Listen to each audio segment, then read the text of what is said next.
The Adventures of Pinocchio by Carlo Collodi. Chapter 1 Centuries ago there lived a king, my little readers will say immediately. No, children, you are mistaken. Once upon a time there was a piece of wood. It was not an expensive piece of wood. Far from it. Just a common block of firewood, one of those thick, solid logs that are put on the fire in winter to make cold rooms cozy and warm. I do not know how this really happened, yet the fact remains that one fine day, this piece of wood found itself in the shop of an old carpenter. His real name was Mastro Antonio, but everyone called him Mastro Cherry, for the tip of his nose was so round and red and shiny that it looked like a ripe cherry. As soon as he saw that piece of wood, Mastro Cherry was filled with joy. Rubbing his hands together happily, he mumbled half to himself, "This has come in the nick of time. I shall use it to make the leg of a table."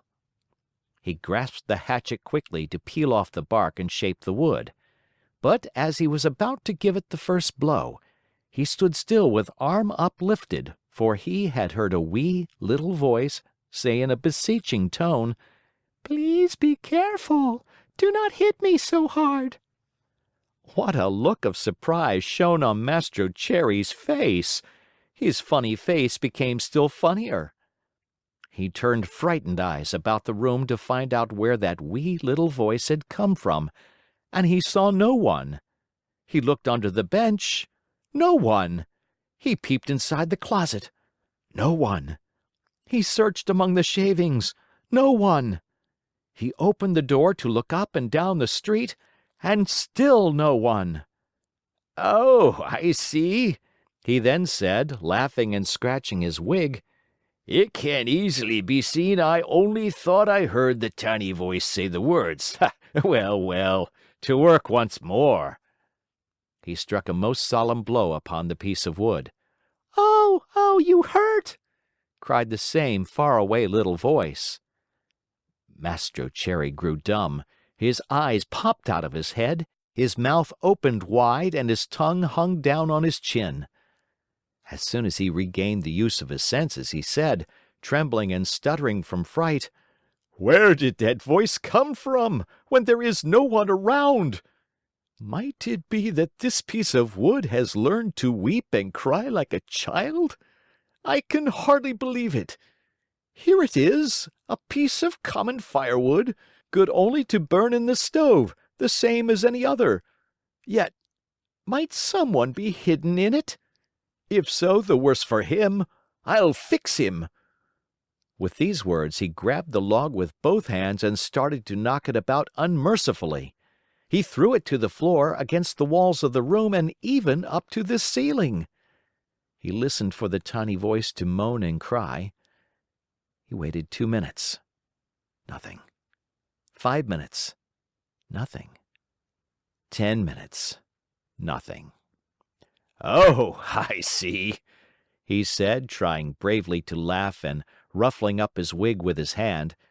"It can easily be seen I only imagined I heard the tiny voice.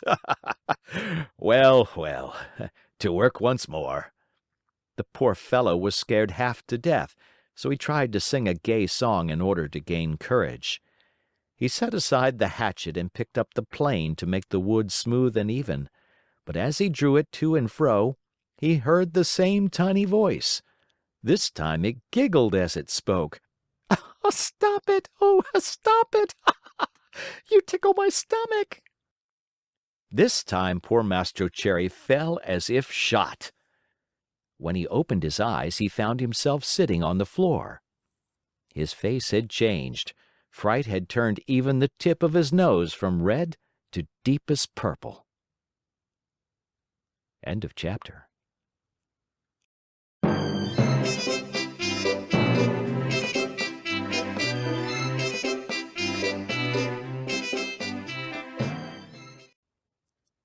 The Adventures of Pinocchio by Carlo Collodi. Chapter 2 In that very instant, a loud knock sounded on the door. "Come in," said the carpenter, not having an atom of strength left with which to stand up. At the words, the door opened, and a dapper little old man came in. His name was Geppetto, but to the boys of the neighborhood he was Polendina, on account of the wig he always wore, which was just the color of yellow corn. Geppetto had a very bad temper. Woe to the one who called him Polendina! He became as wild as a beast, and no one could soothe him. "Good day, Mastro Antonio," said Geppetto. "What are you doing on the floor?" "I am teaching the ants their ABCs." "Good luck to you." "What brought you here, friend Geppetto?" "My legs. And it may flatter you to know, Mastro Antonio, that I have come to you to beg for a favor." "Here I am, at your service," answered the carpenter, raising himself on to his knees. "This morning a fine idea came to me." "Let's hear it." "I thought of making myself a beautiful wooden Marionette. It must be wonderful, one that will be able to dance, fence, and turn somersaults. With it, I intend to go around the world, to earn my crust of bread and cup of wine. What do you think of it?" "Bravo, Polendina!" cried the same tiny voice which came from no one knew where. On hearing himself called Polendina, Mastro Geppetto turned the color of a red pepper and, facing the carpenter, said to him angrily, "Why do you insult me?" "Who is insulting you?" "You called me Polendina." "I did not." "I suppose you think I did. Yet I know it was you." "No." "Yes." "No." "Yes." And growing angrier each moment, they went from words to blows, and finally began to scratch and bite and slap each other. When the fight was over, Mastro Antonio had Geppetto's yellow wig in his hands, and Geppetto found the carpenter's curly wig in his mouth. "Give me back my wig!" shouted Mastro Antonio in a surly voice. "You return mine and we'll be friends." The two little old men, each with his own wig back on his own head, shook hands and swore to be good friends for the rest of their lives. "Well, then, Mastro Geppetto," said the carpenter, to show he bore him no ill will, "what is it you want?" "I want a piece of wood to make a Marionette. Will you give it to me?" Mastro Antonio, very glad indeed, went immediately to his bench to get the piece of wood which had frightened him so much. But as he was about to give it to his friend, with a violent jerk it slipped out of his hands and hit against poor Geppetto's thin legs. "Ah! Is this the gentle way, Mastro Antonio, in which you make your gifts? You have made me almost lame." "I swear to you I did not do it." "It was I, of course." "It's the fault of this piece of wood." "You're right, but remember you were the one to throw it at my legs." "I did not throw it." "Liar!" "Geppetto, do not insult me, or I shall call you Polendina." "Idiot!" "Polendina!" "Donkey!" "Polendina!" "Ugly monkey!" "Polendina!" On hearing himself called Polendina for the third time, Geppetto lost his head with rage and threw himself upon the carpenter. Then and there they gave each other a sound thrashing. Whew. After this fight, Mastro Antonio had 2 more scratches on his nose, and Geppetto had 2 buttons missing from his coat. Thus, having settled their accounts, they shook hands and swore to be good friends for the rest of their lives. Then Geppetto took the fine piece of wood, thanked Mastro Antonio, and limped away toward home. End of chapter.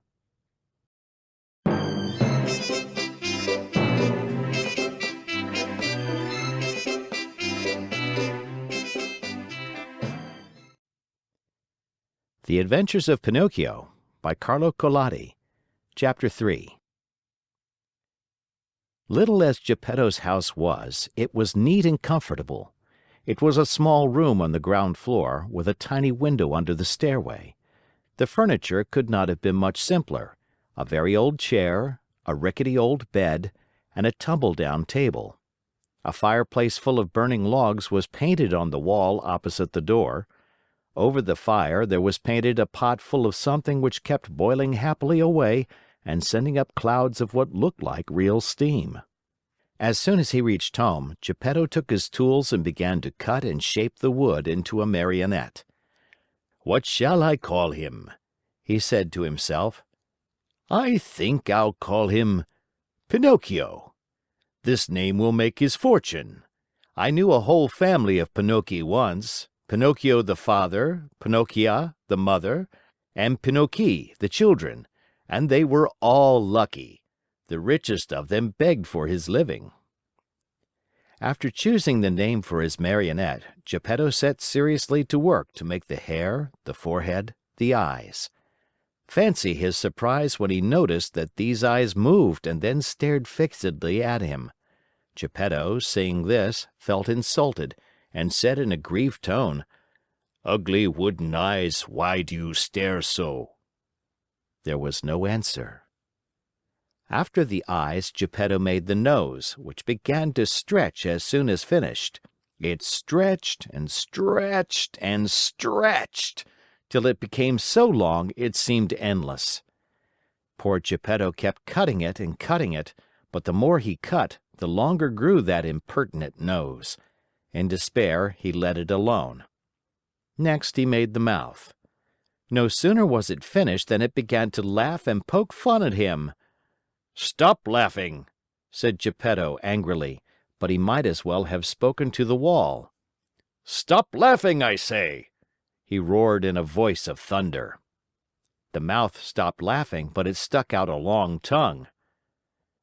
Not wishing to start an argument, Geppetto made believe he saw nothing, and went on with his work. After the mouth, he made the chin, then the neck, the shoulders, the stomach, the arms, and the hands. As he was about to put the last touches on the finger tips, Geppetto felt his wig being pulled off. He glanced up and what did he see? His yellow wig was in the Marionette's hand. "Pinocchio, give me my wig." But instead of giving it back, Pinocchio put it on his own head, which was half swallowed up in it. At that unexpected trick, Geppetto became very sad and downcast, more so than he had ever been before. "Pinocchio, you wicked boy!" he cried out. "You are not yet finished, and you start out by being impudent to your poor old father. Very bad, my son, very bad." And he wiped away a tear. The legs and feet still had to be made.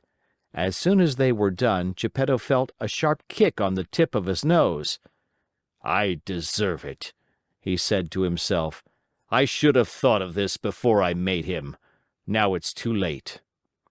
He took hold of the Marionette under the arms and put him on the floor to teach him to walk.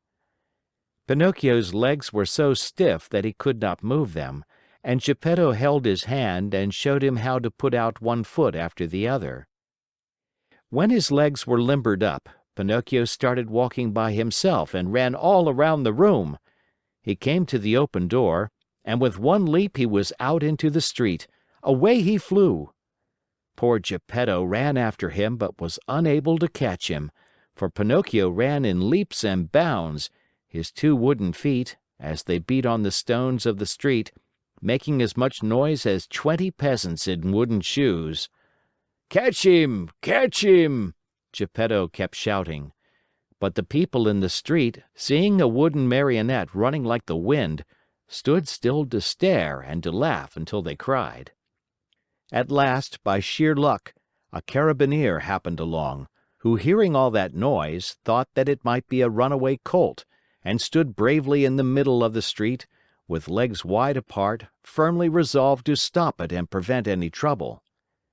Pinocchio saw the Carabineer from afar and tried his best to escape between the legs of the big fellow, but without success. The Carabineer grabbed him by the nose. It was an extremely long one and seemed made on purpose for that very thing, and returned him to Mastro Geppetto. The little old man wanted to pull Pinocchio's ears. Think how he felt when, upon searching for them, he discovered that he had forgotten to make them. All he could do was to seize Pinocchio by the back of the neck and take him home. As he was doing so, he shook him 2 or 3 times and said to him angrily, "We're going home now. When we get home, then we'll settle this matter." Pinocchio, on hearing this, threw himself on the ground and refused to take another step. One person after another gathered around the two. Some said one thing, some another. "Poor Marionette," called out a man. "I am not surprised he doesn't want to go home. Geppetto, no doubt, will beat him unmercifully, he is so mean and cruel." "Geppetto looks like a good man," added another, "but with boys he's a real tyrant. If we leave that poor Marionette in his hands, he may tear him to pieces." They said so much that, finally, the Carabineer ended matters by setting Pinocchio at liberty and dragging Geppetto to prison. The poor old fellow did not know how to defend himself, but wept and wailed like a child and said between his sobs, "Ungrateful boy! To think I tried so hard to make you a well-behaved Marionette! I deserve it, however.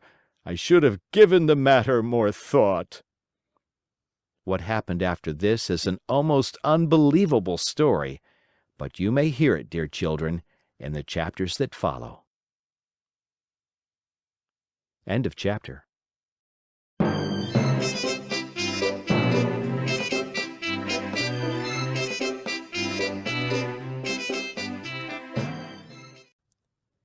The Adventures of Pinocchio by Carlo Collodi, Chapter 4.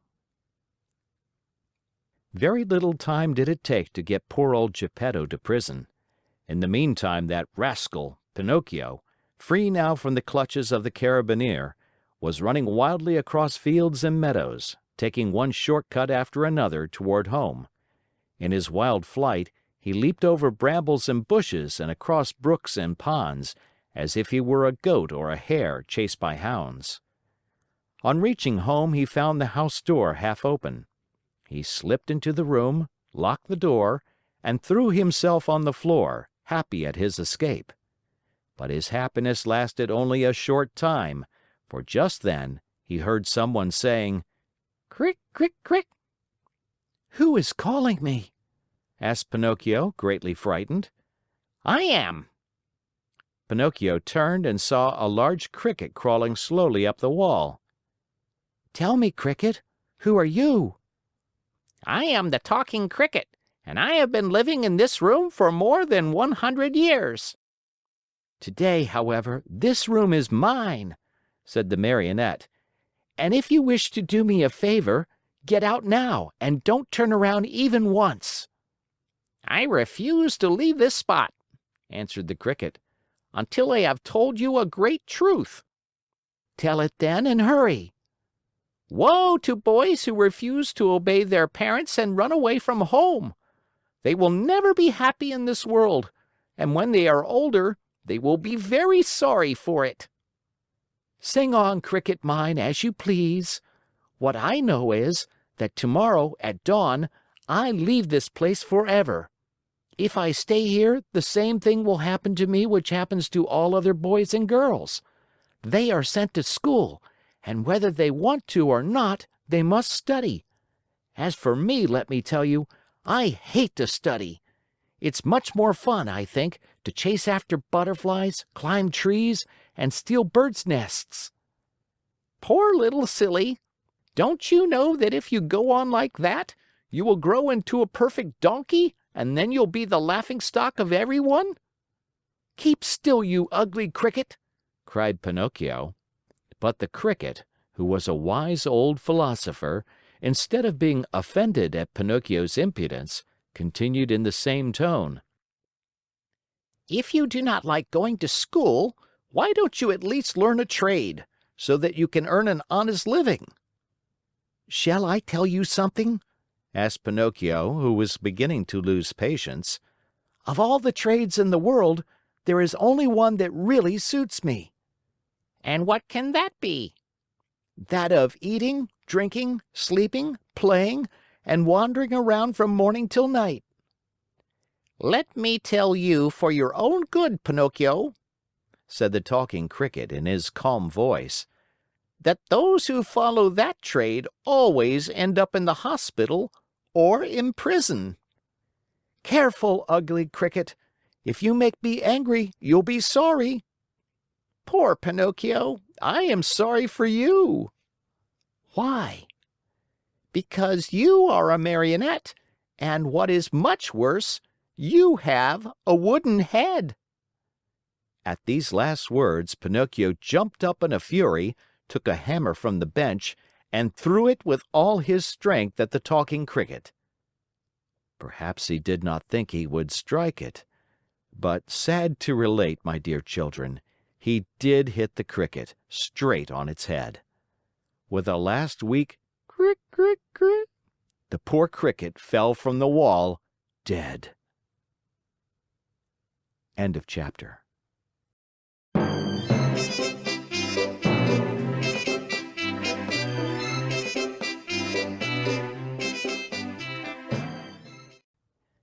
The Adventures of Pinocchio by Carlo Collodi, Chapter 5.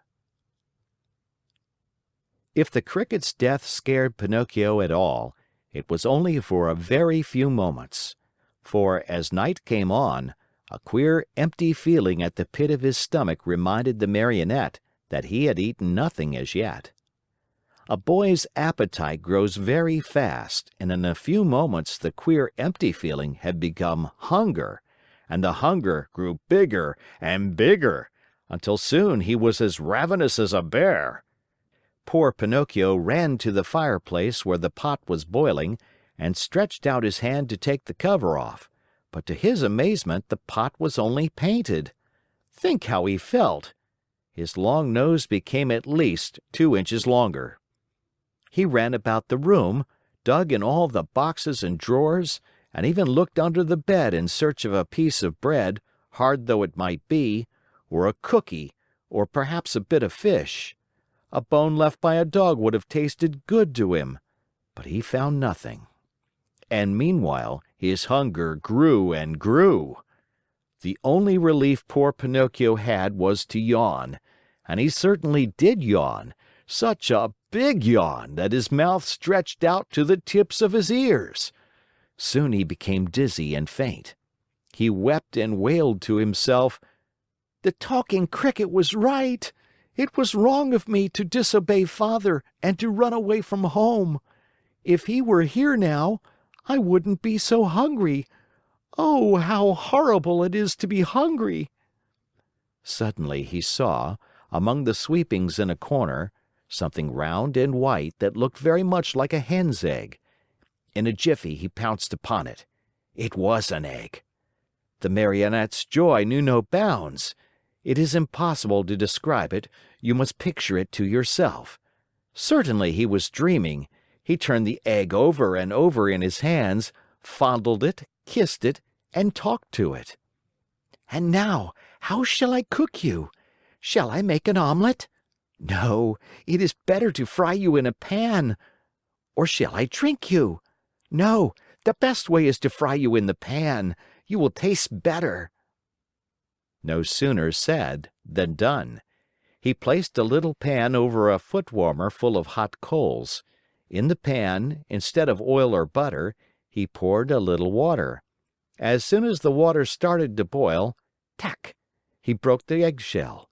But in place of the white and the yolk of the shell, a little yellow chick, fluffy and gay and smiling, escaped from it. Bowing politely to Pinocchio, he said to him, "Many, many thanks indeed, Mr. Pinocchio, for having saved me the trouble of breaking my shell. Goodbye and good luck to you, and remember me to the family." With these words he spread out his wings, and, darting to the open window, he flew away into space till he was out of sight. The poor Marionette stood as if turned to stone, with wide eyes, open mouth, and the empty halves of the eggshell in his hands.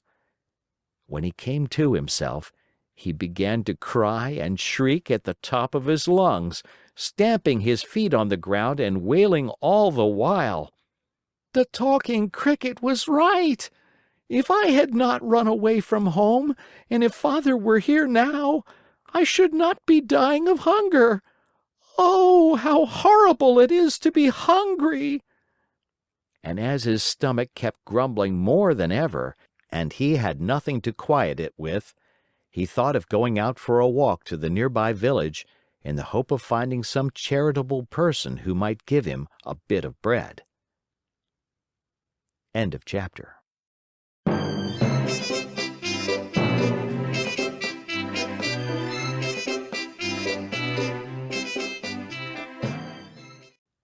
The Adventures of Pinocchio by Carlo Collodi, Chapter 6.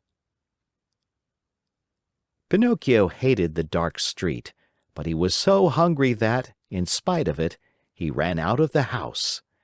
The night was pitch black. It thundered, and bright flashes of lightning now and again shot across the sky, turning it into a sea of fire. An angry wind blew cold and raised dense clouds of dust, while the trees shook and moaned in a weird way. Pinocchio was greatly afraid of thunder and lightning, but the hunger he felt was far greater than his fear. In a dozen leaps and bounds, he came to the village, tired out, puffing like a whale, and with tongue hanging. The whole village was dark and deserted. The stores were closed, the doors, the windows. In the streets, not even a dog could be seen. It seemed the village of the dead.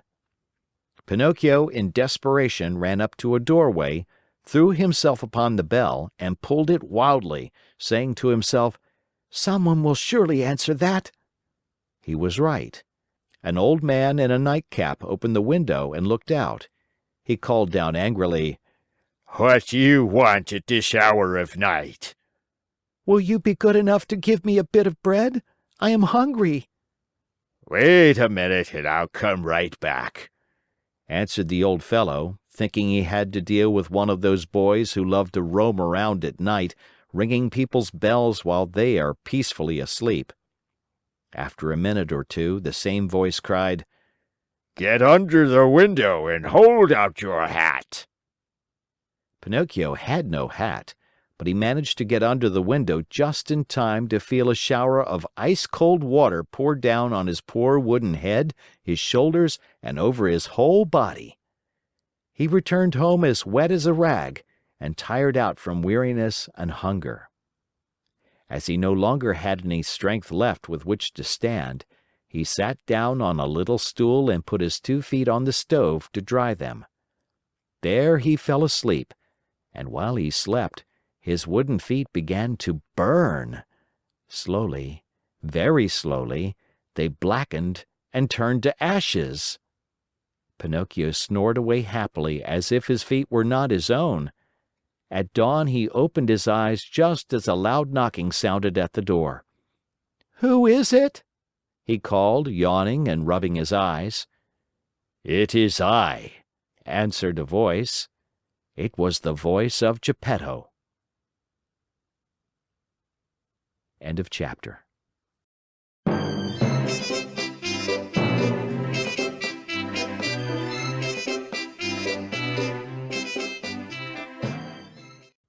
Chapter 7 of The Adventures of Pinocchio.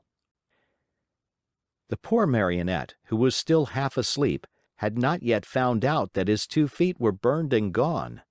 As soon as he heard his father's voice, he jumped up from his seat to open the door, but, as he did so, he staggered and fell headlong to the floor. In falling, he made as much noise as a sack of wood falling from the 5th story of a house. "Open the door for me!" Geppetto shouted from the street. "Father, dear father, I can't!" answered the Marionette in despair, crying and rolling on the floor. "Why can't you?" "Because someone has eaten my feet." "And who has eaten them?" "The cat," answered Pinocchio, seeing that little animal busily playing with some shavings in the corner of the room. "Open, I say!" repeated Geppetto. or I'll give you a sound whipping when I get in." "Father, believe me, I can't stand up. Oh dear! Oh dear! I shall have to walk on my knees all my life." Geppetto, thinking that all these tears and cries were only other pranks of the Marionette, climbed up the side of the house and went in through the window. At first he was very angry, but on seeing Pinocchio stretched out on the floor and really without feet, he felt very sad and sorrowful. Picking him up from the floor, he fondled and caressed him, talking to him while the tears ran down his cheeks. "My little Pinocchio, my dear little Pinocchio, how did you burn your feet?" "I don't know, Father, but believe me, the night has been a terrible one, and I shall remember it as long as I live. The thunder was so noisy and the lightning so bright, and I was hungry. And then the talking cricket said to me, 'You deserve it, you were bad.' And I said to him, 'Careful, Cricket.' And he said to me, 'You are a Marionette and you have a wooden head.' And I threw the hammer at him and killed him. It was his own fault, for I didn't want to kill him. And I put the pan on the coals, but the chick flew away and said, 'I'll see you again, remember me to the family.' And my hunger grew, and I went out, and the old man with a nightcap looked out of the window and threw water on me, and I came home and put my feet on the stove to dry them because I was still hungry, and I fell asleep, and now my feet are gone, but my hunger isn't. Oh, oh, oh!" And poor Pinocchio began to scream and cry so loudly that he could be heard for miles around. Geppetto, who had understood nothing of all that jumbled talk, except that the Marionette was hungry, felt sorry for him, and pulling 3 pears out of his pocket, offered them to him, saying, "These 3 pears were for my breakfast, but I'll give them to you gladly. Eat them and stop weeping." "If you want me to eat them, please peel them for me." "Peel them?" asked Geppetto, very much surprised. "I should never have thought, dear boy of mine, that you were so dainty and fussy about your food. Bad, very bad. In this world, even as children, we must accustom ourselves to eat of everything, for we never know what life may hold in store for us." "You may be right," answered Pinocchio, "but I will not eat the pears if they are not peeled. I don't like them." And good old Geppetto took out a knife, peeled the 3 pears, and put the skins in a row on the table. Pinocchio ate 1 pear in a twinkling and started to throw the core away, but Geppetto held his arm. "Oh no, don't throw it away. Everything in this world may be of some use." "But the core I will not eat," cried Pinocchio in an angry tone. "Who knows?" repeated Geppetto calmly. And later the 3 cores were placed on the table next to the skins. Pinocchio had eaten the 3 pears, or rather devoured them. Then he yawned deeply and wailed, "I'm still hungry." "But I have no more to give you." "Really? Nothing? Nothing?" "I have only these 3 cores and these skins." "Very well then," said Pinocchio. "If there is nothing else, I'll eat them." At first he made a wry face, but one after another the skins and the cores disappeared. "Ah, now I feel fine," he said after eating the last one. "You see," observed Geppetto, "that I was right when I told you that one must not be too fussy and too dainty about food. My dear, we never know what life may have in store for us." End of chapter.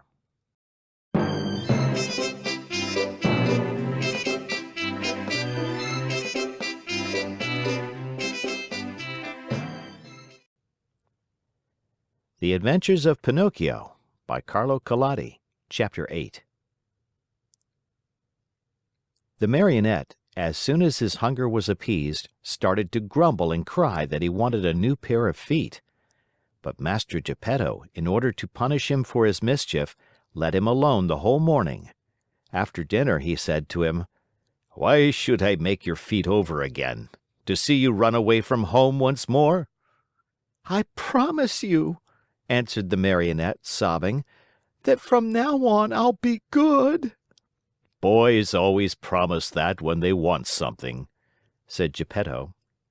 "I promise to go to school every day, to study and to succeed." "Boys always sing that song when they want their own will." "But I am not like other boys. I am better than all of them, and I always tell the truth. I promise you, Father, that I'll learn a trade and I'll be the comfort and staff of your old age."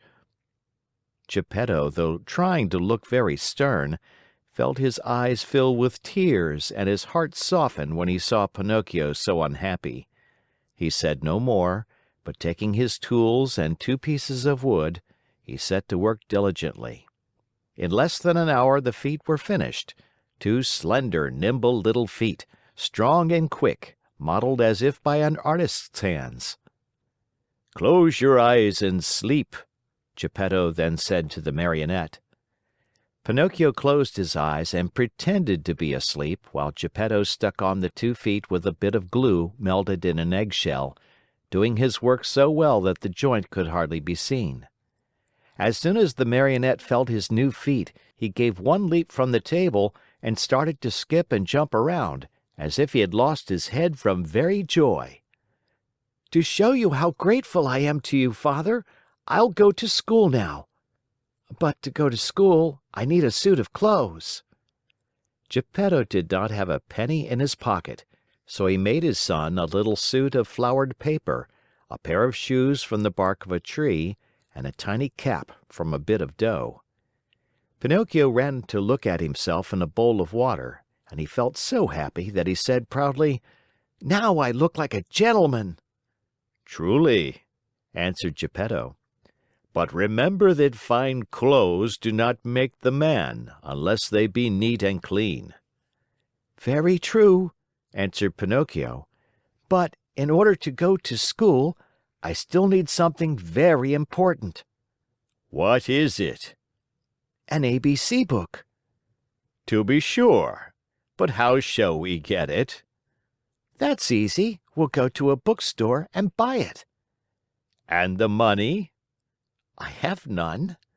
"Neither have I," said the old man sadly. Pinocchio, though a happy boy always, became sad and downcast at these words. When poverty shows itself, even mischievous boys understand what it means. "What does it matter after all?" cried Geppetto all at once, as he jumped up from his chair. Putting on his old coat, full of darns and patches, he ran out of the house without another word. After a while he returned. In his hands he had the ABC book for his son, but the old coat was gone. The poor fellow was in his shirt sleeves and the day was cold. "Where's your coat, Father?" "I have sold it." "Why did you sell your coat?" "It was too warm." Pinocchio understood the answer in a twinkling, and, unable to restrain his tears, he jumped on his father's neck and kissed him over and over. End of chapter.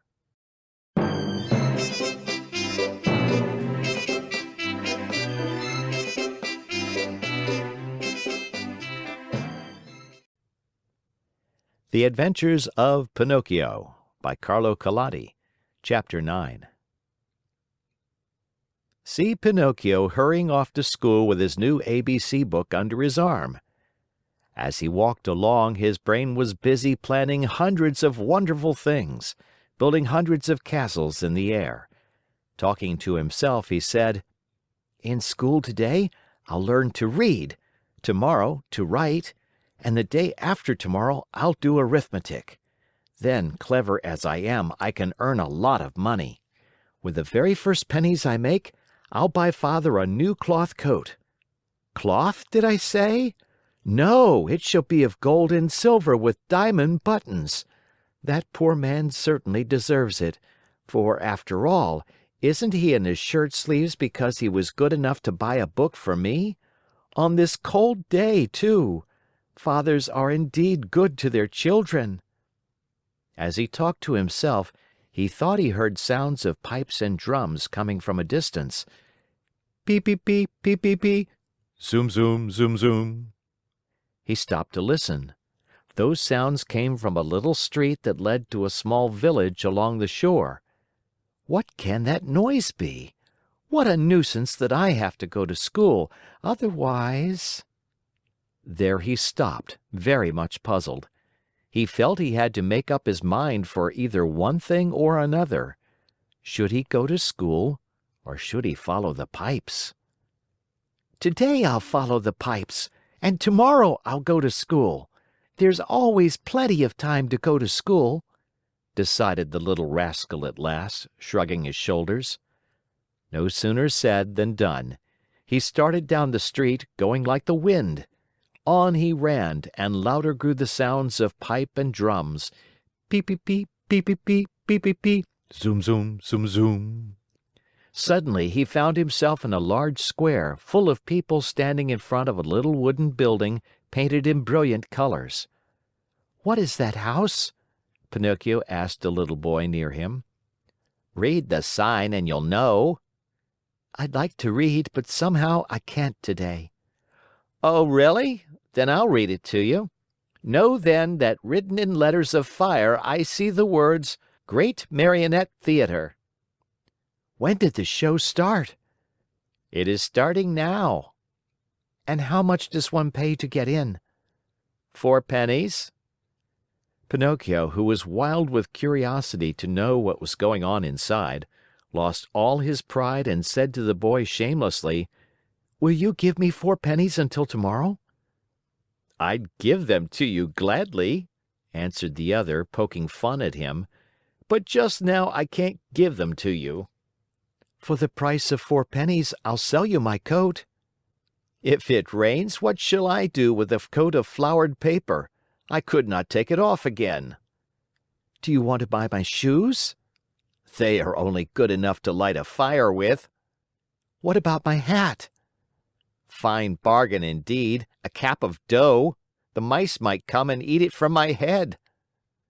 Pinocchio was almost in tears. He was just about to make one last offer, but he lacked the courage to do so. He hesitated, he wondered, he could not make up his mind. At last he said, "Will you give me 4 pennies for the book?" "I am a boy and I buy nothing from boys," said the little fellow with far more common sense than the Marionette. "I'll give you 4 pennies for your ABC book," said a ragpicker who stood by. Then and there the book changed hands. And to think that poor old Geppetto sat at home in his shirt sleeves, shivering with cold, having sold his coat to buy that little book for his son. End of chapter.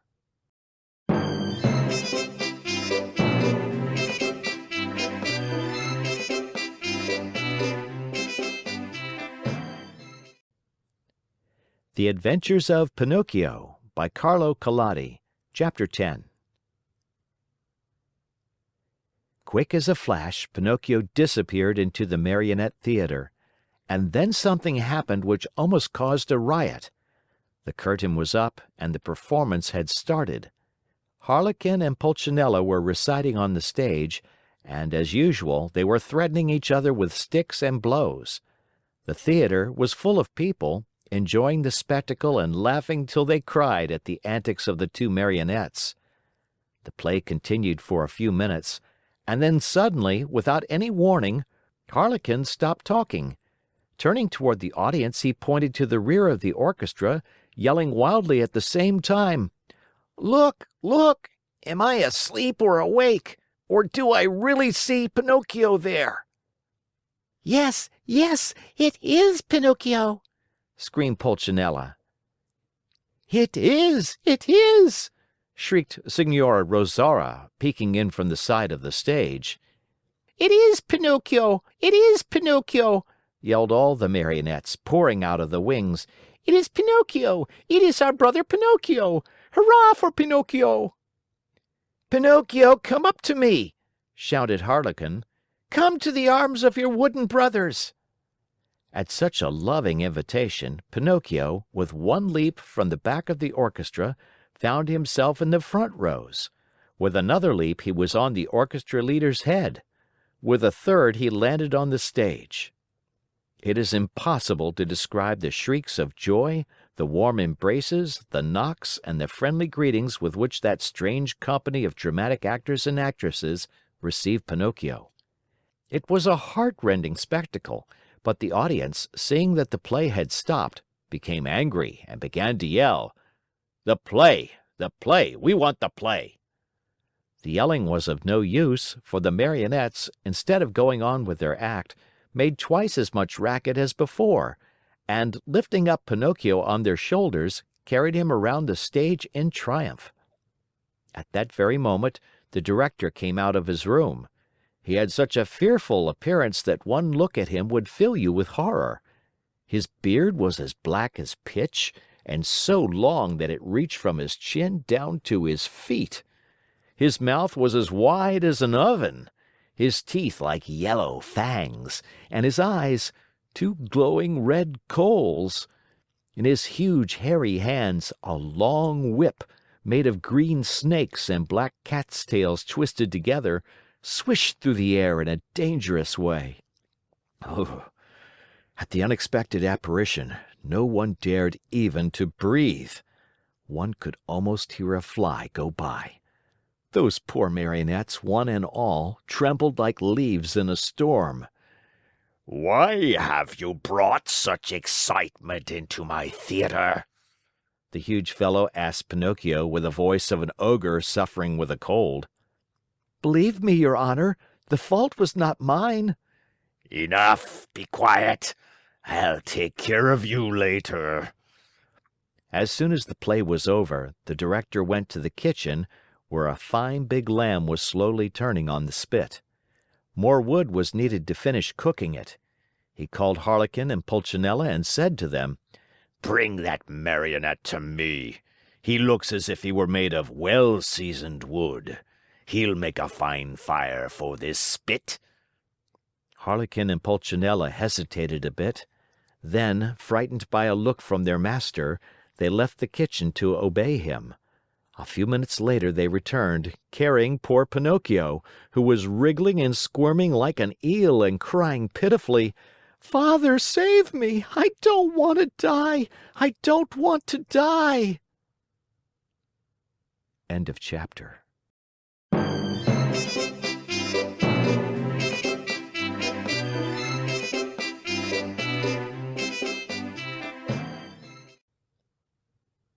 The Adventures of Pinocchio by Carlo Collodi. Chapter 11. In the theater, great excitement reigned.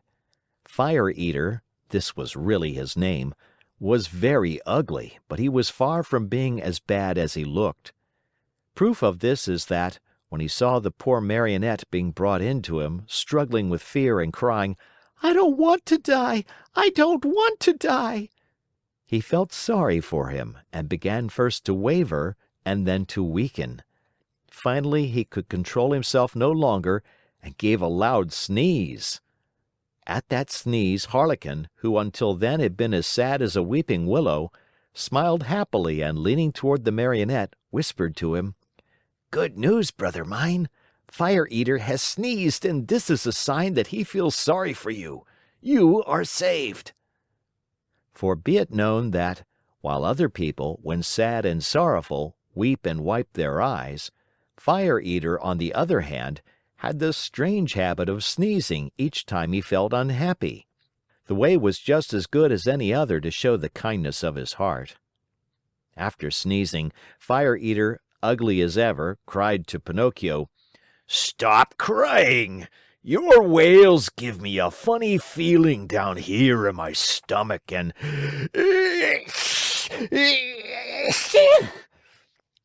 Two loud sneezes finished his speech. "God bless you," said Pinocchio. "Thanks. Are your father and mother still living?" demanded Fire Eater. "My father, yes. My mother I have never known." Your poor father would suffer terribly if I were to use you as firewood. Poor old man. I feel sorry for him.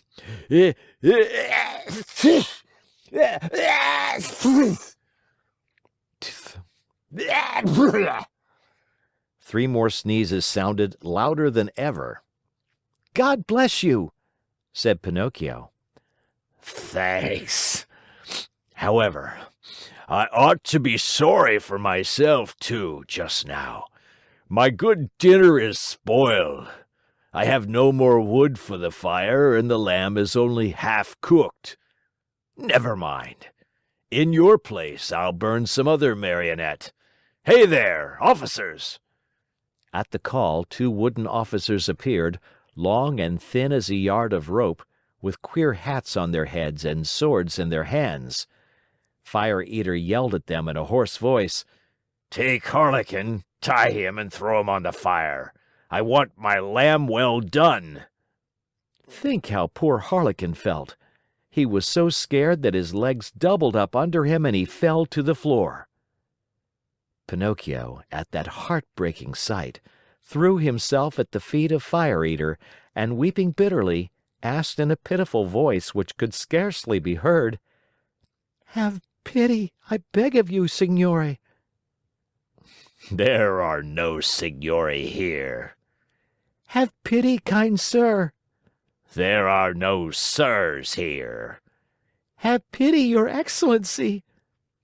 On hearing himself addressed as Your Excellency, the director of the Marionette Theater sat up very straight in his chair, stroked his long beard, and becoming suddenly kind and compassionate, smiled proudly as he said to Pinocchio, "Well, what do you want from me now, Marionette?"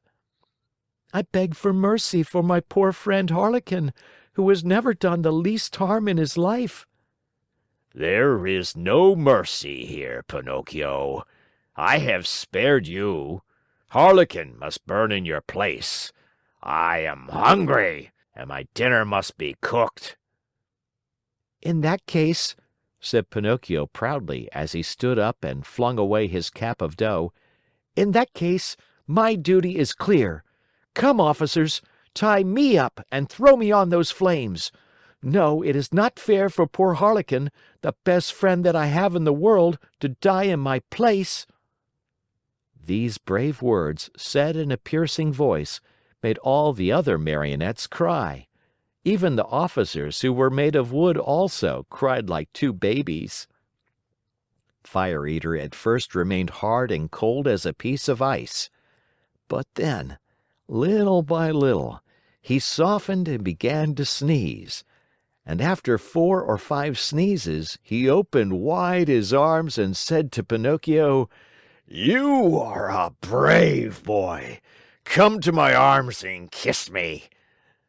Pinocchio ran to him, and scurrying like a squirrel up the long black beard, he gave Fire Eater a loving kiss on the tip of his nose. "Has pardon been granted to me?" asked poor Harlequin with a voice that was hardly a breath. "Pardon is yours," answered Fire Eater, and sighing and wagging his head, he added, "Well, tonight I shall have to eat my lamb only half cooked. But beware the next time, marionettes." At the news that pardon had been given, the marionettes ran to the stage, and, turning on all the lights, they danced and sang till dawn. End of chapter.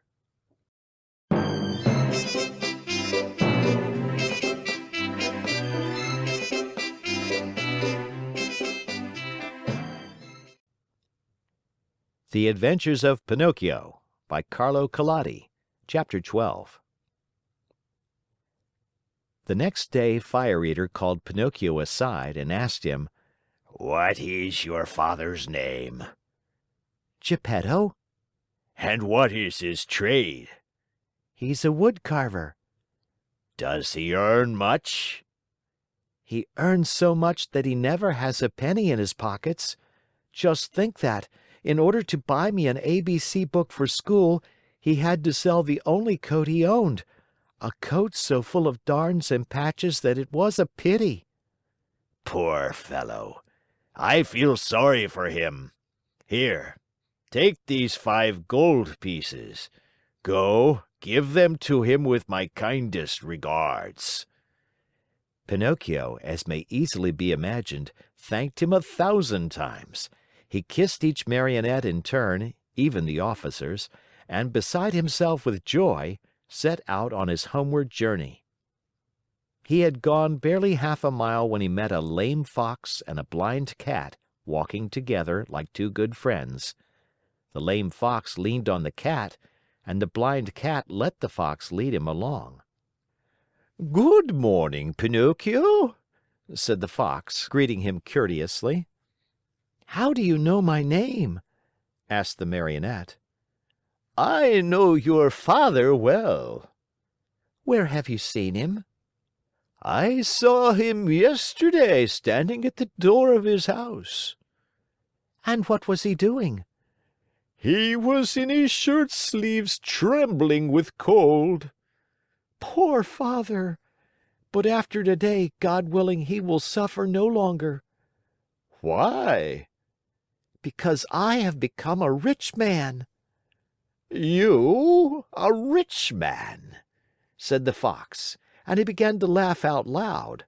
The Cat was laughing also, but tried to hide it by stroking his long whiskers. "There is nothing to laugh at!" cried Pinocchio angrily. "I'm very sorry to make your mouth water, but these, as you know, are 5 new gold pieces." And he pulled out the gold pieces which Fire Eater had given him. At the cheerful tinkle of the gold, the Fox unconsciously held out his paw that was supposed to be lame, and the Cat opened wide his 2 eyes till they looked like live coals, but he closed them again so quickly that Pinocchio did not notice.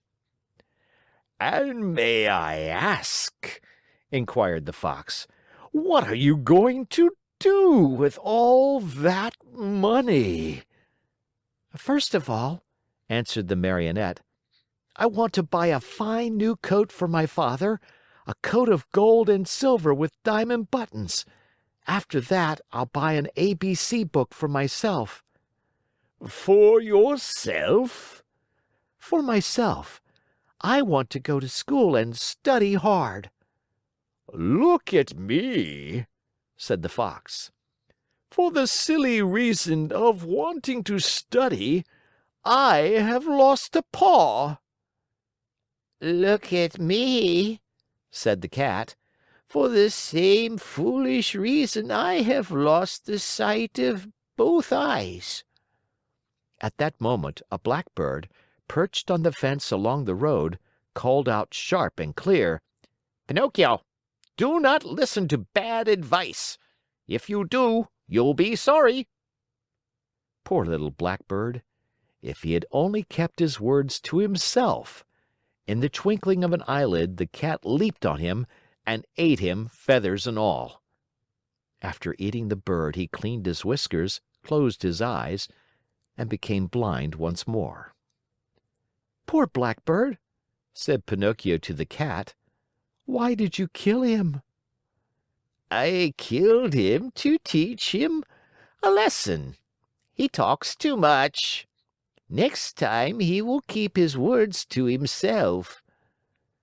By this time the 3 companions had walked a long distance. Suddenly the Fox stopped in his tracks and, turning to the Marionette, said to him: "Do you want to double your gold pieces?" "What do you mean?" "Do you want 100, 1,000, 2,000 gold pieces for your miserable 5?" "Yes, but how?" "The way is very easy. Instead of returning home, come with us." "And where will you take me?" "To the city of Simple Simons."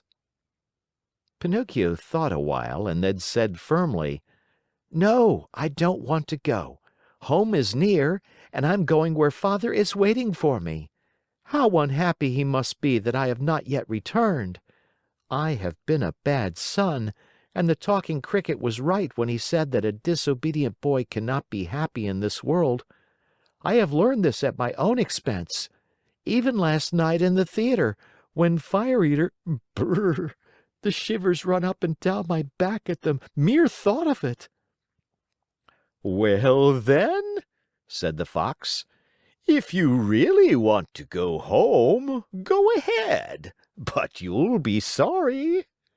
"You'll be sorry," repeated the Cat. "Think well, Pinocchio. You are turning your back on Dame Fortune." "On Dame Fortune," repeated the Cat. "Tomorrow your 5 gold pieces will be 2,000. 2,000," repeated the Cat. "But how can they possibly become so many?" asked Pinocchio wonderingly. "I'll explain," said the Fox.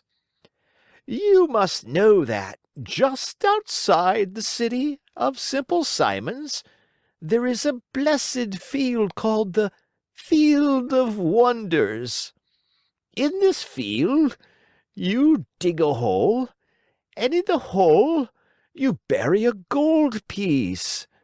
After covering up the hole with earth, you water it well, sprinkle a bit of salt on it, and go to bed. During the night, the gold piece sprouts, grows, blossoms, and next morning you find a beautiful tree that is loaded with gold pieces." "So that if I were to bury my 5 gold pieces," said Pinocchio with growing wonder, "next morning I should find how many?" "It is very simple to figure out," answered the Fox. "Why, you can figure it on your fingers. Granted that each piece gives you 500, multiply 500 by 5. Next morning you will find 2,500 new, sparkling gold pieces." "Fine, fine!" cried Pinocchio, dancing about with joy. "And as soon as I have them, I shall keep 2,000 for myself, and the other 500 I'll give to you two." "A gift for us?" cried the Fox, pretending to be insulted. "Why, of course not." "Of course not," repeated the Cat. "We do not work for gain," answered the Fox. "We work only to enrich others." "To enrich others," repeated the Cat. "What good people," thought Pinocchio to himself, and forgetting his father, the new coat, the ABC book, and all his good resolutions, he said to the Fox and to the Cat, "Let us go. I am with you." End of chapter.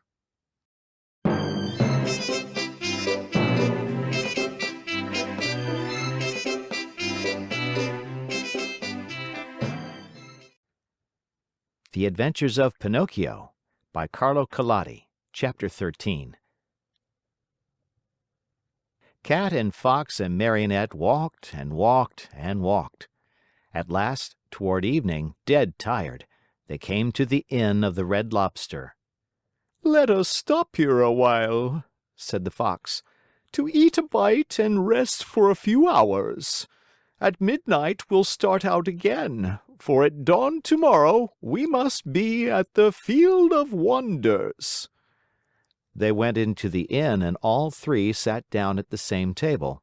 However, not one of them was very hungry. The poor Cat felt very weak, and he was able to eat only 35 mullets with tomato sauce and 4 portions of tripe with cheese. Moreover, as he was so in need of strength, he had to have 4 more helpings of butter and cheese. The Fox, after a great deal of coaxing, tried his best to eat a little. The doctor had put him on a diet, and he had to be satisfied with a small hare dressed with a dozen young and tender spring chickens. After the hare, he ordered some partridges, a few pheasants, a couple of rabbits, and a dozen frogs and lizards. That was all. He felt ill, he said, and could not eat another bite. Pinocchio ate least of all. He asked for a bite of bread and a few nuts, and then hardly touched them. The poor fellow, with his mind on the field of wonders, was suffering from a gold piece indigestion. Supper over, the Fox said to the innkeeper, "Give us 2 good rooms, one for Mr. Pinocchio and the other for me and my friend. Before starting out, we'll take a little nap. Remember to call us at midnight sharp, for we must continue on our journey." "Yes, sir," answered the innkeeper, winking in a knowing way at the Fox and the Cat, as if to say, "I understand." As soon as Pinocchio was in bed, he fell fast asleep and began to dream. He dreamed he was in the middle of a field. The field was full of vines heavy with grapes. The grapes were no other than gold coins which tinkled merrily as they swayed in the wind. They seemed to say, "Let him who wants us take us." Just as Pinocchio stretched out his hand to take a handful of them, he was awakened by 3 loud knocks at the door. It was the innkeeper who had come to tell him that midnight had struck. "Are my friends ready?" the Marionette asked him. "Indeed, yes. They went 2 hours ago." "Why in such a hurry?" "Unfortunately, the Cat received a telegram which said that his firstborn was suffering from chilblains and was on the point of death. He could not even wait to say goodbye to you." "Did they pay for the supper?" "How could they do such a thing? Being people of great refinement, they did not want to offend you so deeply as not to allow you the honor of paying the bill." "Too bad. That offense would have been more than pleasing to me," said Pinocchio, scratching his head. "Where did my good friends say they would wait for me?" he added. "At the Field of Wonders at sunrise tomorrow morning." Pinocchio paid a gold piece for the 3 suppers and started on his way toward the field that was to make him a rich man. He walked on, not knowing where he was going, for it was dark, so dark that not a thing was visible. Round about him, not a leaf stirred. A few bats skimmed his nose now and again and scared him half to death. Once or twice he shouted, "Who goes there?" And the faraway hills echoed back to him, "Who goes there? Who goes there? Who goes?" As he walked, Pinocchio noticed a tiny insect glimmering on the trunk of a tree, a small being that glowed with a pale, soft light. "Who are you?" he asked. "I am the ghost of the Talking Cricket," answered the little being in a faint voice that sounded as if it came from a faraway world. "What do you want?" asked the Marionette. "I want to give you a few words of good advice. Return home and give the 4 gold pieces you have left to your poor old father, who is weeping because he has not seen you for many a day. Tomorrow my father will be a rich man, for these 4 gold pieces will become 2,000. Don't listen to those who promise you wealth overnight, my boy. As a rule, they are either fools or swindlers. Listen to me and go home." "But I want to go on." "The hour is late." "I want to go on." "The night is very dark." "I want to go on." "The road is dangerous." "I want to go on." "Remember that boys who insist on having their own way sooner or later come to grief." "The same nonsense. Goodbye, Cricket." "Good night, Pinocchio, and may Heaven preserve you from the assassins." There was silence for a minute, and the light of the Talking Cricket disappeared suddenly, just as if someone had snuffed it out. Once again, the road was plunged in darkness. End of chapter.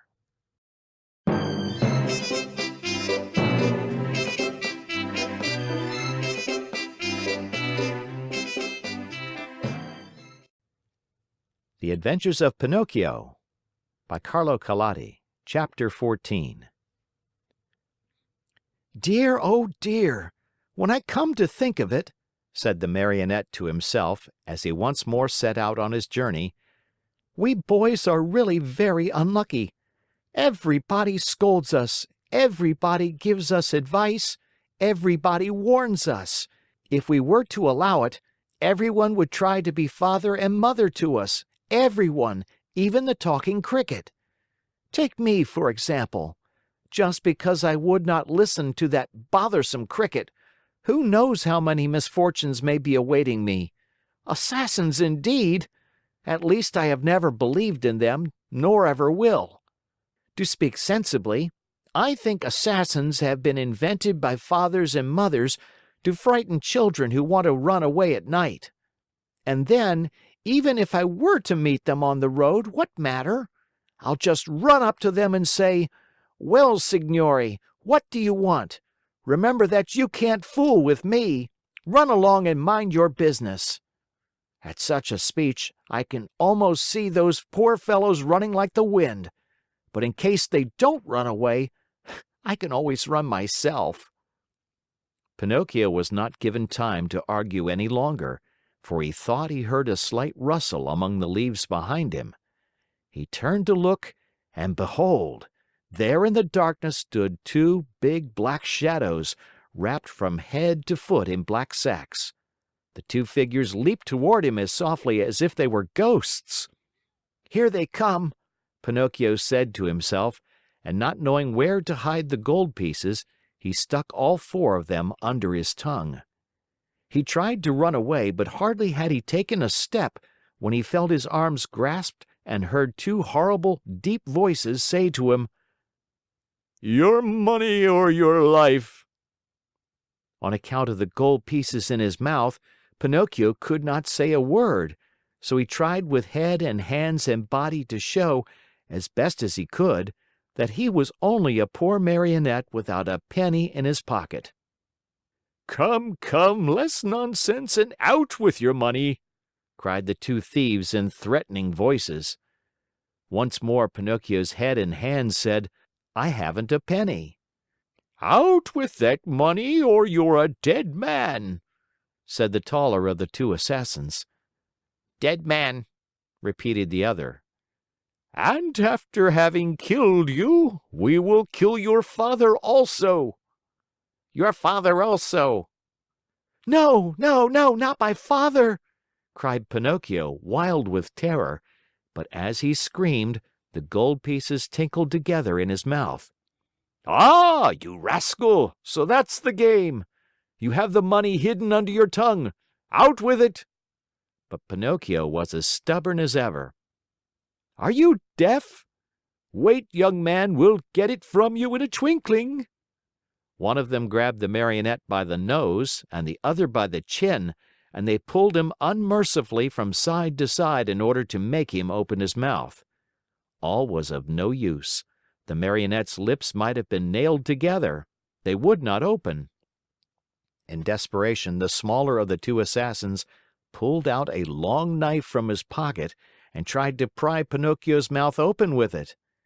Quick as a flash, the Marionette sank his teeth deep into the assassin's hand, bit it off, and spat it out. Fancy his surprise when he saw that it was not a hand, but a cat's paw. Encouraged by this first victory, he freed himself from the claws of his assailers and, leaping over the bushes along the road, ran swiftly across the fields. His pursuers were after him at once, like two dogs chasing a hare. After running 7 miles or so, Pinocchio was well nigh exhausted. Seeing himself lost, he climbed up a giant pine tree and sat there to see what he could see. The assassins tried to climb also, but they slipped and fell. Far from giving up the chase, this only spurred them on. They gathered a bundle of wood, piled it up at the foot of the pine, and set fire to it. In a twinkling, the tree began to sputter and burn like a candle blown by the wind. Pinocchio saw the flames climb higher and higher. Not wishing to end his days as a roasted Marionette, He jumped quickly to the ground and off he went, the assassins close to him, as before. Dawn was breaking when, without any warning whatsoever, Pinocchio found his path barred by a deep pool full of water the color of muddy coffee. What was there to do? With a 1, 2, 3, he jumped clear across it. The assassins jumped also, but not having measured their distance well, splash! They fell right into the middle of the pool. Pinocchio, who heard the splash and felt it too, cried out laughing, but never stopping in his race, "A pleasant bath to you, signori!" He thought they must surely be drowned and turned his head to see. But there were the two somber figures still following him, though their black sacks were drenched and dripping with water. End of chapter.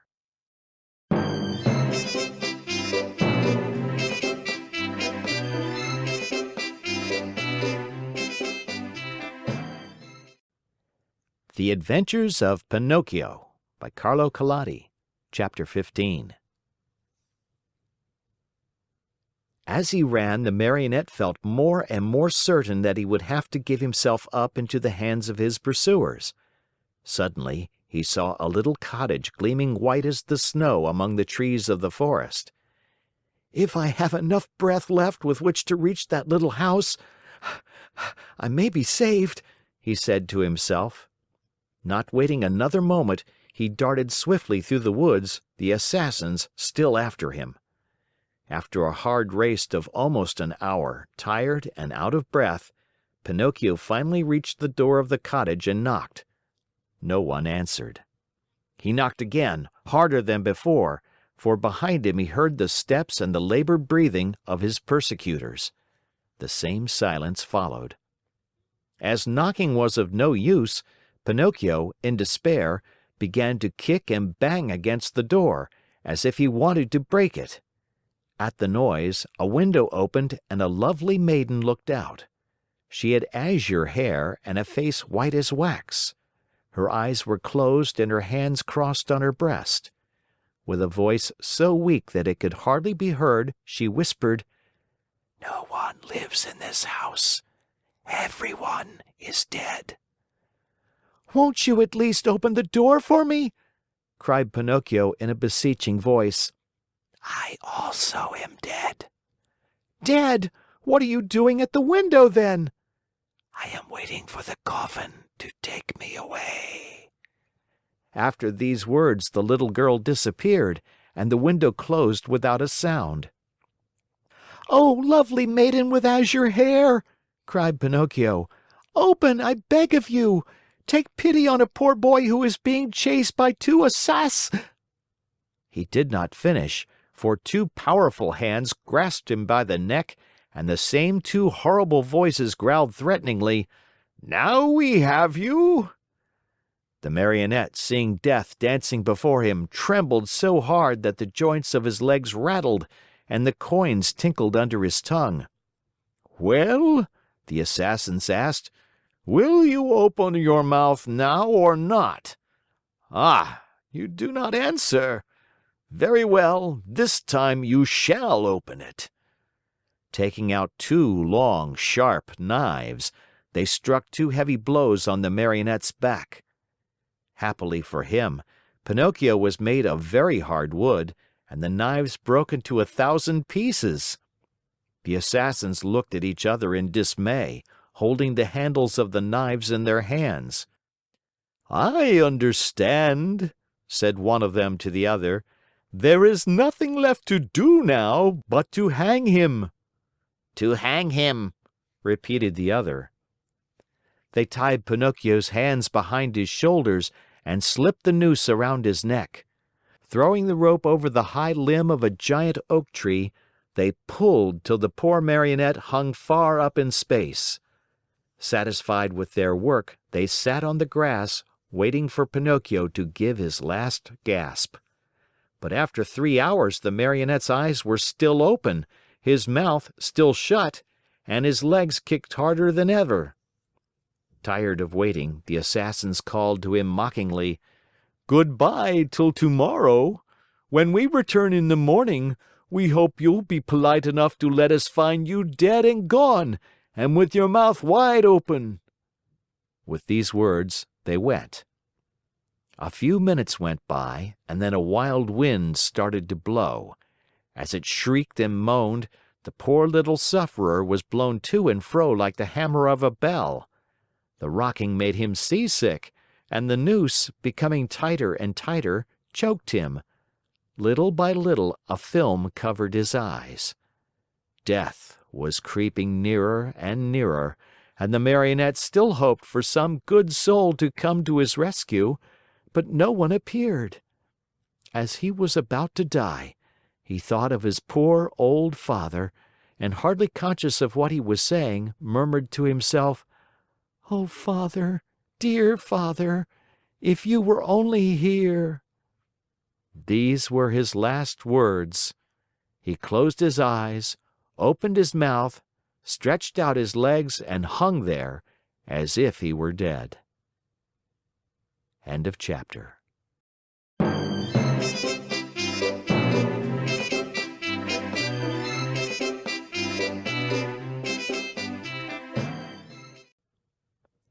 The Adventures of Pinocchio by Carlo Collodi. Chapter 16. If the poor Marionette had dangled there much longer, all hope would have been lost. Luckily for him, the lovely maiden with azure hair once again looked out of her window. Filled with pity at the sight of the poor little fellow being knocked helplessly about by the wind, she clapped her hands sharply together 3 times. At the signal, a loud whir of wings in quick flight was heard, and a large falcon came and settled itself on the window ledge. "What do you command, my charming Fairy?" asked the Falcon, bending his beak in deep reverence, for it must be known that, after all, the lovely maiden with azure hair was none other than a very kind fairy who had lived for more than 1,000 years in the vicinity of the forest. "Do you see that Marionette hanging from the limb of that giant oak tree?" "I see him." "Very well. Fly immediately to him. With your strong beak, break the knot which holds him tied, take him down, and lay him softly on the grass at the foot of the oak." The Falcon flew away and after 2 minutes returned, saying, "I have done what you have commanded." "How did you find him, alive or dead?" "At first glance I thought he was dead. But I found I was wrong, for as soon as I loosened the knot around his neck, he gave a long sigh and mumbled with a faint voice, 'Now I feel better.'" The Fairy clapped her hands twice. A magnificent Poodle appeared, walking on its hind legs just like a man. He was dressed in court livery. A tricorn trimmed with gold lace was set at a rakish angle over a wig of white curls that dropped down to his waist. He wore a jaunty coat of chocolate-colored velvet, with diamond buttons, and with 2 huge pockets which were always filled with bones, dropped there at dinner by his loving mistress. Breeches of crimson velvet, silk stockings, and low, silver-buckled slippers completed his costume. His tail was encased in a blue silk covering, which was to protect it from the rain. "Come, Madero," said the Fairy to him, "get my best coach ready and set out toward the forest.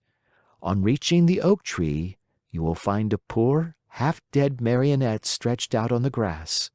Lift him up tenderly, place him on the silken cushions of the coach, and bring him here to me."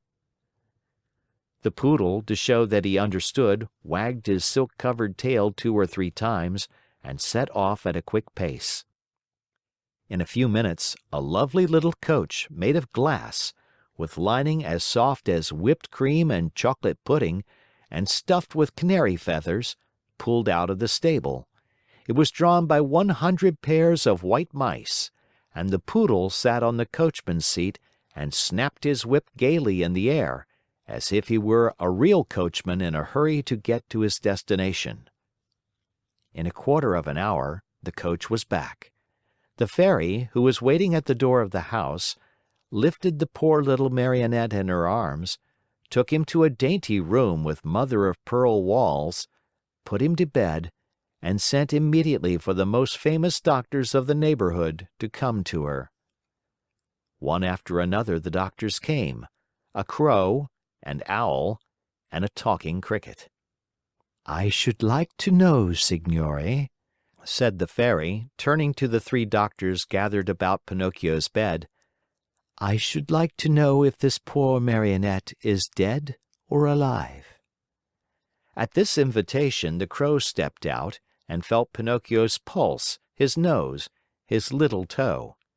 Then he solemnly pronounced the following words: To my mind, this Marionette is dead and gone. But if by any evil chance he were not, then that would be a sure sign that he is still alive." I am sorry, said the Owl, to have to contradict the Crow, my famous friend and colleague. To my mind, this Marionette is alive. But if, by any evil chance, he were not, then that would be a sure sign that he is wholly dead. "And do you hold any opinion?" the Fairy asked the talking Cricket. I say that a wise doctor, when he does not know what he is talking about, should know enough to keep his mouth shut. However, that Marionette is not a stranger to me. I have known him a long time. Pinocchio, who until then had been very quiet, shuddered so hard that the bed shook. That Marionette, continued the talking Cricket, is a rascal of the worst kind. Pinocchio opened his eyes and closed them again. He is rude, lazy, a runaway. Pinocchio hid his face under the sheets. That Marionette is a disobedient son who is breaking his father's heart.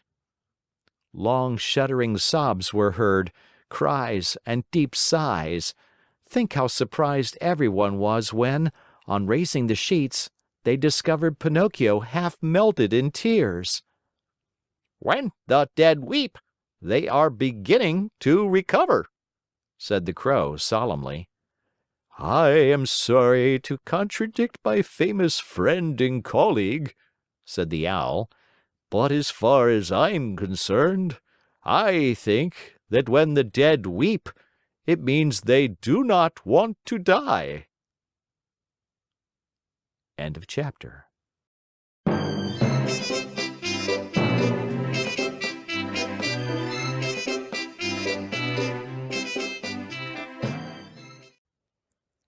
The Adventures of Pinocchio by Carlo Collodi. Chapter 17. As soon as the three doctors had left the room, the Fairy went to Pinocchio's bed and, touching him on the forehead, noticed that he was burning with fever. She took a glass of water, put a white powder into it, and handing it to the Marionette, said lovingly to him, "Drink this, and in a few days you'll be up and well." Pinocchio looked at the glass, made a wry face, and asked in a whining voice, "Is it sweet or bitter?" "It is bitter, but it is good for you." If it is bitter, I don't want it. "Drink it." I don't like anything bitter. "Drink it, and I'll give you a lump of sugar to take the bitter taste from your mouth." Where's the sugar? "Here it is," said the Fairy, taking a lump from a golden sugar bowl. I want the sugar first, then I'll drink the bitter water. "Do you promise?" Yes.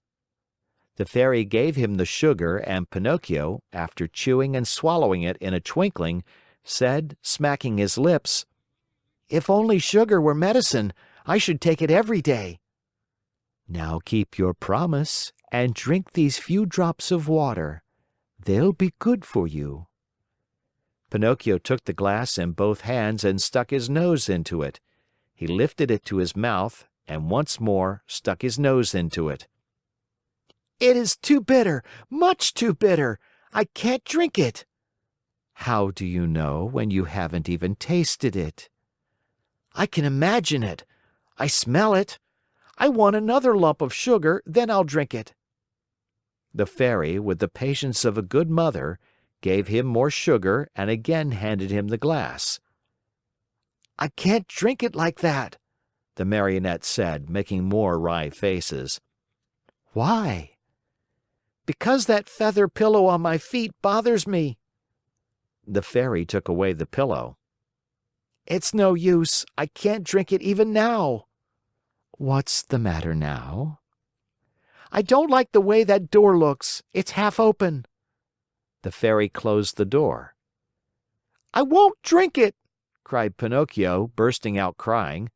"I won't drink this awful water. I won't! I won't! No, no, no, no!" "My boy, you'll be sorry." "I don't care."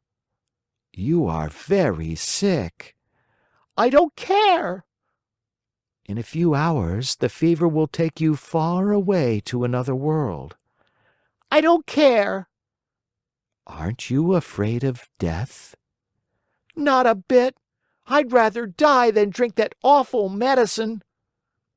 At that moment, the door of the room flew open and in came 4 rabbits as black as ink, carrying a small black coffin on their shoulders. "What do you want from me?"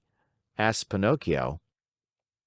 "We have come for you," said the largest rabbit. "For me? But I'm not dead yet." "No, not dead yet, but you will be in a few moments since you have refused to take the medicine which would have made you well."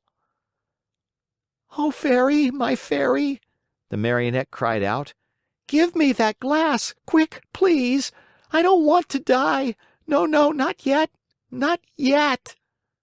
And holding the glass with his 2 hands, he swallowed the medicine at one gulp. "Well," said the 4 rabbits, "this time we have made the trip for nothing." And turning on their heels, they marched solemnly out of the room, carrying their little black coffin and muttering and grumbling between their teeth. In a twinkling, Pinocchio felt fine.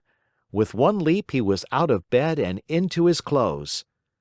The Fairy, seeing him run and jump around the room gay as a bird on wings, said to him, "My medicine was good for you after all, wasn't it?" "Good indeed! It has given me new life." "Why, then, did I have to beg you so hard to make you drink it?"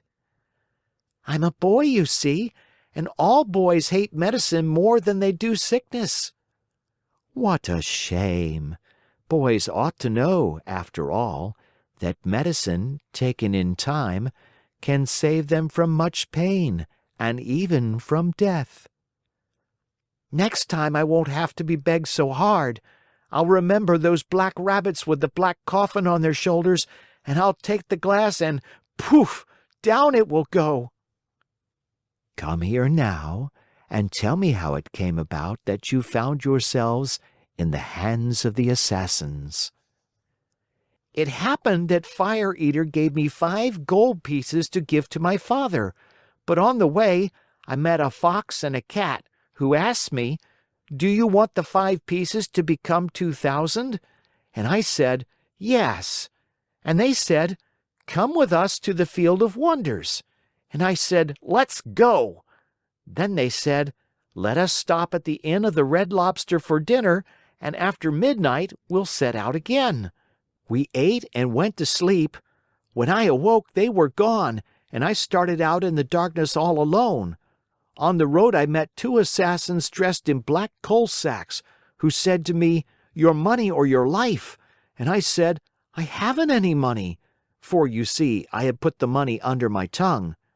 One of them tried to put his hand in my mouth, and I bit it off and spat it out, but it wasn't a hand, it was a cat's paw.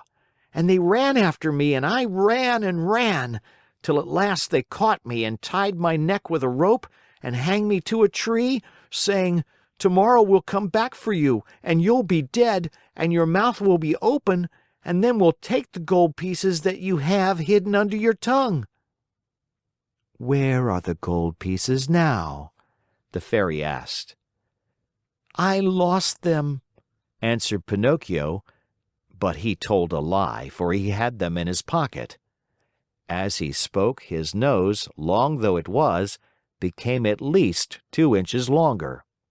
"And where did you lose them?" "In the wood near by." At this second lie, his nose grew a few more inches. "If you lost them in the nearby wood," said the Fairy, "we'll look for them and find them, for everything that is lost there is always found." "Ah, now I remember," replied the Marionette, becoming more and more confused. "I did not lose the gold pieces, but I swallowed them when I drank the medicine." At this third lie, his nose became longer than ever, so long that he could not even turn around. If he turned to the right, he knocked it against the bed or into the window panes. If he turned to the left, he struck the walls or the door. If he raised it a bit, he almost put the Fairy's eyes out. The Fairy sat looking at him and laughing. "Why do you laugh?" the Marionette asked her, worried now at the sight of his growing nose. "I am laughing at your lies." "How do you know I'm lying?" "Lies, my boy, are known in a moment.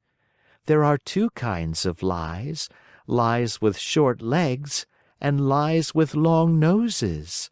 Yours, just now, happen to have long noses."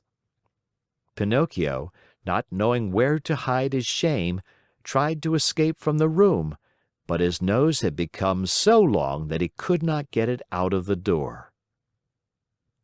End of chapter.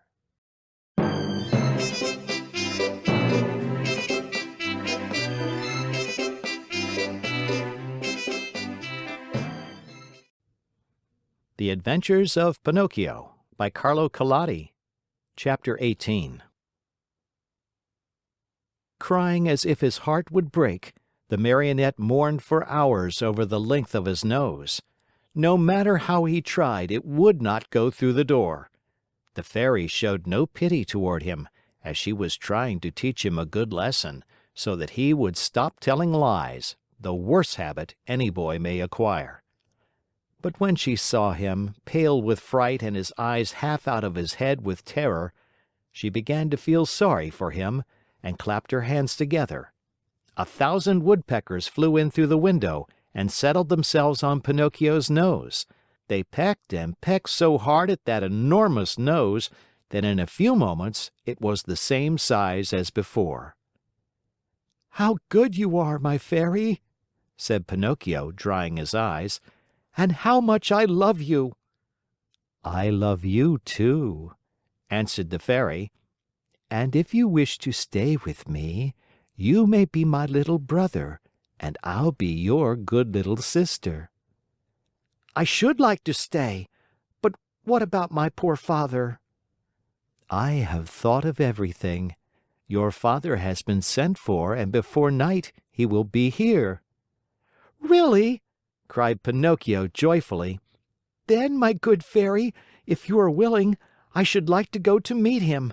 I cannot wait to kiss that dear old man who has suffered so much for my sake." "Surely. Go ahead, but be careful not to lose your way. Take the wood path and you'll surely meet him." Pinocchio set out, and as soon as he found himself in the wood, he ran like a hare. When he reached the giant oak tree, he stopped, for he thought he heard a rustle in the brush. He was right.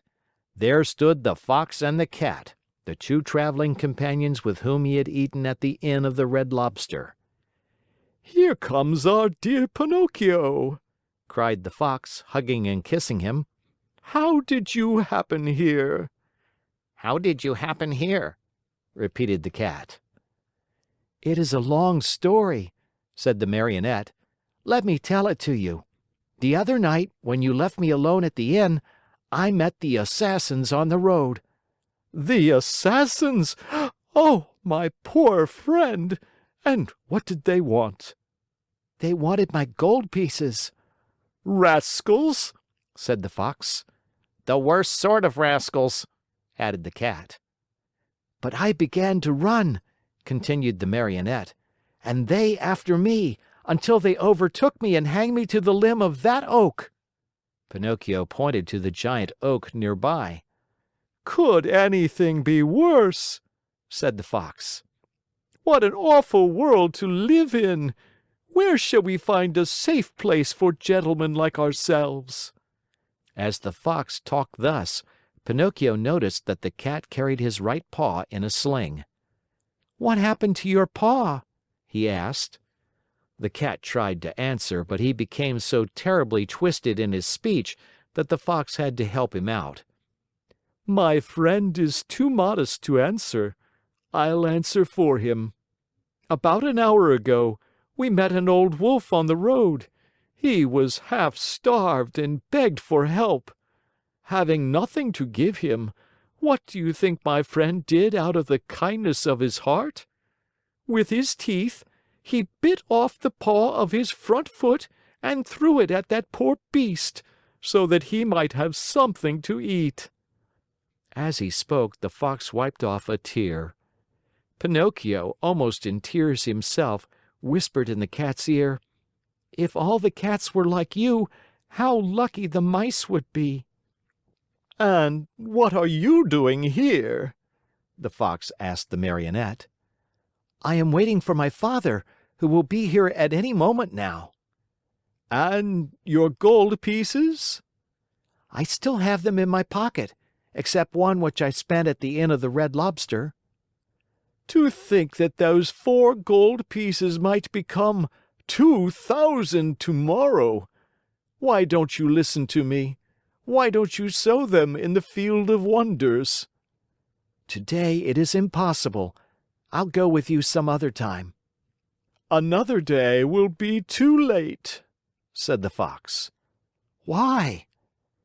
Because that field has been bought by a very rich man, and today is the last day that it will be open to the public. How far is this field of wonders? Only 2 miles away. Will you come with us? We'll be there in half an hour. You can sow the money, and after a few minutes, you will gather your 2,000 coins and return home rich. Are you coming? Pinocchio hesitated a moment before answering, for he remembered the good fairy, old Geppetto, and the advice of the talking cricket. Then he ended by doing what all boys do when they have no heart and little brain. He shrugged his shoulders and said to the Fox and the Cat, Let us go. I am with you. And they went. They walked and walked for a half a day at least, and at last they came to the town called the City of Simple Simons. As soon as they entered the town, Pinocchio noticed that all the streets were filled with hairless dogs yawning from hunger, with sheared sheep trembling with cold, with combless chickens begging for a grain of wheat, with large butterflies unable to use their wings because they had sold all their lovely colors, with tailless peacocks ashamed to show themselves, and with bedraggled pheasants scuttling away hurriedly, grieving for their bright feathers of gold and silver, lost to them forever. Through this crowd of paupers and beggars, a beautiful coach passed now and again. Within it sat either a fox, a hawk, or a vulture.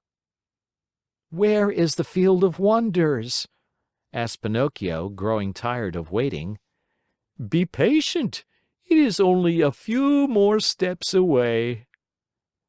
They passed through the city and, just outside the walls, they stepped into a lonely field, which looked more or less like any other field. Here we are, said the Fox to the Marionette. Dig a hole here and put the gold pieces into it. The Marionette obeyed. He dug the hole, put the 4 gold pieces into it, and covered them up very carefully. Now, said the Fox, go to that nearby brook, bring back a pail full of water, and sprinkle it over the spot. Pinocchio followed the directions closely, but, as he had no pail, he pulled off his shoe, filled it with water, and sprinkled the earth which covered the gold. Then he asked, "Anything else?" "Nothing else," answered the Fox. "Now we can go. Return here within 20 minutes and you will find the vine grown and the branches filled with gold pieces." Pinocchio, beside himself with joy, thanked the Fox and the Cat many times and promised them each a beautiful gift. "We don't want any of your gifts," answered the two rogues. "It is enough for us that we have helped you to become rich with little or no trouble. For this we are as happy as kings." They said goodbye to Pinocchio and, wishing him good luck, went on their way. End of chapter.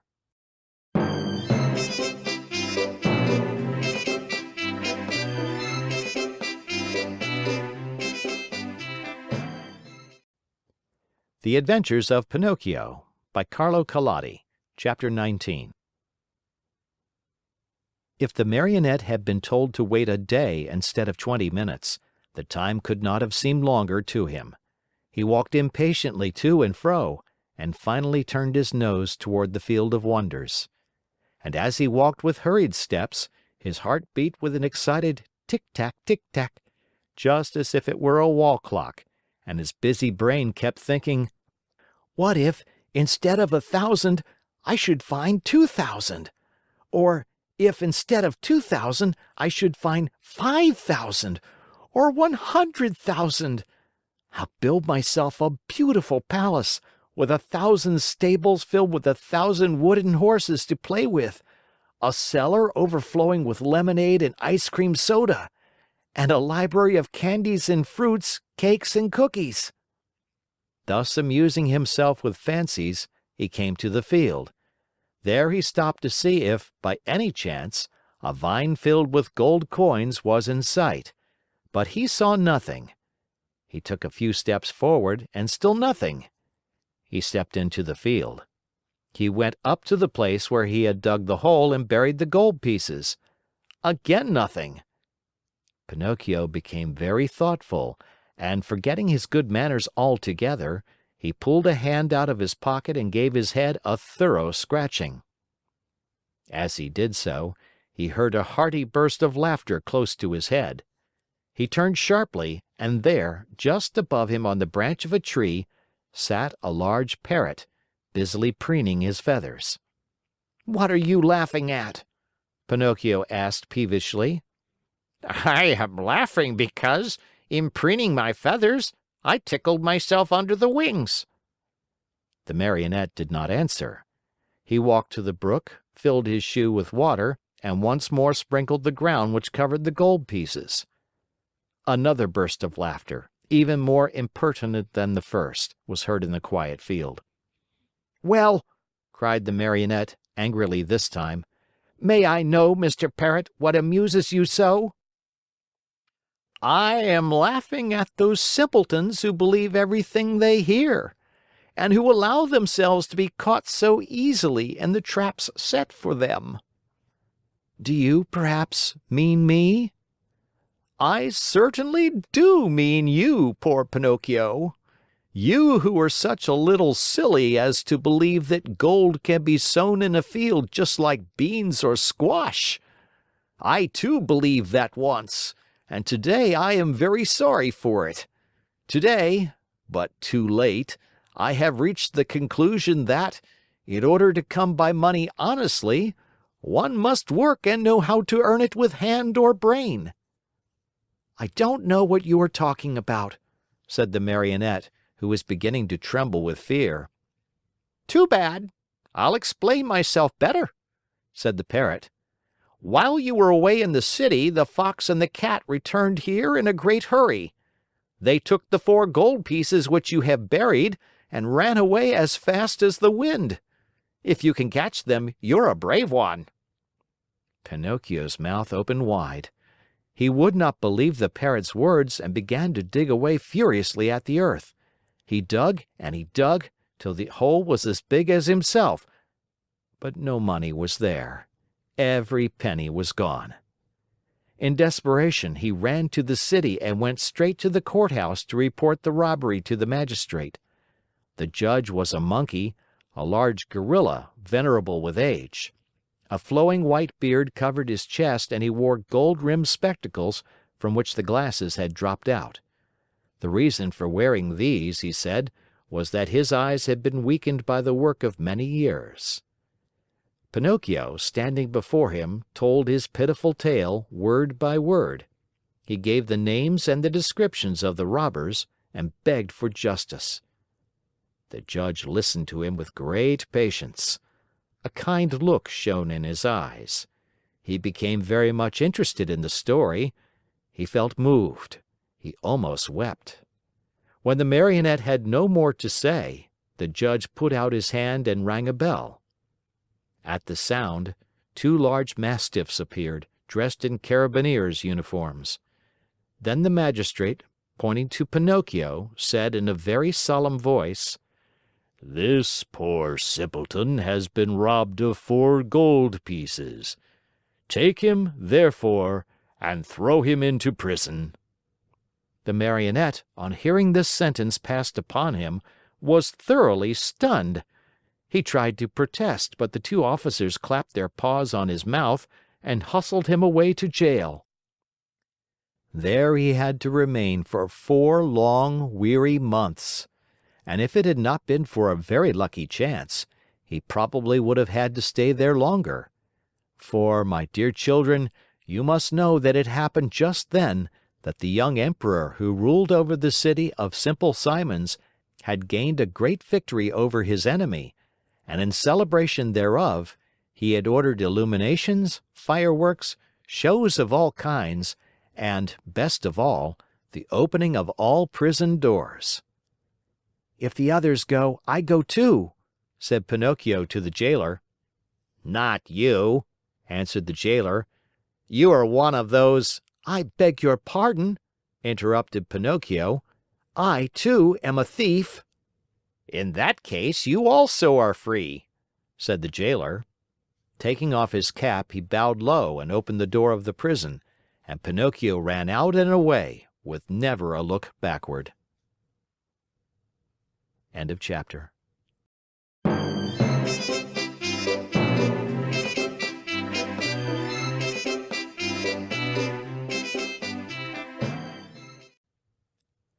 The Adventures of Pinocchio by Carlo Collodi. Chapter 20. Fancy the happiness of Pinocchio on finding himself free! Without saying yes or no, he fled from the city and set out on the road that was to take him back to the house of the lovely Fairy. It had rained for many days, and the road was so muddy that, at times, Pinocchio sank down almost to his knees. But he kept on bravely. Tormented by the wish to see his father and his fairy sister with azure hair, he raced like a greyhound. As he ran, he was splashed with mud even up to his cap. "How unhappy I have been," he said to himself, "and yet I deserve everything, for I am certainly very stubborn and stupid. I will always have my own way. I won't listen to those who love me and who have more brains than I. But from now on, I'll be different, and I'll try to become a most obedient boy. I have found out, beyond any doubt whatever, that disobedient boys are certainly far from happy, and that in the long run, they always lose out. I wonder if Father is waiting for me? Will I find him at the Fairy's house? It is so long, poor man, since I have seen him, and I do so want his love and his kisses. And will the Fairy ever forgive me for all I have done? She who has been so good to me and to whom I owe my life. Can there be a worse or more heartless boy than I am anywhere?" As he spoke, he stopped suddenly, frozen with terror. What was the matter? An immense serpent lay stretched across the road. A serpent with a bright green skin, fiery eyes which glowed and burned, and a pointed tail that smoked like a chimney. How frightened was poor Pinocchio! He ran back wildly for half a mile, and at last settled himself atop a heap of stones to wait for the Serpent to go on his way and leave the road clear for him. He waited an hour, 2 hours, 3 hours, but the Serpent was always there, and even from afar one could see the flash of his red eyes and the column of smoke which rose from his long pointed tail. Pinocchio, trying to feel very brave, walked straight up to him and said in a sweet, soothing voice, "I beg your pardon, Mr. Serpent. Would you be so kind as to step aside to let me pass?" He might as well have talked to a wall. The Serpent never moved. Once more, in the same sweet voice, he spoke. "You must know, Mr. Serpent, that I am going home where my father is waiting for me. It is so long since I have seen him. Would you mind very much if I passed?" He waited for some sign of an answer to his questions, but the answer did not come. On the contrary, the Green Serpent, who had seemed, until then, wide awake and full of life, became suddenly very quiet and still. His eyes closed, and his tail stopped smoking. "Is he dead, I wonder?" said Pinocchio, rubbing his hands together happily.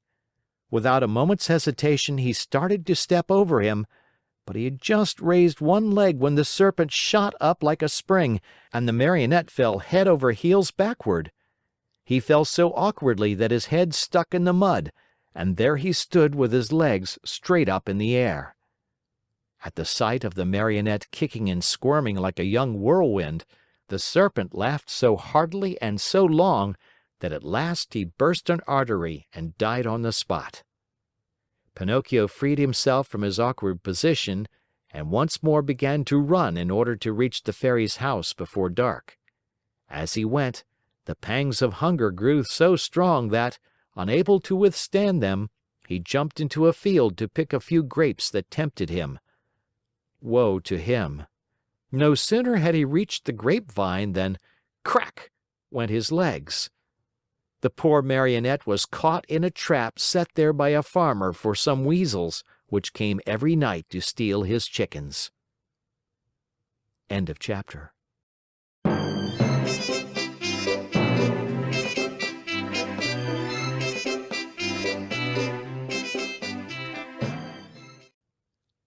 The Adventures of Pinocchio by Carlo Collodi. Chapter 21. Pinocchio, as you may well imagine, began to scream and weep and beg, but all was of no use, for no houses were to be seen, and not a soul passed by on the road. Night came on. A little because of the sharp pain in his legs, a little because of fright at finding himself alone in the darkness of the field, the Marionette was about to faint when he saw a tiny glowworm flickering by. He called to her and said, "Dear little glowworm, will you set me free?" "Poor little fellow," replied the glowworm, stopping to look at him with pity. "How came you to be caught in this trap?" "I stepped into this lonely field to take a few grapes and—" "Are the grapes yours?" "No." "Who has taught you to take things that do not belong to you?" "I was hungry." "Hunger, my boy, is no reason for taking something which belongs to another." "It's true! It's true!" cried Pinocchio in tears. "I won't do it again." Just then the conversation was interrupted by approaching footsteps. It was the owner of the field, who was coming on tiptoes to see if, by chance, he had caught the weasels which had been eating his chickens. Great was his surprise when, on holding up his lantern, he saw that, instead of a weasel, he had caught a boy. "Ah, you little thief!" said the farmer in an angry voice. "So you are the one who steals my chickens!" "No, not I! No, no!" cried Pinocchio, sobbing bitterly. "I came here only to take a very few grapes." "He who steals grapes may very easily steal chickens also. Take my word for it. I'll give you a lesson that you'll remember for a long while." He opened the trap, grabbed the Marionette by the collar, and carried him to the house as if he were a puppy. When he reached the yard in front of the house, he flung him to the ground, put a foot on his neck, and said to him roughly, "It is late now and it's time for bed. Tomorrow we'll settle matters. In the meantime, since my watchdog died today, you may take his place and guard my henhouse." No sooner said than done. He slipped a dog collar around Pinocchio's neck and tightened it so that it would not come off. A long iron chain was tied to the collar. The other end of the chain was nailed to the wall. "If tonight it should happen to rain," said the Farmer, "you can sleep in that little doghouse nearby, where you will find plenty of straw for a soft bed. It has been Melampo's bed for 3 years and it will be good enough for you. And if by any chance any thieves should come, be sure to bark." After this last warning, the Farmer went into the house and closed the door and barred it. Poor Pinocchio huddled close to the doghouse more dead than alive from cold, hunger, and fright. Now and again he pulled and tugged at the collar which nearly choked him, and cried out in a weak voice, "I deserve it. Yes, I deserve it. I have been nothing but a truant and a vagabond. I have never obeyed anyone, and I have always done as I pleased. If I were only like so many others and had studied and worked and stayed with my poor old father, I should not find myself here now, in this field and in the darkness, taking the place of a farmer's watchdog. Oh, if I could start all over again! But what is done can't be undone, and I must be patient." After this little sermon to himself, which came from the very depths of his heart, Pinocchio went into the doghouse and fell asleep. End of chapter.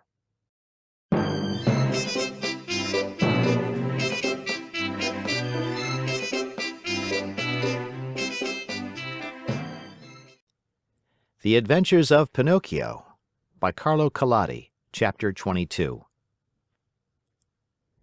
Even though a boy may be very unhappy, he very seldom loses sleep over his worries.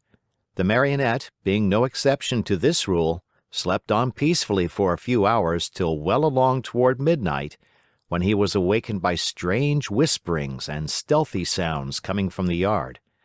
He stuck his nose out of the doghouse and saw 4 slender, hairy animals. They were weasels, small animals very fond of both eggs and chickens. One of them left her companions, and going to the door of the doghouse, said in a sweet voice, "Good evening, Melampo." "My name is not Melampo," answered Pinocchio. "Who are you then?" "I am Pinocchio." "What are you doing here?" "I'm the watchdog." "But where is Melampo? Where is the old dog who used to live in this house?" "He died this morning." "Died? Poor beast! He was so good. Still, judging by your face, I think you too are a good-natured dog." "I beg your pardon. I am not a dog." "What are you then?" "I am a Marionette." "Are you taking the place of the watchdog?" "I'm sorry to say that I am. I'm being punished." "Well, I shall make the same terms with you that we had with the dead Melampo. I am sure you will be glad to hear them." "And what are the terms?" "This is our plan. We'll come once in a while, as in the past, to pay a visit to this henhouse, and we'll take away 8 chickens. Of these, 7 are for us and 1 for you, provided, of course, that you will make believe you are sleeping and will not bark for the Farmer." "Did Melampo really do that?" asked Pinocchio. "Indeed he did, and because of that we were the best of friends. Sleep away peacefully, and remember that before we go we shall leave you a nice fat chicken all ready for your breakfast in the morning. Is that understood?" "Even too well," answered Pinocchio, and shaking his head in a threatening manner, he seemed to say, "We'll talk this over in a few minutes, my friends." As soon as the four Weasels had talked things over, they went straight to the chicken coop which stood close to the doghouse. Digging busily with teeth and claws, they opened the little door and slipped in. But they were no sooner in than they heard the door close with a sharp bang. The one who had done the trick was Pinocchio, who, not satisfied with that, dragged a heavy stone in front of it. That done, he started to bark, and he barked as if he were a real watchdog. "Bow wow wow wow wow!" The farmer heard the loud barks and jumped out of bed. Taking his gun, he leaped to the window and shouted, "What's the matter?" "The thieves are here," answered Pinocchio. Where are they? "In the chicken coop." I'll come down in a second. And in fact, he was down in the yard in a twinkling and running toward the chicken coop. He opened the door, pulled out the Weasels one by one, and after tying them in a bag, said to them in a happy voice, You're in my hands at last. I could punish you now, but I'll wait. In the morning you may come with me to the inn, and there you'll make a fine dinner for some hungry mortal. It is really too great an honor for you, one you do not deserve. But as you see, I'm really a very kind and generous man, and I'm going to do this for you." Then he went up to Pinocchio and began to pet and caress him. "How did you ever find them out so quickly? And to think that Melampo, my faithful Melampo, never saw them in all these years." The Marionette could have told, then and there, all he knew about the shameful contract between the dog and the Weasels. But thinking of the dead dog, he said to himself, "Melampo is dead. What is the use of accusing him? The dead are gone and they cannot defend themselves. The best thing to do is to leave them in peace." "Were you awake or asleep when they came?" continued the farmer. "I was asleep," answered Pinocchio, "but they awakened me with their whisperings. One of them even came to the door of the doghouse and said to me, 'If you promise not to bark, we will make you a present of one of the chickens for your breakfast.' Did you hear that? They had the audacity to make such a proposition as that to me. For you must know that, though I am a very wicked Marionette full of faults, still I have never been, nor shall ever be, bribed." "Fine boy!" cried the farmer, slapping him on the shoulder in a friendly way. "You ought to be proud of yourself. And to show you what I think of you, you are free from this instant." And he slipped the dog collar from his neck. End of chapter.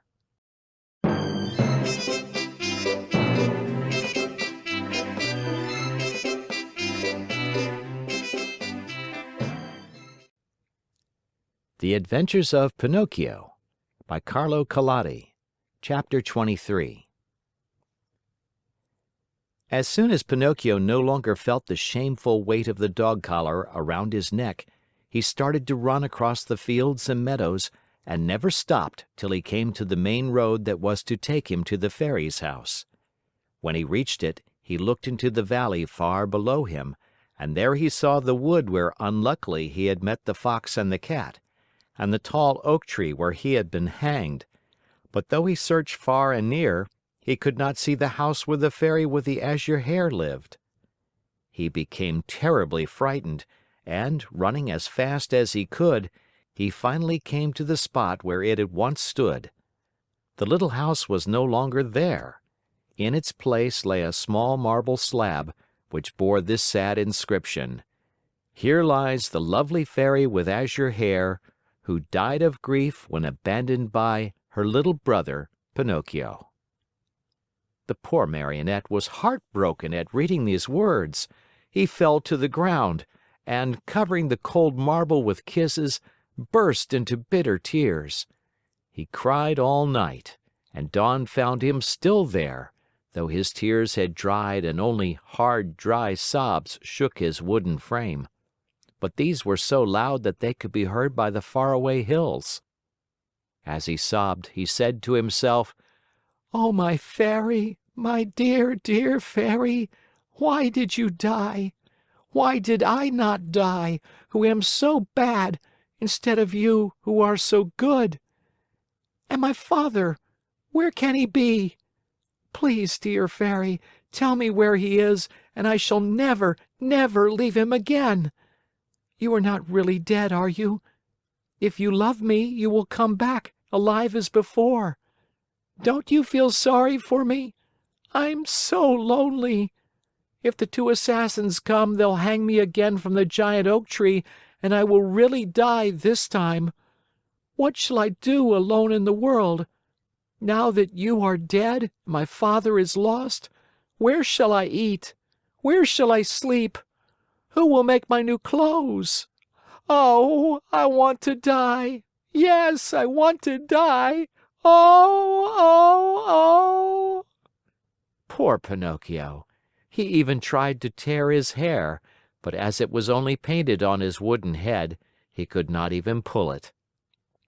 Just then a large pigeon flew far above him.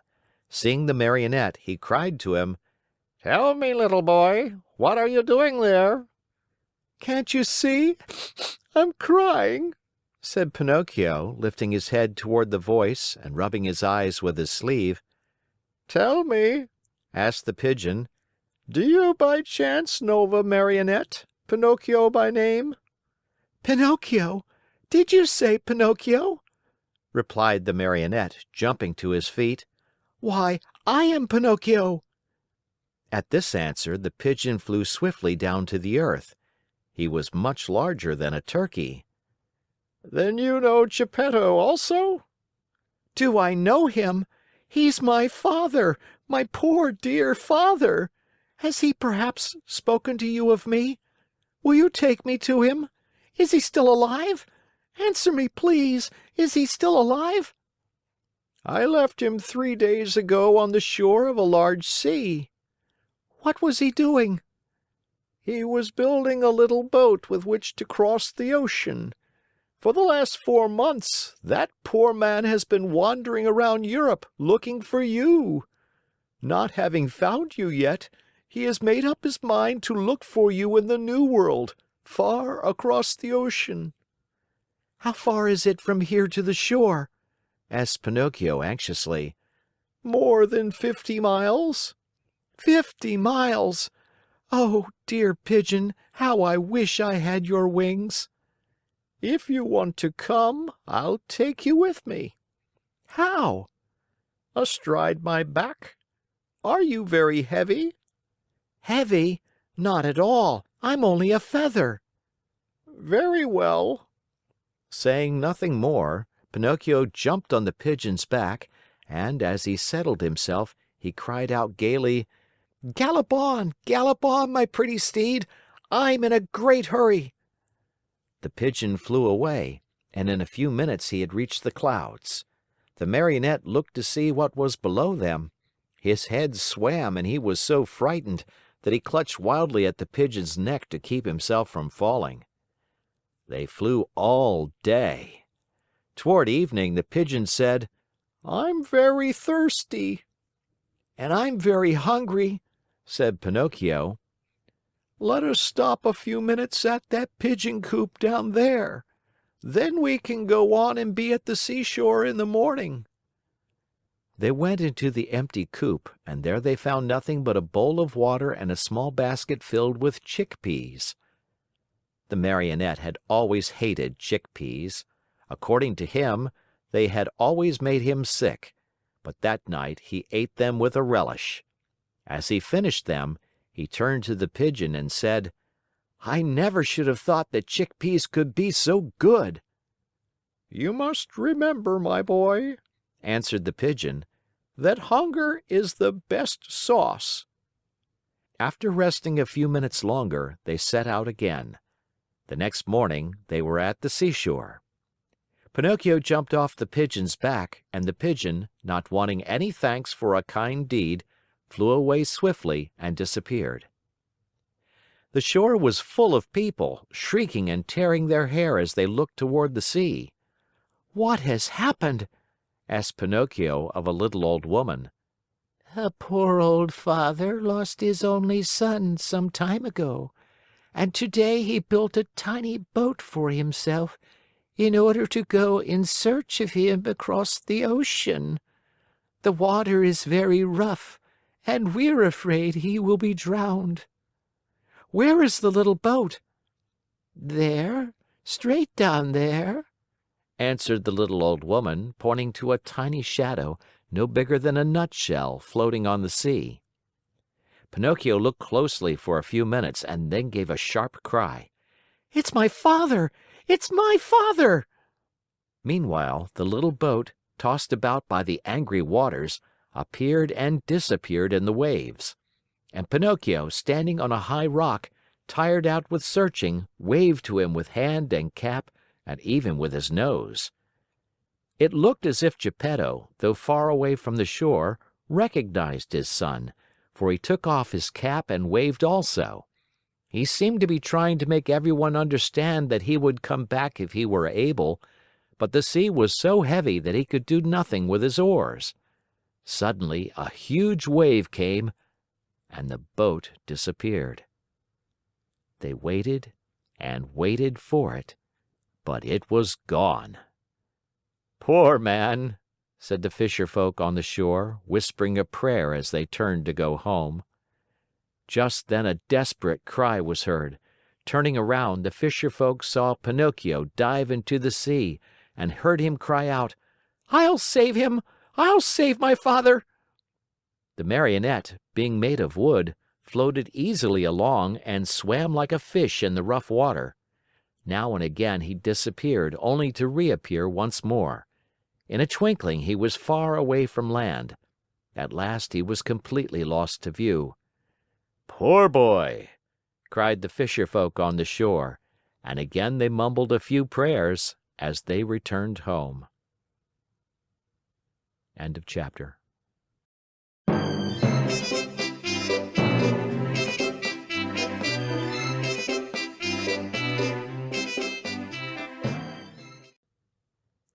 The Adventures of Pinocchio by Carlo Collodi, Chapter 24. Pinocchio, spurred on by the hope of finding his father and of being in time to save him, swam all night long. And what a horrible night it was! It poured rain, it hailed, it thundered, and the lightning was so bright that it turned the night into day. At dawn, he saw, not far away from him, a long stretch of sand. It was an island in the middle of the sea. Pinocchio tried his best to get there, but he couldn't. The waves played with him and tossed him about as if he were a twig or a bit of straw. At last, and luckily for him, a tremendous wave tossed him to the very spot where he wanted to be. The blow from the wave was so strong that, as he fell to the ground, his joints cracked and almost broke. But, nothing daunted, he jumped to his feet and cried, "Once more I have escaped with my life!" Little by little the sky cleared. The sun came out in full splendor, and the sea became as calm as a lake. Then the Marionette took off his clothes and laid them on the sand to dry. He looked over the waters to see whether he might catch sight of a boat with a little man in it. He searched and he searched, but he saw nothing except sea and sky, and far away a few sails, so small that they might have been birds. "If only I knew the name of this island," he said to himself. "If I even knew what kind of people I would find here. But whom shall I ask? There is no one here." The idea of finding himself in so lonesome a spot made him so sad that he was about to cry, but just then he saw a big fish swimming nearby, with his head far out of the water. Not knowing what to call him, the Marionette said to him, "Hey there, Mr. Fish! May I have a word with you?" "Even two, if you want," answered the fish, who happened to be a very polite dolphin. "Will you please tell me if, on this island, there are places where one may eat without necessarily being eaten?" "Surely there are," answered the Dolphin. "In fact, you'll find one not far from this spot." "And how shall I get there?" Take that path on your left and follow your nose. You can't go wrong." "Tell me another thing. You who travel day and night through the sea, did you not perhaps meet a little boat with my father in it?" "And who is your father?" "He is the best father in the world, even as I am the worst son that can be found." "In the storm of last night," answered the Dolphin, "the little boat must have been swamped." "And my father?" "By this time he must have been swallowed by the terrible shark, which for the last few days has been bringing terror to these waters." "Is this shark very big?" asked Pinocchio, who was beginning to tremble with fright. "Is he big?" replied the Dolphin.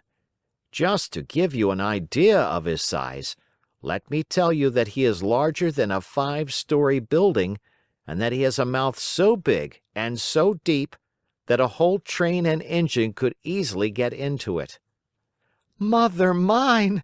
cried the Marionette, scared to death, and dressing himself as fast as he could, he turned to the Dolphin and said, "Farewell, Mr. Fish. Pardon the bother, and many thanks for your kindness." This said, he took the path at so swift a gait that he seemed to fly, and at every small sound he heard, he turned in fear to see whether the terrible shark, 5 stories high and with a train in his mouth, was following him. After walking a half hour, he came to a small country called the Land of the Busy Bees. The streets were filled with people running to and fro about their tasks. Everyone worked, everyone had something to do. Even if one were to search with a lantern, not one idle man or one tramp could have been found. "I understand," said Pinocchio at once, wearily. "This is no place for me. I was not born for work." But in the meantime he began to feel hungry, for it was 24 hours since he had eaten. What was to be done? There were only 2 means left to him in order to get a bite to eat. He either had to work or to beg. He was ashamed to beg, because his father had always preached to him that begging should be done only by the sick or the old. He had said that the real poor in this world, deserving of our pity and help, were only those who, either through age or sickness, had lost the means of earning their bread with their own hands. All others should work, and if they didn't and went hungry, so much the worse for them. Just then a man passed by, worn out and wet with perspiration, pulling, with difficulty, 2 heavy carts filled with coal. Pinocchio looked at him, and judging him by his looks to be a kind man, said to him with eyes downcast in shame, "Will you be so good as to give me a penny, for I am faint with hunger?" "Not only 1 penny," answered the coal man. "I'll give you 4 if you will help me pull these 2 wagons." "I am surprised," answered the Marionette, very much offended. "I wish you to know that I never have been a donkey, nor have I ever pulled a wagon." "So much the better for you," answered the coal man. "Then, my boy, if you are really faint with hunger, eat 2 slices of your pride, and I hope they don't give you indigestion." A few minutes after, a bricklayer passed by, carrying a pail full of plaster on his shoulder. "Good man, will you be kind enough to give a penny to a poor boy who is yawning from hunger?" "Gladly," answered the bricklayer. "Come with me and carry some plaster, and instead of 1 penny, I'll give you 5. "But the plaster is heavy," answered Pinocchio, "and the work too hard for me." If the work is too hard for you, my boy, enjoy your yawns and may they bring you luck." In less than a half hour, at least 20 people passed, and Pinocchio begged of each one, but they all answered, "Aren't you ashamed? Instead of being a beggar in the streets, why don't you look for work and earn your own bread?" Finally, a little woman went by carrying 2 water jugs. "Good woman, will you allow me to have a drink from one of your jugs?"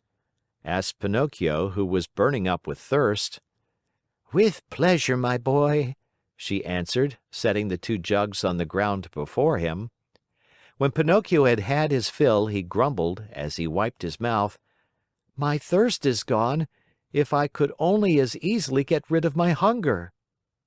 On hearing these words, the good little woman immediately said, "If you help me to carry these jugs home, I'll give you a slice of bread." Pinocchio looked at the jug and said neither yes nor no. "And with the bread, I'll give you a nice dish of cauliflower with white sauce on it." Pinocchio gave the jug another look and said neither yes nor no. "And after the cauliflower, some cake and jam." At this last bribery, Pinocchio could no longer resist and said firmly, "Very well, I'll take the jug home for you." The jug was very heavy, and the Marionette, not being strong enough to carry it with his hands, had to put it on his head. When they arrived home, the little woman made Pinocchio sit down at a small table and placed before him the bread, the cauliflower, and the cake. Pinocchio did not eat, he devoured. His stomach seemed a bottomless pit. His hunger finally appeased, he raised his head to thank his kind benefactress. But he had not looked at her long when he gave a cry of surprise and sat there with his eyes wide open, his fork in the air, and his mouth filled with bread and cauliflower. "Why all this surprise?" asked the good woman, laughing. "Because," answered Pinocchio, stammering and stuttering, "because you remind me of, yes, the same voice, the same eyes, the same hair. Yes, you also have the same azure hair she had. Oh, my little fairy, my little fairy! Tell me that it is you! Don't make me cry any longer! If you only knew! I have cried so much, I have suffered so!" And Pinocchio threw himself on the floor and clasped the knees of the mysterious little woman. End of chapter.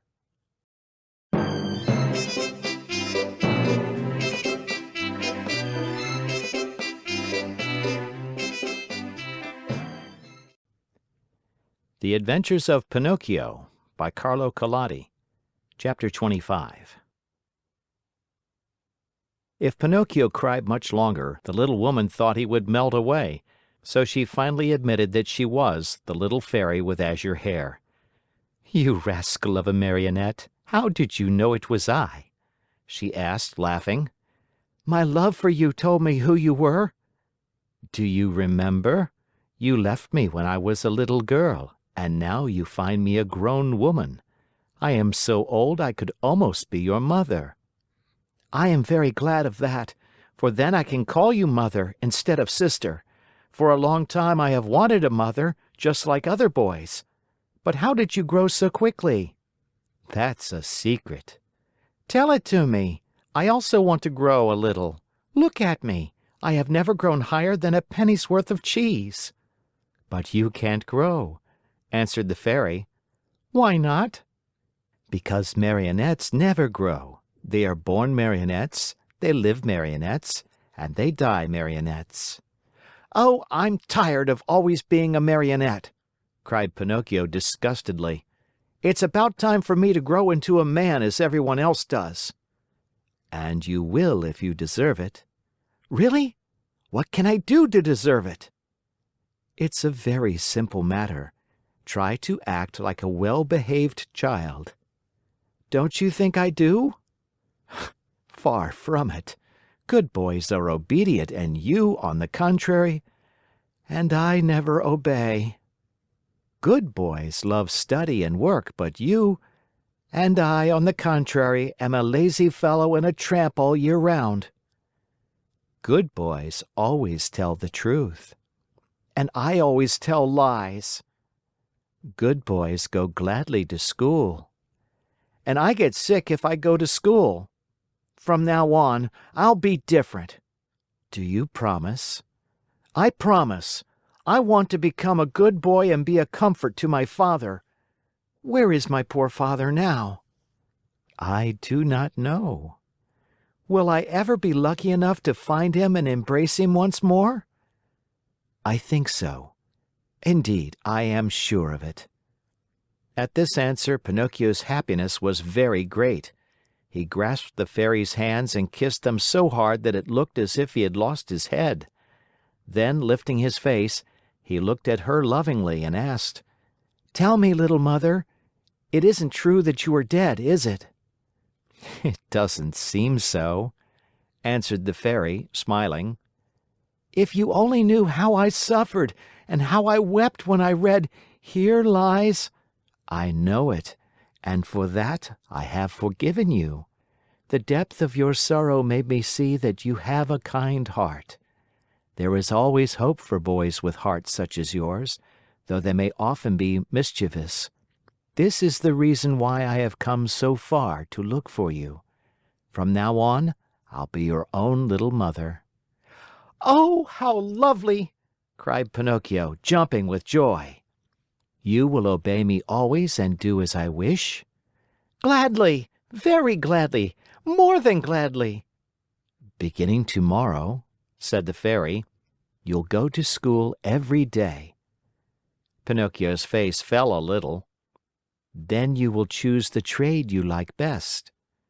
Pinocchio became more serious. "What are you mumbling to yourself?" asked the Fairy. "I was just saying," whined the Marionette in a whisper, "that it seems too late for me to go to school now." "No, indeed. Remember, it is never too late to learn." "But I don't want either trade or profession." "Why?" "Because work wearies me." "My dear boy," said the Fairy, "people who speak as you do usually end their days either in a prison or in a hospital. A man, remember, whether rich or poor, should do something in this world.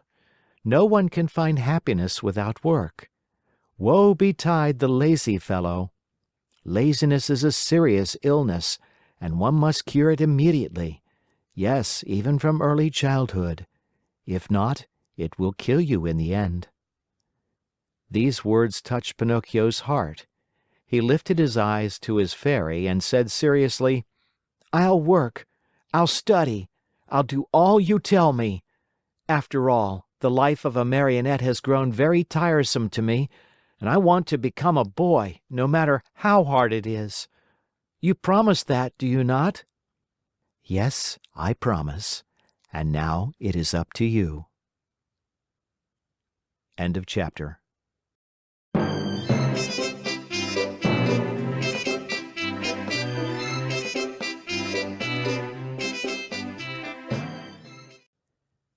The Adventures of Pinocchio by Carlo Collodi, Chapter 26.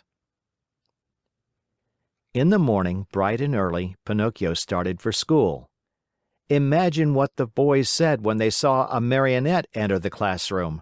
They laughed until they cried. Everyone played tricks on him. One pulled his hat off, another tugged at his coat, a third tried to paint a mustache under his nose. One even attempted to tie strings to his feet and his hands to make him dance. For a while, Pinocchio was very calm and quiet. Finally, however, he lost all patience and turning to his tormentors, he said to them threateningly, "Careful, boys! I haven't come here to be made fun of. I'll respect you, and I want you to respect me." "Hurrah for Dr. Know-All! You have spoken like a printed book!" howled the boys, bursting with laughter. One of them, more impudent than the rest, put out his hand to pull the Marionette's nose. But he was not quick enough, for Pinocchio stretched his leg under the table and kicked him hard on the shin. "Oh, what hard feet!" cried the boy, rubbing the spot where the Marionette had kicked him.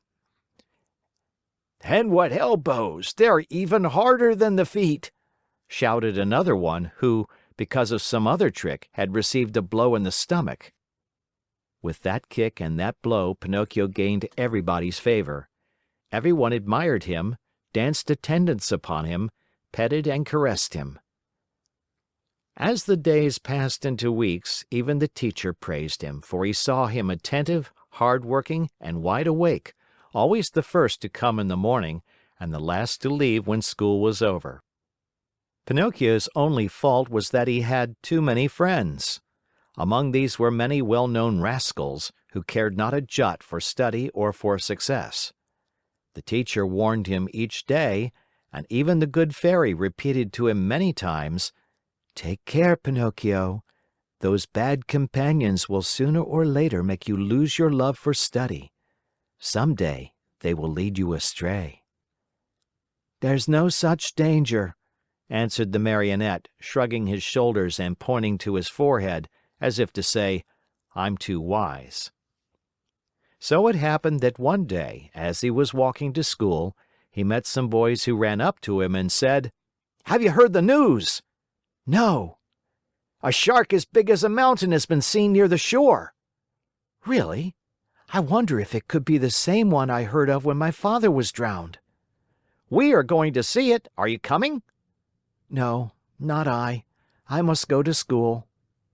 "What do you care about school? You can go there tomorrow. With a lesson more or less, we are always the same donkeys." "And what will the teacher say?" "Let him talk. He is paid to grumble all day long." "And my mother?" "Mothers don't know anything," answered those scamps. "Do you know what I'll do?" said Pinocchio. "For certain reasons of mine, I too want to see that shark. But I'll go after school. I can see him then as well as now." "Poor simpleton!" cried one of the boys. "Do you think that a fish of that size will stand there waiting for you? He turns and off he goes, and no one will ever be the wiser." "How long does it take from here to the shore?" asked the Marionette. 1 hour there and back." "Very well then, let's see who gets there first!"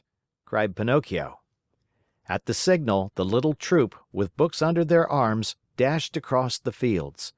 Pinocchio led the way, running as if on wings, the others following as fast as they could. Now and again he looked back and, seeing his followers hot and tired, and with tongues hanging out, he laughed out heartily. Unhappy boy! If he had only known then the dreadful things that were to happen to him on account of his disobedience. End of chapter.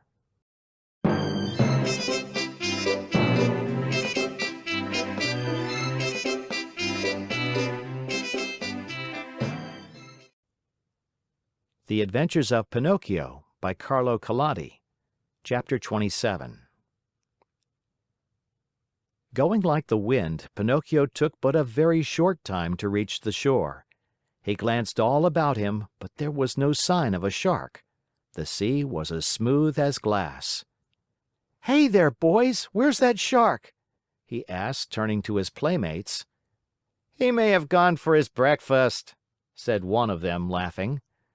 "Or perhaps he went to bed for a little nap," said another, laughing also. From the answers and the laughter which followed them, Pinocchio understood that the boys had played a trick on him. "What now?" he said angrily to them. "What's the joke?" "Oh, the joke's on you!" cried his tormentors, laughing more heartily than ever, and dancing gaily around the Marionette. "And that is?" "That we have made you stay out of school to come with us. Aren't you ashamed of being such a goody-goody and studying so hard? You never have a bit of enjoyment." "And what is it to you if I do study?" "What does the teacher think of us, you mean?" "Why?" "Don't you see? If you study and we don't, we pay for it. After all, it's only fair to look out for ourselves." "What do you want me to do?" "Hate school and books and teachers as we all do.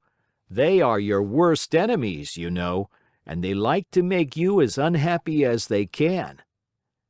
"And if I go on studying, what will you do to me?" "You'll pay for it." "Really, you amuse me," answered the Marionette, nodding his head. "Hey, Pinocchio!" cried the tallest of them all. "That will do. We are tired of hearing you bragging about yourself, you little turkey cock. You may not be afraid of us, but remember we are not afraid of you either. You are alone, you know, and we are 7. Like the 7 sins, said Pinocchio, still laughing. Did you hear that? He has insulted us all. He has called us sins. Pinocchio, apologize for that or look out. Cuckoo, said the Marionette, mocking them with his thumb to his nose. You'll be sorry. Cuckoo. We'll whip you soundly. Cuckoo. You'll go home with a broken nose. Cuckoo.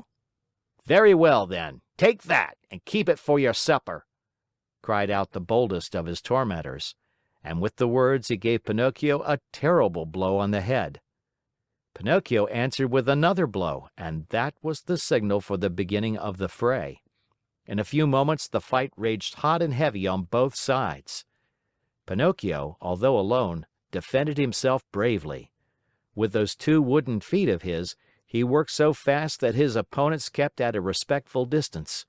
Wherever they landed, they left their painful mark, and the boys could only run away and howl. Enraged at not being able to fight the Marionette at close quarters, they started to throw all kinds of books at him. Readers, geographies, histories, grammars flew in all directions. But Pinocchio was keen of eye and swift of movement, and the books only passed over his head, landed in the sea, and disappeared. The fish, thinking they might be good to eat, came to the top of the water in great numbers. Some took a nibble, some took a bite, but no sooner had they tasted a page or two than they spat them out with a wry face, as if to say, "What a horrid taste! Our own food is so much better." Meanwhile, the battle waxed more and more furious. At the noise, a large crab crawled slowly out of the water, and with a voice that sounded like a trombone suffering from a cold, he cried out, "Stop fighting, you rascals! These battles between boys rarely end well. Trouble is sure to come to you." Poor Crab! He might as well have spoken to the wind. Instead of listening to his good advice, Pinocchio turned to him and said as roughly as he knew how, "Keep quiet, ugly Gab. It would be better for you to chew a few cough drops to get rid of that cold you have. Go to bed and sleep. You will feel better in the morning." In the meantime, the boys, having used all their books, looked around for new ammunition. Seeing Pinocchio's bundle lying idle nearby, they somehow managed to get hold of it. One of the books was a very large volume, an arithmetic text, heavily bound in leather. It was Pinocchio's pride. Among all his books, he liked that one the best. Thinking it would make a fine missile, one of the boys took hold of it and threw it with all his strength at Pinocchio's head. But instead of hitting the Marionette, the book struck one of the other boys, who, as pale as a ghost, cried out faintly, "Oh, Mother, help! I'm dying!" and fell senseless to the ground. At the sight of that pale little corpse, the boys were so frightened that they turned tail and ran. In a few moments, all had disappeared. All except Pinocchio. Although scared to death by the horror of what had been done, he ran to the sea and soaked his handkerchief in the cool water, and with it bathed the head of his poor little schoolmate. Sobbing bitterly, he called to him, saying, "Eugene! My poor Eugene! Open your eyes and look at me! Why don't you answer? I was not the one who hit you, you know. Believe me, I didn't do it. Open your eyes, Eugene. If you keep them shut, I'll die too. Oh, dear me, how shall I ever go home now? How shall I ever look at my little mother again? What will happen to me? Where shall I go? Where shall I hide? Oh, how much better it would have been, 1,000 times better, if only I had gone to school. Why did I listen to those boys? They always were a bad influence. And to think that the teacher had told me, and my mother too, beware of bad company. That's what she said. But I'm stubborn and proud. I listen, but always I do as I wish. and then I pay. I've never had a moment's peace since I've been born. Oh, dear! What will become of me? What will become of me?" Pinocchio went on crying and moaning and beating his head. Again and again he called to his little friend, when suddenly he heard heavy steps approaching. He looked up and saw two tall Carabineers near him. "What are you doing stretched out on the ground?" they asked Pinocchio. "I'm helping this schoolfellow of mine." "Has he fainted?" "I should say so," said one of the Carabineers, bending to look at Eugene. "This boy has been wounded on the temple. Who has hurt him?" "Not I," stammered the Marionette, who had hardly a breath left in his whole body. "If it wasn't you, who was it then?" "Not I," repeated Pinocchio. "And with what was he wounded?" "With this book," and the Marionette picked up the arithmetic text to show it to the officer. "And whose book is this?" "Mine." "Enough! Not another word! Get up as quickly as you can and come along with us." "But I—" "Come with us." Before starting out, the officers called out to several fishermen passing by in a boat and said to them, "Take care of this little fellow who has been hurt. Take him home and bind his wounds. Tomorrow we'll come after him." They then took hold of Pinocchio and, putting him between them, said to him in a rough voice, "March! And go quickly, or it will be the worse for you." They did not have to repeat their words. The Marionette walked swiftly along the road to the village. But the poor fellow hardly knew what he was about. He thought he had a nightmare. He felt ill. His eyes saw everything double, his legs trembled, his tongue was dry, and, try as he might, he could not utter a single word. Yet in spite of this numbness of feeling, he suffered keenly at the thought of passing under the windows of his good little Fairy's house. What would she say on seeing him between two Carabineers? They had just reached the village when a sudden gust of wind blew off Pinocchio's cap and made it go sailing far down the street. "Would you allow me," the Marionette asked the Carabineers, "to run after my cap?" "Very well, go, but hurry." The Marionette went, picked up his cap, but instead of putting it on his head, he stuck it between his teeth and then raced toward the sea. He went like a bullet out of a gun. The Carabineers, judging that it would be very difficult to catch him, sent a large Mastiff after him, one that had won first prize in all the dog races. Pinocchio ran fast and the dog ran faster. At so much noise, the people hung out of the windows or gathered in the street, anxious to see the end of the contest. But they were disappointed, for the dog and Pinocchio raised so much dust on the road that, after a few moments, it was impossible to see them. End of chapter.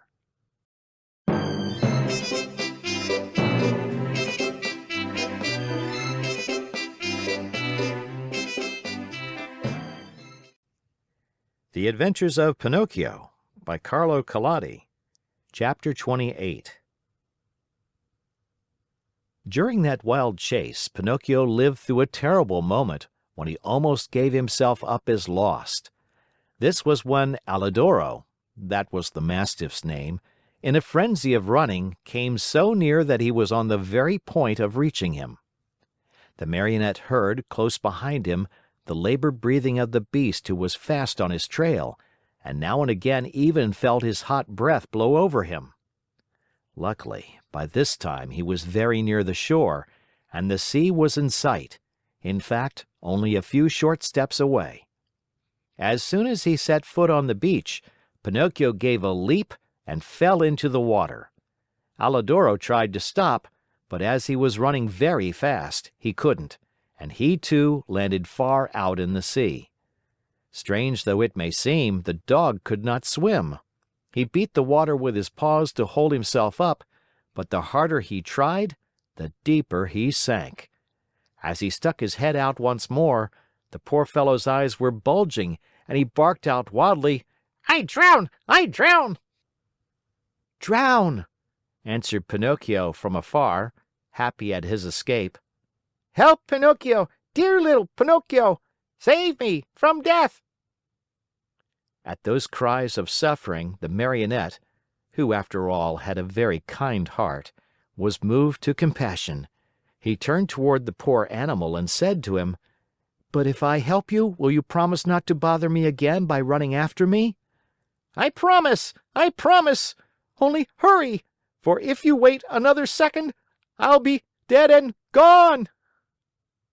Pinocchio hesitated still another minute. Then, remembering how his father had often told him that a kind deed is never lost, he swam to Alidoro and, catching hold of his tail, dragged him to the shore. The poor dog was so weak he could not stand. He had swallowed so much salt water that he was swollen like a balloon. However, Pinocchio, not wishing to trust him too much, threw himself once again into the sea. As he swam away, he called out, "Goodbye, Alidoro. Good luck, and remember me to the family." "Goodbye, little Pinocchio," answered the dog. "A thousand thanks for having saved me from death. You did me a good turn, and in this world what is given is always returned. If the chance comes, I shall be there." Pinocchio went on swimming close to shore. At last he thought he had reached a safe place. Glancing up and down the beach, he saw the opening of a cave out of which rose a spiral of smoke. "In that cave," he said to himself, "there must be a fire. So much the better.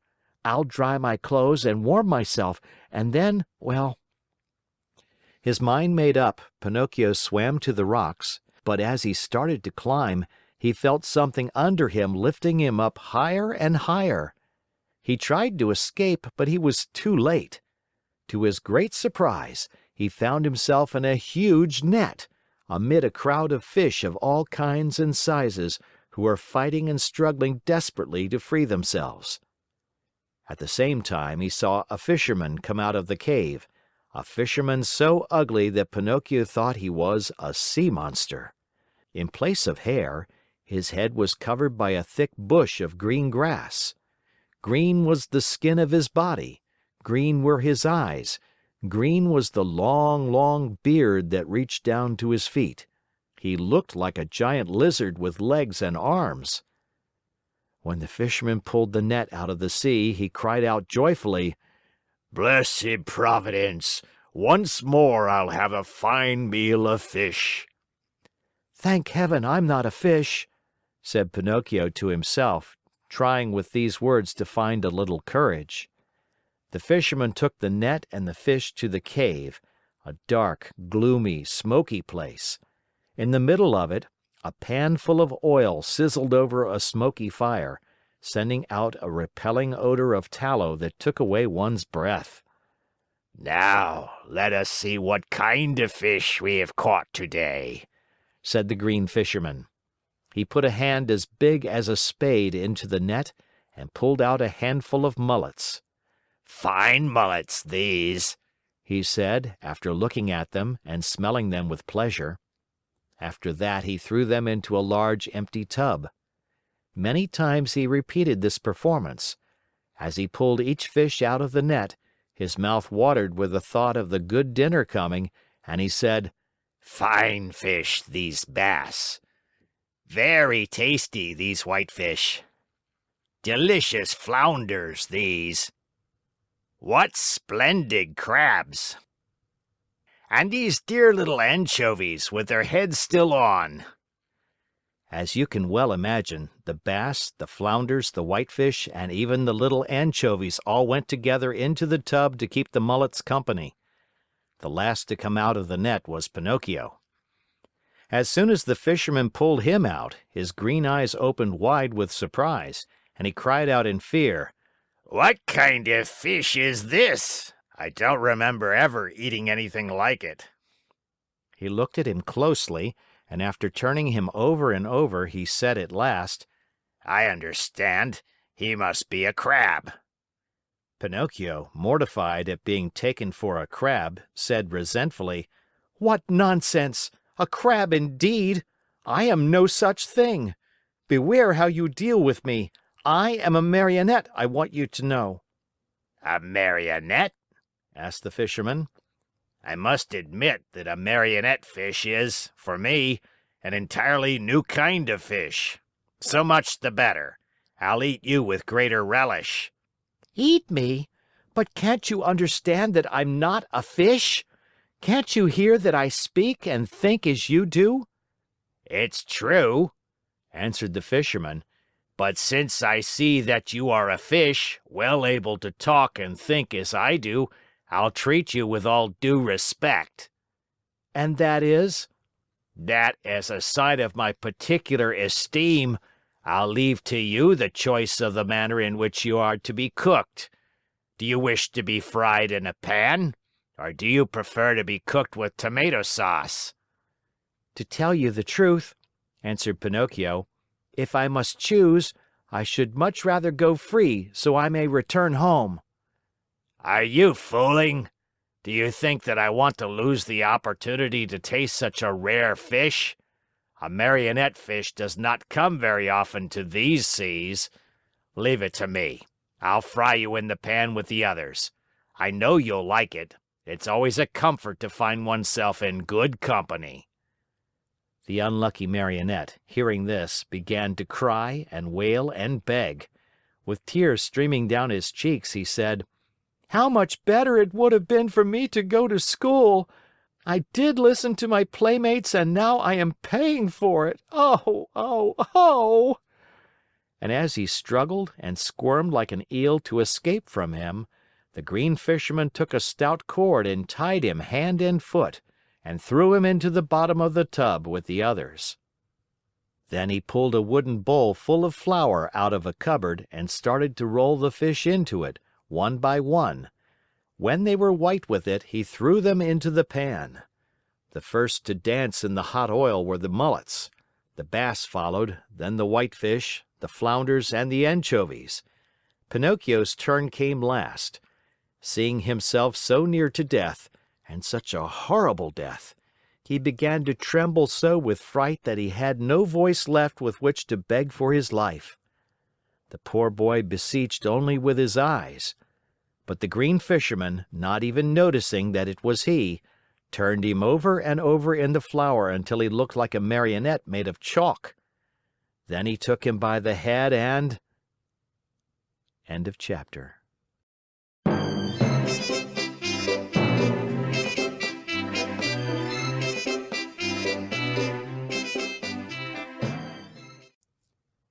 The Adventures of Pinocchio by Carlo Collodi. Chapter 29.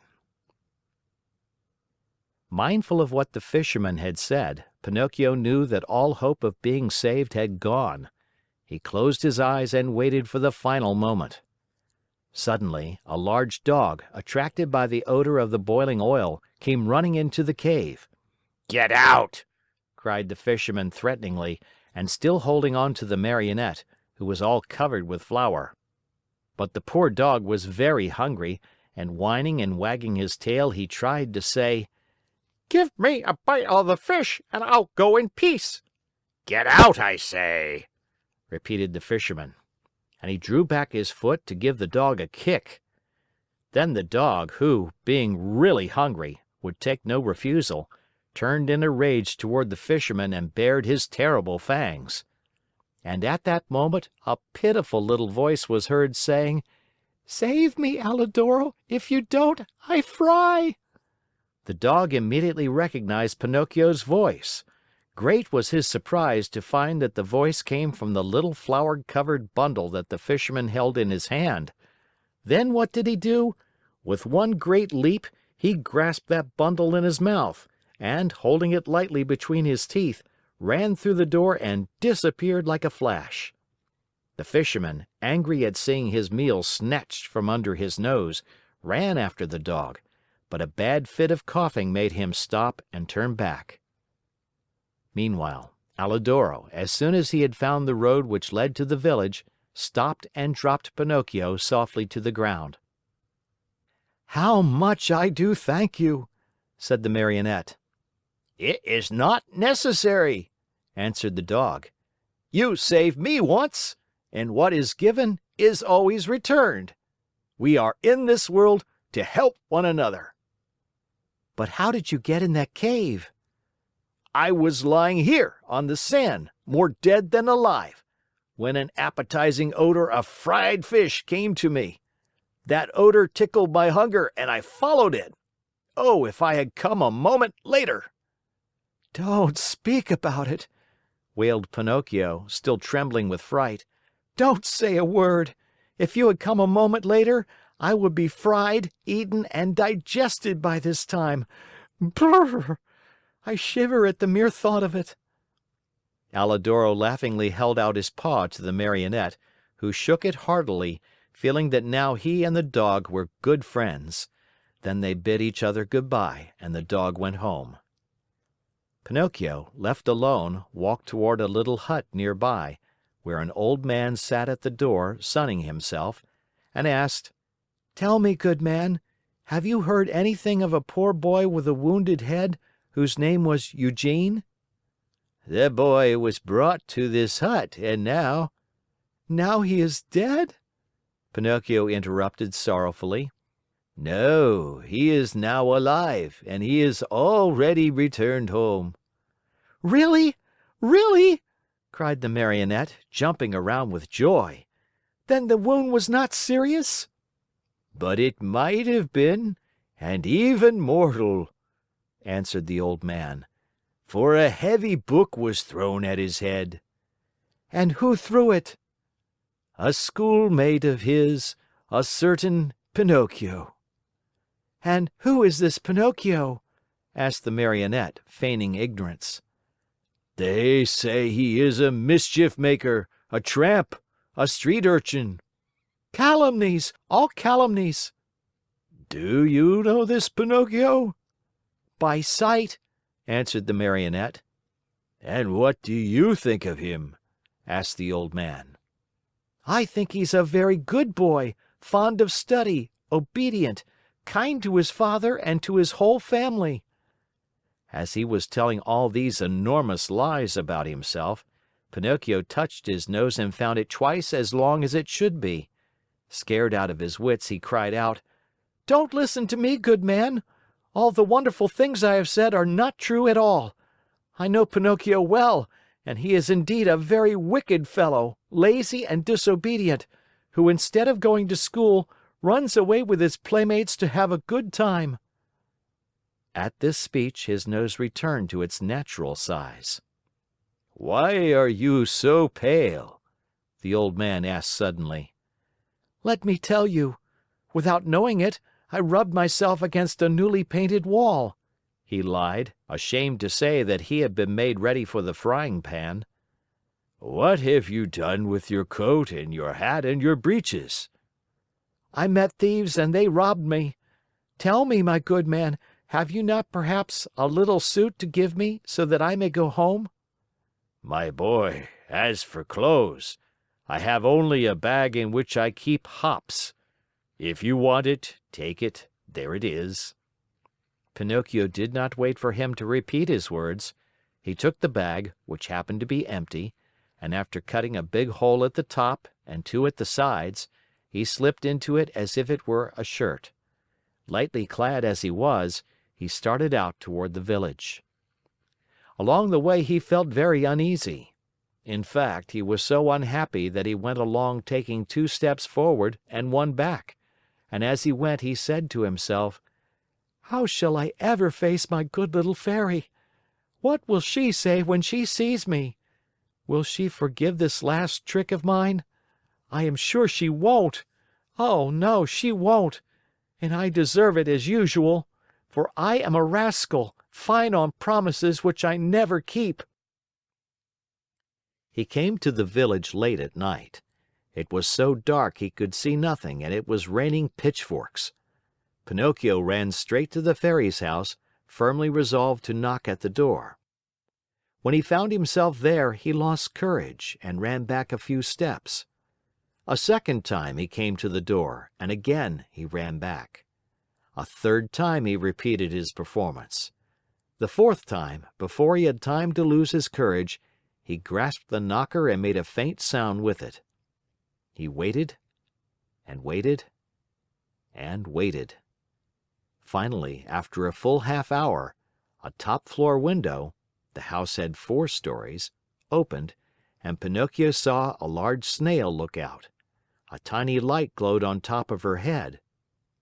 Who knocks at this late hour? She called. "Is the Fairy home?" asked the Marionette. The Fairy is asleep and does not wish to be disturbed. Who are you? "It is I." Who's I? "Pinocchio." Who is Pinocchio? "The Marionette, the one who lives in the Fairy's house." Oh, I understand, said the Snail. Wait for me there. I'll come down to open the door for you. "Hurry, I beg of you, for I am dying of cold." My boy, I am a snail, and snails are never in a hurry. An hour passed, 2 hours, and the door was still closed. Pinocchio, who was trembling with fear and shivering from the cold rain on his back, knocked a second time, this time louder than before. At that second knock, a window on the 3rd floor opened and the same Snail looked out. "Dear little Snail," cried Pinocchio from the street, "I have been waiting 2 hours for you, and 2 hours on a dreadful night like this are as long as 2 years. Hurry, please." My boy, answered the Snail in a calm, peaceful voice. my dear boy, I am a snail, and snails are never in a hurry. And the window closed. A few minutes later, midnight struck, then 1 o'clock, 2 o'clock, and the door still remained closed.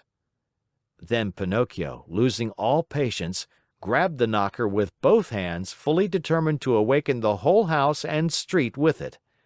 As soon as he touched the knocker, however, it became an eel and wiggled away into the darkness.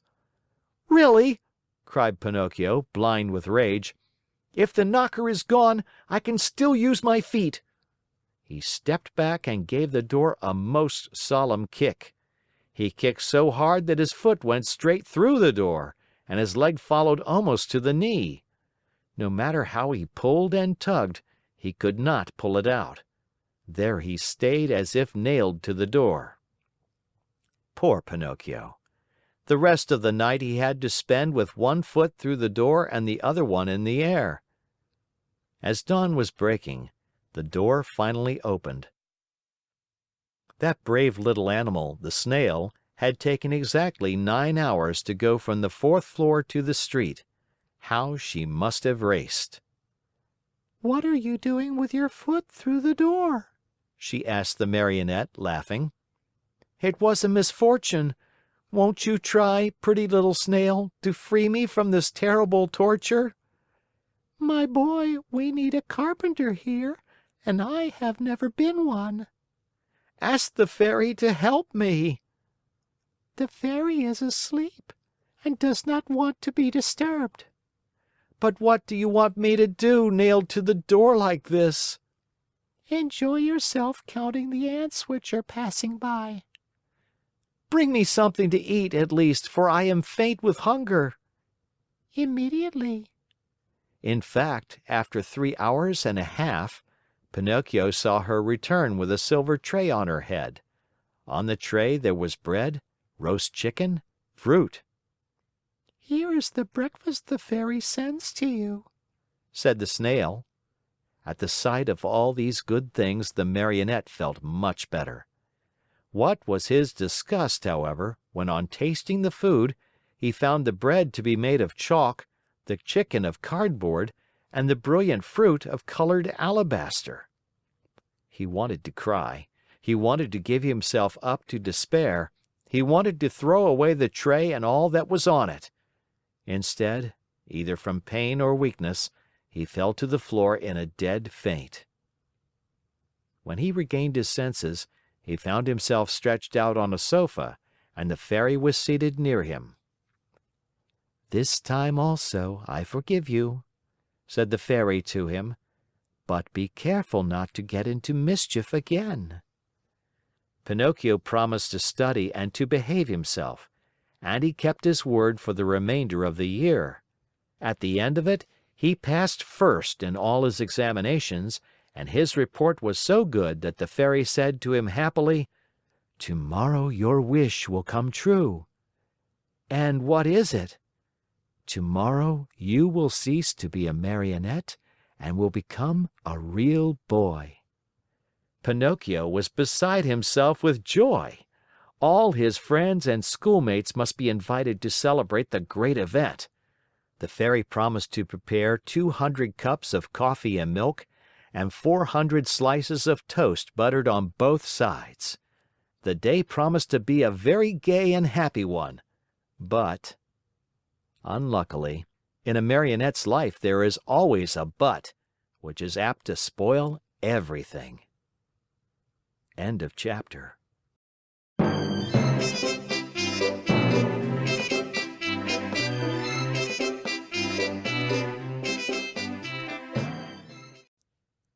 The Adventures of Pinocchio by Carlo Collodi. Chapter 30. Coming at last out of the surprise into which the Fairy's word had thrown him, Pinocchio asked for permission to give out the invitations. "Indeed, you may invite your friends to tomorrow's party. Only remember to return home before dark. Do you understand?" "I'll be back in 1 hour without fail," answered the Marionette. "Take care, Pinocchio. Boys give promises very easily, but they as easily forget them." "But I am not like those others. When I give my word, I keep it." "We shall see. In case you do disobey, you will be the one to suffer, not anyone else." "Why?" "Because boys who do not listen to their elders always come to grief." "I certainly have," said Pinocchio, "but from now on I obey." "We shall see if you are telling the truth." Without adding another word, the Marionette bade the good Fairy goodbye, and singing and dancing, he left the house. In a little more than an hour, all his friends were invited. Some accepted quickly and gladly. Others had to be coaxed, but when they heard that the toast was to be buttered on both sides, they all ended by accepting the invitation with the words, "We'll come to please you." Now it must be known that, among all his friends, Pinocchio had one whom he loved most of all. The boy's real name was Romeo, but everyone called him Lampwick, for he was long and thin and had a woebegone look about him. Lampwick was the laziest boy in the school and the biggest mischief maker, but Pinocchio loved him dearly. That day, he went straight to his friend's house to invite him to the party, but Lampwick was not at home. He went a second time, and again a third, but still without success. Where could he be? Pinocchio searched here and there and everywhere and finally discovered him hiding near a farmer's wagon. "What are you doing there?" asked Pinocchio, running up to him. "I am waiting for midnight to strike to go—" "Where?" "Far, far away." "And I have gone to your house 3 times to look for you." "What did you want from me?" "Haven't you heard the news? Don't you know what good luck is mine?" "What is it?" "Tomorrow I end my days as a Marionette and become a boy, like you and all my other friends." "May it bring you luck." "Shall I see you at my party tomorrow?" "But I'm telling you that I go tonight." "At what time?" "At midnight." "And where are you going?" "To a real country, the best in the world, a wonderful place." "What is it called?" "It is called the Land of Toys. Why don't you come too?" "I? Oh, no." "You are making a big mistake, Pinocchio. Believe me, if you don't come, you'll be sorry. Where can you find a place that will agree better with you and me? No schools, no teachers, no books. In that blessed place there is no such thing as study. Here it is only on Saturdays that we have no school. In the Land of Toys, every day, except Sunday, is a Saturday. Vacation begins on the 1st of January and ends on the last day of December. That is the place for me. All countries should be like it. How happy we should all be. But how does one spend the day in the land of toys? Days are spent in play and enjoyment from morn till night. At night one goes to bed, and next morning the good times begin all over again. What do you think of it?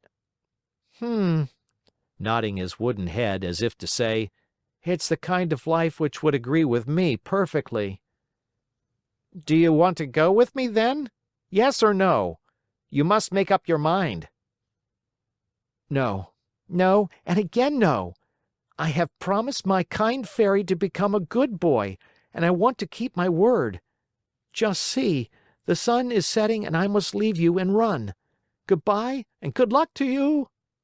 Where are you going in such a hurry? Home. My good fairy wants me to return home before night. Wait 2 minutes more. It's too late. Only 2 minutes. And if the fairy scolds me? Let her scold. After she gets tired, she will stop, said Lampwick. Are you going alone or with others? Alone? There will be more than 100 of us. Will you walk? At midnight, the wagon passes here that is to take us within the boundaries of that marvelous country. How I wish midnight would strike. Why? To see you all set out together. Stay here a while longer and you will see us. No, no, I want to return home. Wait 2 more minutes. I have waited too long as it is. The fairy will be worried. Poor fairy. Is she afraid the bats will eat you up? Listen, Lampwick, said the Marionette. Are you really sure that there are no schools in the land of toys? Not even the shadow of one. Not even one teacher? Not one. And one does not have to study? Never, never, never. What a great land, said Pinocchio, feeling his mouth water. What a beautiful land! I have never been there, but I can well imagine it. Why don't you come too? It is useless for you to tempt me. I told you I promised my good fairy to behave myself, and I am going to keep my word. Goodbye then, and remember me to the grammar schools, to the high schools, and even to the colleges, if you meet them on the way. Goodbye, Lampwick. Have a pleasant trip, enjoy yourself, and remember your friends once in a while. With these words, the Marionette started on his way home. Turning once more to his friend, he asked him, But are you sure that, in that country, each week is composed of 6 Saturdays and 1 Sunday? Very sure. And that vacation begins on the 1st of January and ends on the 31st of December? Very, very sure. What a great country, repeated Pinocchio, puzzled as to what to do. Then, in sudden determination, he said hurriedly, Goodbye for the last time, and good luck. Goodbye. How soon will you go? Within 2 hours. What a pity. If it were only 1 hour, I might wait for you. And the fairy? By this time I'm late, and 1 hour more or less makes very little difference. Poor Pinocchio. And if the fairy scolds you? Oh, I'll let her scold. After she gets tired, she will stop. In the meantime, the night became darker and darker. All at once in the distance a small light flickered. A queer sound could be heard, soft as a little bell, and faint and muffled like the buzz of a faraway mosquito. There it is! Cried Lampwick, jumping to his feet. What? Whispered Pinocchio. The wagon which is coming to get me. For the last time, are you coming or not? But is it really true that in that country boys never have to study? Never, never, never. What a wonderful, beautiful, marvelous country. Oh. End of chapter.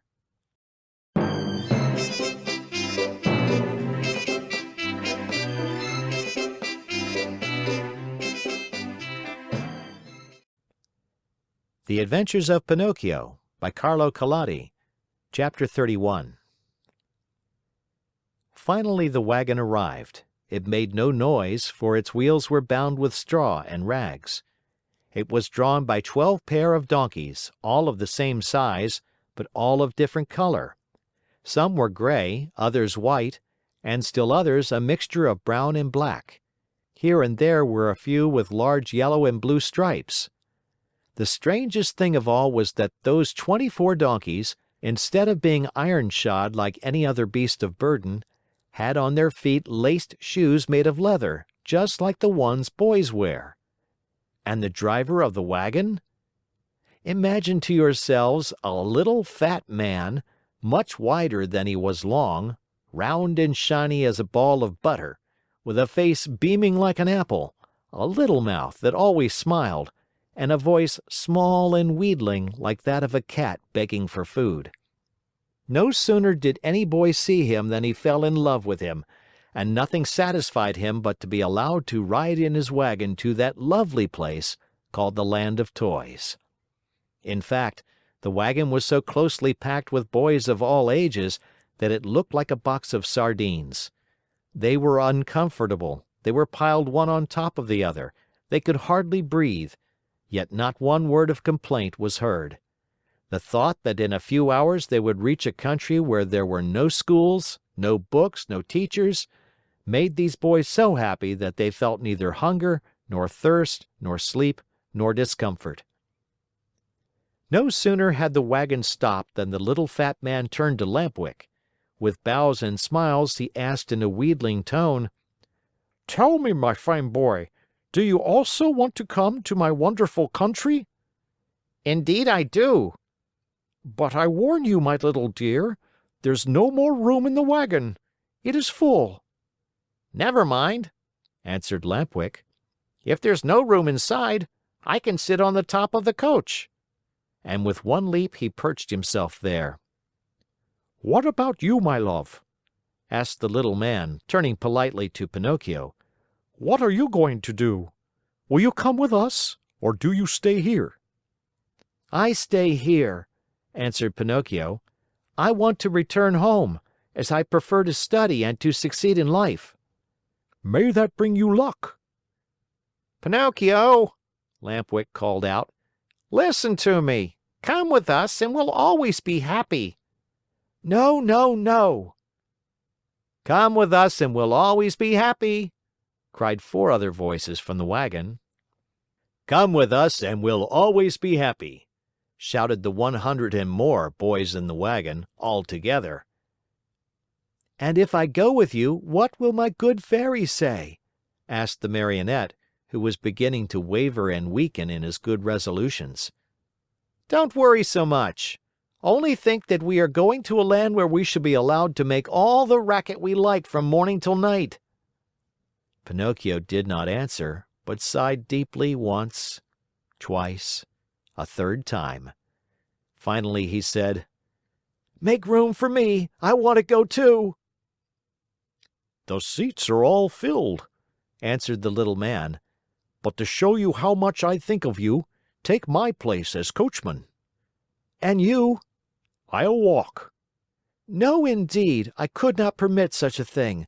I much prefer riding one of these donkeys," cried Pinocchio. No sooner said than done. He approached the first donkey and tried to mount it. But the little animal turned suddenly and gave him such a terrible kick in the stomach that Pinocchio was thrown to the ground and fell with his legs in the air. At this unlooked-for entertainment, the whole company of runaways laughed uproariously. The little fat man did not laugh. He went up to the rebellious animal and, still smiling, bent over him lovingly and bit off half of his right ear. In the meantime, Pinocchio lifted himself up from the ground and with one leap landed on the donkey's back. The leap was so well taken that all the boys shouted, "Hurrah for Pinocchio!" and clapped their hands in hearty applause. Suddenly, the little donkey gave a kick with his 2 hind feet, and at this unexpected move, the poor Marionette found himself once again sprawling right in the middle of the road. Again the boys shouted with laughter. But the little man, instead of laughing, became so loving toward the little animal that, with another kiss, he bit off half of his left ear. "You can mount now, my boy." He then said to Pinocchio, "Have no fear. That donkey was worried about something, but I have spoken to him and now he seems quiet and reasonable." Pinocchio mounted and the wagon started on its way. While the donkeys galloped along the stony road, the Marionette fancied he heard a very quiet voice whispering to him: "Poor silly, you have done as you wished, but you are going to be a sorry boy before very long." Pinocchio, greatly frightened, looked about him to see whence the words had come, but he saw no one. The donkeys galloped, the wagon rolled on smoothly, the boys slept, Lampwick snored like a dormouse, and the little fat man sang sleepily between his teeth. After a mile or so, Pinocchio again heard the same faint voice whispering, "Remember, little simpleton, boys who stop studying and turn their backs upon books and schools and teachers in order to give all their time to nonsense and pleasure, sooner or later come to grief. Oh, how well I know this! How well I can prove it to you! A day will come when you will weep bitterly, even as I am weeping now, but it will be too late." At these whispered words, the Marionette grew more and more frightened. He jumped to the ground, ran up to the donkey on whose back he had been riding, and taking his nose in his hands, looked at him. Think how great was his surprise when he saw that the donkey was weeping, weeping just like a boy. "Hey, Mr. Driver!" cried the Marionette. "Do you know what strange thing is happening here? This donkey weeps." "Let him weep. When he gets married, he will have time to laugh." "Have you perhaps taught him to speak?" "No. He learned to mumble a few words when he lived for 3 years with a band of trained dogs." "Poor beast!" "Come, come," said the little man. "Do not lose time over a donkey that can weep. Mount quickly and let us go. The night is cool and the road is long." Pinocchio obeyed without another word. The wagon started again. Toward dawn the next morning they finally reached that much longed for country, the Land of Toys. This great land was entirely different from any other place in the world. Its population, large though it was composed wholly of boys. The oldest were about 14 years of age, the youngest 8. In the street there was such a racket, such shouting, such blowing of trumpets, that it was deafening. Everywhere groups of boys were gathered together. Some played at marbles, at hopscotch, at ball. Others rode on bicycles or on wooden horses. Some played at blindman's buff, others at tag. Here a group played circus, there another sang and recited. A few turned somersaults, others walked on their hands with their feet in the air. Generals in full uniform leading regiments of cardboard soldiers passed by. Laughter, shrieks, howls, catcalls, hand-clapping followed this parade. One boy made a noise like a hen, another like a rooster, and a third imitated a lion in his den. All together they created such a pandemonium that it would have been necessary for you to put cotton in your ears. The squares were filled with small wooden theaters, overflowing with boys from morning till night, and on the walls of the houses, written with charcoal, were words like these: "Hurrah for the Land of Toys! Down with arithmetic! No more school!" As soon as they had set foot in that land, Pinocchio, Lampwick, and all the other boys who had traveled with them started out on a tour of investigation. They wandered everywhere, they looked into every nook and corner, house and theater. They became everybody's friend. Who could be happier than they? What with entertainments and parties, the hours, the days, the weeks passed like lightning.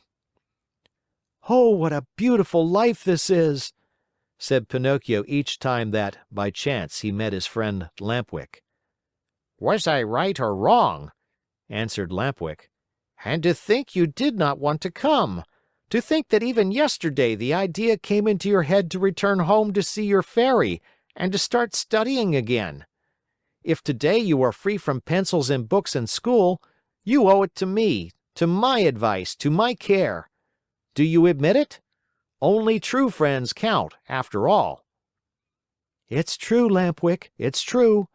If today I am a really happy boy, it is all because of you. And to think that the teacher, when speaking of you, used to say, 'Do not go with that Lampwick. He is a bad companion, and some day he will lead you astray.'" "Poor teacher," answered the other, nodding his head. "Indeed, I know how much he disliked me and how he enjoyed speaking ill of me. But I am of a generous nature and I gladly forgive him." "Great soul!" said Pinocchio, fondly embracing his friend. 5 months passed, and the boys continued playing and enjoying themselves from morn till night, without ever seeing a book or a desk or a school. But, my children, there came a morning when Pinocchio awoke and found a great surprise awaiting him, a surprise which made him feel very unhappy, as you shall see. End of chapter.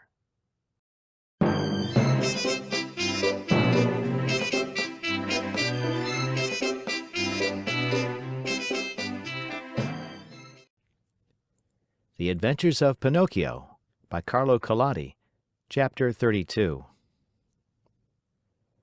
Everyone, at one time or another, has found some surprise awaiting him. Of the kind which Pinocchio had on that eventful morning of his life, there are but few. What was it? I will tell you, my dear little readers. On awakening, Pinocchio put his hand up to his head and there he found... Guess. He found that during the night, his ears had grown at least 10 full inches. You must know that the Marionette, even from his birth, had very small ears, so small indeed that to the naked eye they could hardly be seen. Fancy how he felt when he noticed that overnight those 2 dainty organs had become as long as shoe brushes. He went in search of a mirror, but not finding any, he just filled a basin with water and looked at himself. There he saw what he never could have wished to see. His manly figure was adorned and enriched by a beautiful pair of donkey's ears. I leave you to think of the terrible grief, the shame, the despair of the poor Marionette. He began to cry, to scream, to knock his head against the wall, but the more he shrieked, the longer and the more hairy grew his ears. At those piercing shrieks, a dormouse came into the room, a fat little dormouse who lived upstairs. Seeing Pinocchio so grief-stricken, she asked him anxiously, "What is the matter, dear little neighbor?" "I am sick, my little dormouse, very, very sick, and from an illness which frightens me. Do you understand how to feel the pulse?" "A little." "Feel mine then and tell me if I have a fever." The Dormouse took Pinocchio's wrist between her paws, and after a few minutes looked up at him sorrowfully and said, "My friend, I am sorry, but I must give you some very sad news." "What is it?" "You have a very bad fever." "But what fever is it?" "The donkey fever." "I don't know anything about that fever," answered the Marionette, beginning to understand even too well what was happening to him. "Then I will tell you all about it," said the Dormouse. "Know then that, within 2 or 3 hours, you will no longer be a Marionette, nor a boy." "What shall I be?" "Within 2 or 3 hours, you will become a real donkey, just like the ones that pull the fruit carts to market." "Oh, what have I done? What have I done?" cried Pinocchio, grasping his 2 long ears in his hands and pulling and tugging at them angrily, just as if they belonged to another. "My dear boy," answered the Dormouse to cheer him up a bit, "why worry now? What is done cannot be undone, you know. Fate has decreed that all lazy boys who come to hate books and schools and teachers and spend all their days with toys and games must sooner or later turn into donkeys." "But is it really so?" asked the Marionette, sobbing bitterly.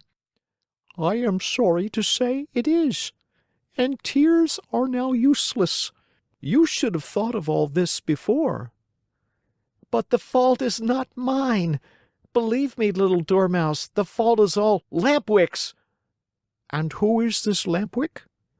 "A classmate of mine. I wanted to return home. I wanted to be obedient. I wanted to study and to succeed in school, but Lampwick said to me, 'Why do you want to waste your time studying? Why do you want to go to school? Come with me to the land of toys. There we'll never study again. There we can enjoy ourselves and be happy from morn till night.'" "And why did you follow the advice of that false friend?" "Why? Because, my dear little Dormouse, I am a heedless Marionette, heedless and heartless. Oh! If I had only had a bit of heart, I should never have abandoned that good fairy, who loved me so well and who has been so kind to me.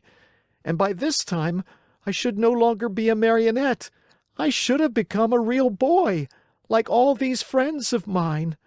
Oh, if I meet Lampwick, I am going to tell him what I think of him, and more too."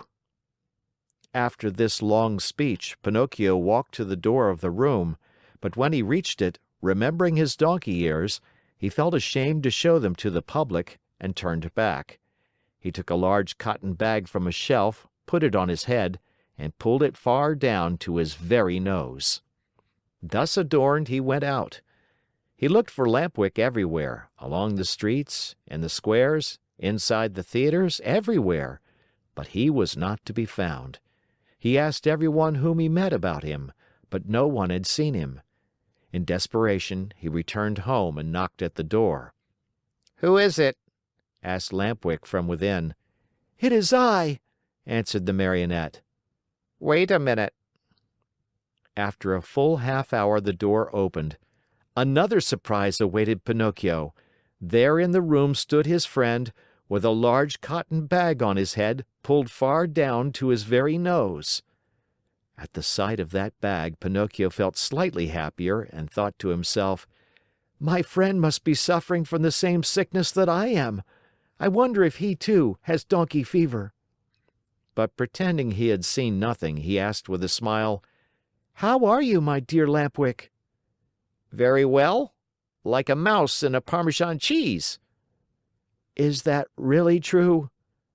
"Why should I lie to you?" "I beg your pardon, my friend, but why then are you wearing that cotton bag over your ears?" "The doctor has ordered it because one of my knees hurts. And you, dear Marionette, why are you wearing that cotton bag down to your nose?" "The doctor has ordered it because I have bruised my foot." "Oh, my poor Pinocchio!" "Oh, my poor Lampwick!" An embarrassingly long silence followed these words, during which time the two friends looked at each other in a mocking way.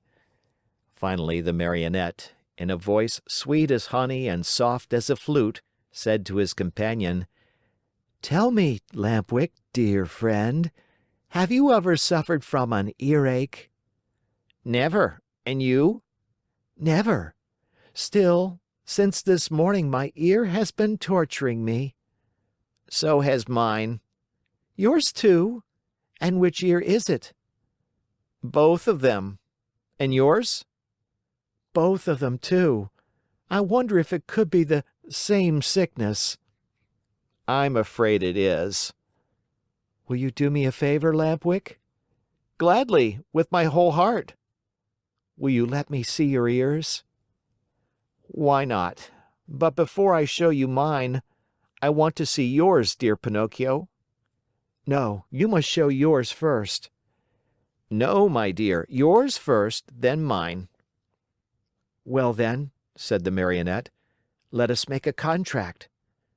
Let's hear the contract. "Let us take off our caps together, all right?" All right. "Ready then." Pinocchio began to count. 1, 2, 3. At the word 3, The two boys pulled off their caps and threw them high in the air. And then a scene took place which is hard to believe, but it is all too true. The Marionette and his friend Lampwick, when they saw each other both stricken by the same misfortune, instead of feeling sorrowful and ashamed, began to poke fun at each other, and after much nonsense, they ended by bursting out into hearty laughter. They laughed and laughed and laughed again, laughed till they ached, laughed till they cried. But all of a sudden Lampwick stopped laughing. He tottered and almost fell. Pale as a ghost, he turned to Pinocchio and said, "Help! Help, Pinocchio!" "What is the matter?" "Oh, help me! I can no longer stand up." "I can't either!" cried Pinocchio, and his laughter turned to tears as he stumbled about helplessly. They had hardly finished speaking when both of them fell on all fours and began running and jumping around the room. As they ran, their arms turned into legs, their faces lengthened into snouts, and their backs became covered with long gray hairs. This was humiliation enough, but the most horrible moment was the one in which the two poor creatures felt their tails appear. Overcome with shame and grief, they tried to cry and bemoan their fate. But what is done can't be undone. Instead of moans and cries, they burst forth into loud donkey brays, which sounded very much like "Haw, haw, haw." At that moment a loud knocking was heard at the door, and a voice called to them. "Open! I am the little man, the driver of the wagon which brought you here. Open, I say, or beware!" End of chapter.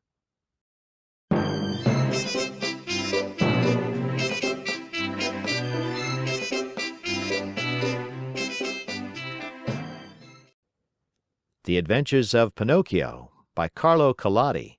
Chapter 33. Very sad and downcast were the two poor little fellows as they stood and looked at each other. Outside the room, the little man grew more and more impatient, and finally gave the door such a violent kick that it flew open. With his usual sweet smile on his lips, he looked at Pinocchio and Lampwick and said to them, "Fine work, boys! You have brayed well, so well that I recognized your voices immediately, and here I am." On hearing this, the two donkeys bowed their heads in shame, dropped their ears, and put their tails between their legs. At first, the little man petted and caressed them and smoothed down their hairy coats. Then he took out a currycomb and worked over them till they shone like glass. Satisfied with the looks of the two little animals, he bridled them and took them to a marketplace far away from the land of toys, in the hope of selling them at a good price. In fact, he did not have to wait very long for an offer. Lampwick was bought by a farmer whose donkey had died the day before. Pinocchio went to the owner of a circus, who wanted to teach him to do tricks for his audiences. And now you understand what the little man's profession was? This horrid little being, whose face shone with kindness, went about the world looking for boys. Lazy boys, boys who hated books, boys who wanted to run away from home, boys who were tired of school.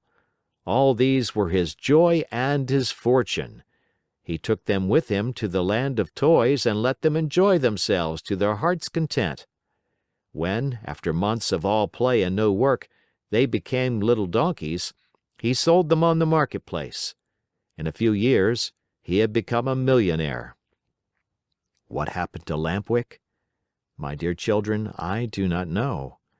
Pinocchio, I can tell you, met with great hardships even from the first day. After putting him in a stable, his new master filled his manger with straw, but Pinocchio, after tasting a mouthful, spat it out. Then the man filled the manger with hay, but Pinocchio did not like that any better. "Ah, you don't like hay either!" he cried angrily.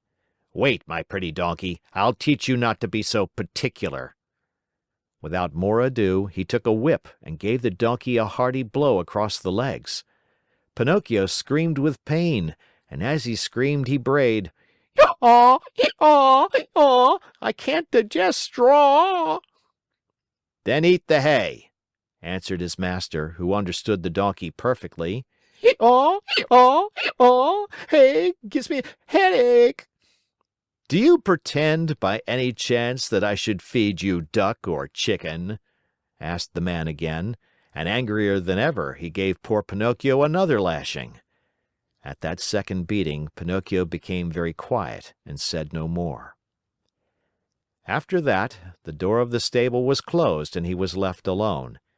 It was many hours since he had eaten anything, and he started to yawn from hunger. As he yawned, he opened a mouth as big as an oven. Finally, not finding anything else in the manger, he tasted the hay. After tasting it, he chewed it well, closed his eyes, and swallowed it. "This hay is not bad," he said to himself, "but how much happier I should be if I had studied! Just now, instead of hay, I should be eating some good bread and butter. Patience." Next morning, when he awoke, Pinocchio looked in the manger for more hay, but it was all gone. He had eaten it all during the night. He tried the straw, but as he chewed away at it, he noticed to his great disappointment that it tasted neither like rice nor like macaroni. "Patience," he repeated as he chewed. "If only my misfortune might serve as a lesson to disobedient boys who refuse to study. Patience. Have patience." "Patience, indeed!" shouted his master just then as he came into the stable. "Do you think, perhaps, my little donkey, that I have brought you here only to give you food and drink? Oh, no! You are to help me earn some fine gold pieces, do you hear? Come along now. I am going to teach you to jump and bow, to dance a waltz and a polka, and even to stand on your head."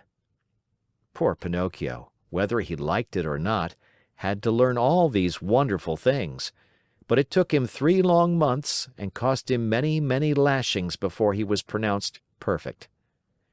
The day came at last when Pinocchio's master was able to announce an extraordinary performance. The announcements, posted all around the town, and written in large letters, read thus: "Great spectacle tonight! Leaps and exercises by the great artists and the famous horses of the company.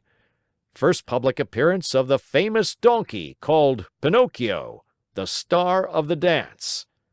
The theater will be as light as day." That night, as you can well imagine, the theater was filled to overflowing 1 hour before the show was scheduled to start. Not an orchestra chair could be had, not a balcony seat, nor a gallery seat, not even for their weight in gold. The place swarmed with boys and girls of all ages and sizes, wriggling and dancing about in a fever of impatience to see the famous donkey dance. When the first part of the performance was over, the owner and manager of the circus, in a black coat, white knee breeches, and patent leather boots, presented himself to the public, and in a loud, pompous voice made the following announcement: "Most honored friends, gentlemen and ladies, your humble servant, the manager of this theater, presents himself before you tonight in order to introduce to you the greatest, the most famous donkey in the world, a donkey that has had the great honor in his short life of performing before the kings and queens and emperors of all the great courts of Europe. We thank you for your attention." This speech was greeted by much laughter and applause, and the applause grew to a roar when Pinocchio, the famous donkey, appeared in the circus ring. He was handsomely arrayed. A new bridle of shining leather with buckles of polished brass was on his back. 2 white camellias were tied to his ears. Ribbons and tassels of red silk adorned his mane, which was divided into many curls. A great sash of gold and silver was fastened around his waist, and his tail was decorated with ribbons of many brilliant colors. He was a handsome donkey indeed. The manager, when introducing him to the public, added these words: "Most honored audience, I shall not take your time tonight to tell you of the great difficulties which I have encountered while trying to tame this animal, since I found him in the wilds of Africa. Observe, I beg of you, the savage look of his eye. All the means used by centuries of civilizations in subduing wild beasts failed in this case. I had finally to resort to the gentle language of the whip in order to bring him to my will. With all my kindness, however, I never succeeded in gaining my donkey's love. He is still today as savage as the day I found him. He still fears and hates me, but I have found in him one great redeeming feature. Do you see this little bump on his forehead? It is this bump which gives him his great talent of dancing and using his feet as nimbly as a human being. Admire him, O signori, and enjoy yourselves. I let you, now, be the judges of my success as a teacher of animals. Before I leave you, I wish to state that there will be another performance tomorrow night.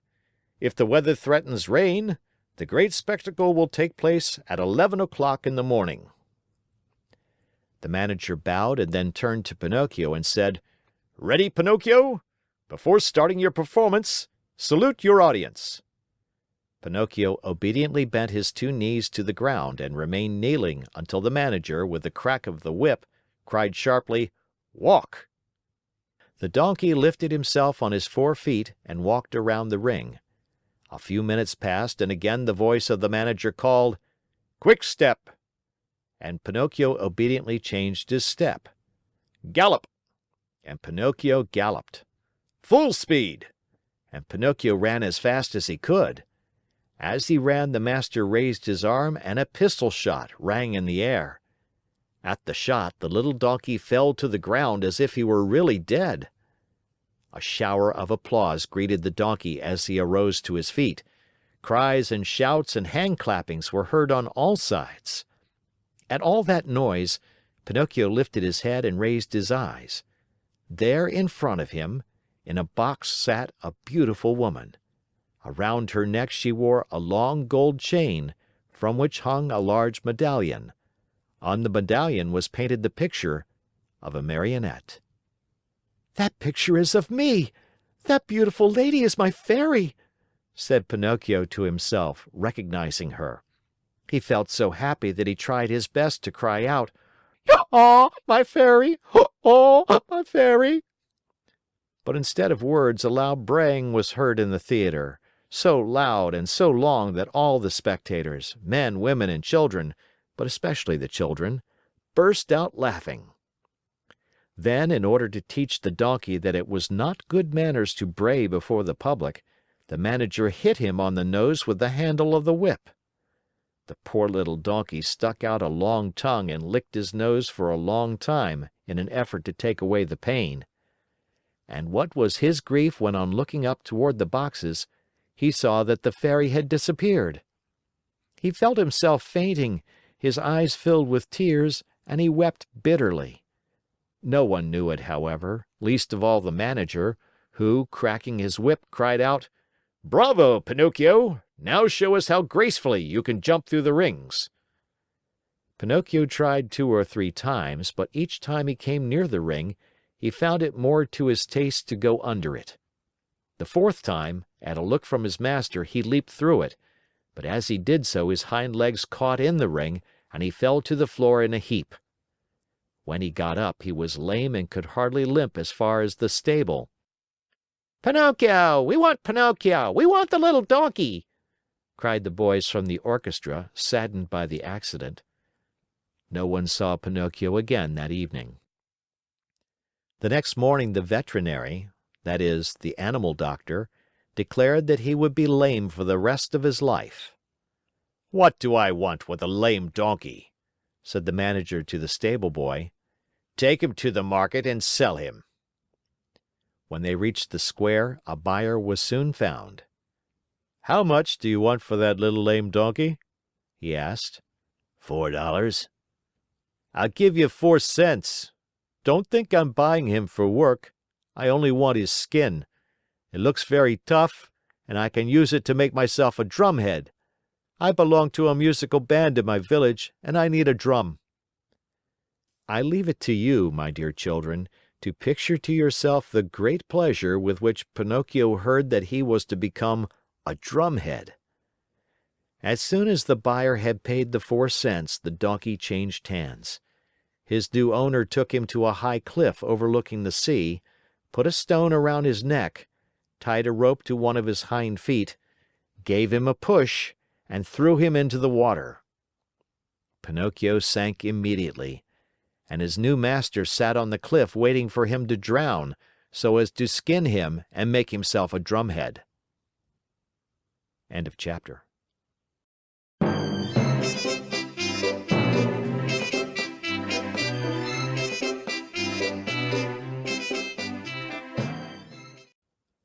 The Adventures of Pinocchio by Carlo Collodi, Chapter 34. Down into the sea, deeper and deeper sank Pinocchio, and finally, after 50 minutes of waiting, the man on the cliff said to himself, "By this time my poor little lame donkey must be drowned. Up with him and then I can get to work on my beautiful drum." He pulled the rope which he had tied to Pinocchio's leg, pulled and pulled and pulled, and at last he saw appear on the surface of the water. Can you guess what? Instead of a dead donkey, he saw a very much alive Marionette, wriggling and squirming like an eel.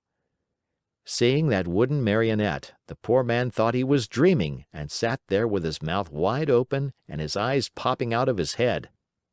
Gathering his wits together, he said, "And the donkey I threw into the sea?" "I am that donkey," answered the Marionette, laughing. "You?" "I." "Oh, you little cheat! Are you poking fun at me?" "Poking fun at you? Not at all, dear master. I am talking seriously." "But then, how is it that you, who a few minutes ago were a donkey, are now standing before me a wooden Marionette?" "It may be the effect of salt water. The sea is fond of playing these tricks." "Be careful, Marionette, be careful. Don't laugh at me. Woe be to you if I lose my patience." "Well then, my master, do you want to know my whole story? Untie my leg and I can tell it to you better." The old fellow, curious to know the true story of the Marionette's life, immediately untied the rope which held his foot. Pinocchio, feeling free as a bird of the air, began his tale. "Know then that, once upon a time, I was a wooden Marionette, just as I am today. One day I was about to become a boy, a real boy, but on account of my laziness and my hatred of books, and because I listened to bad companions, I ran away from home. One beautiful morning, I awoke to find myself changed into a donkey. Long ears, gray coat, even a tail. What a shameful day for me! I hope you will never experience one like it, dear master. I was taken to the fair and sold to a circus owner, who tried to make me dance and jump through the rings. One night, during a performance, I had a bad fall and became lame. Not knowing what to do with a lame donkey, the circus owner sent me to the marketplace and you bought me." "Indeed I did, and I paid 4 cents for you. Now who will return my money to me?" "But why did you buy me? You bought me to do me harm, to kill me, to make a drumhead out of me." "Indeed I did, and now where shall I find another skin?" "Never mind, dear master, there are so many donkeys in this world." "Tell me, impudent little rogue, does your story end here?" "One more word," answered the Marionette, "and I am through. After buying me, you brought me here to kill me.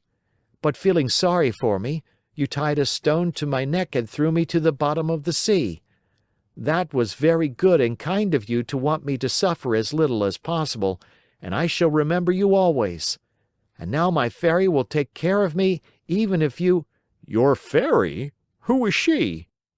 "She is my mother. And like all other mothers who love their children, she never loses sight of me, even though I do not deserve it. And today this good fairy of mine, as soon as she saw me in danger of drowning, sent 1,000 fishes to the spot where I lay. They thought I was really a dead donkey and began to eat me. What great bites they took! One ate my ears, another my nose, a third my neck and my mane. Some went at my legs and some at my back, and among the others there was one tiny fish so gentle and polite that he did me the great favor of eating even my tail." "From now on," said the man, horrified, "I swear I shall never again taste fish. How I should enjoy opening a mullet or a whitefish just to find there the tail of a dead donkey." "I think as you do," answered the Marionette, laughing. "Still, you must know that when the fish finished eating my donkey coat, which covered me from head to foot, they naturally came to the bones, or rather, in my case, to the wood, for as you know, I am made of very hard wood.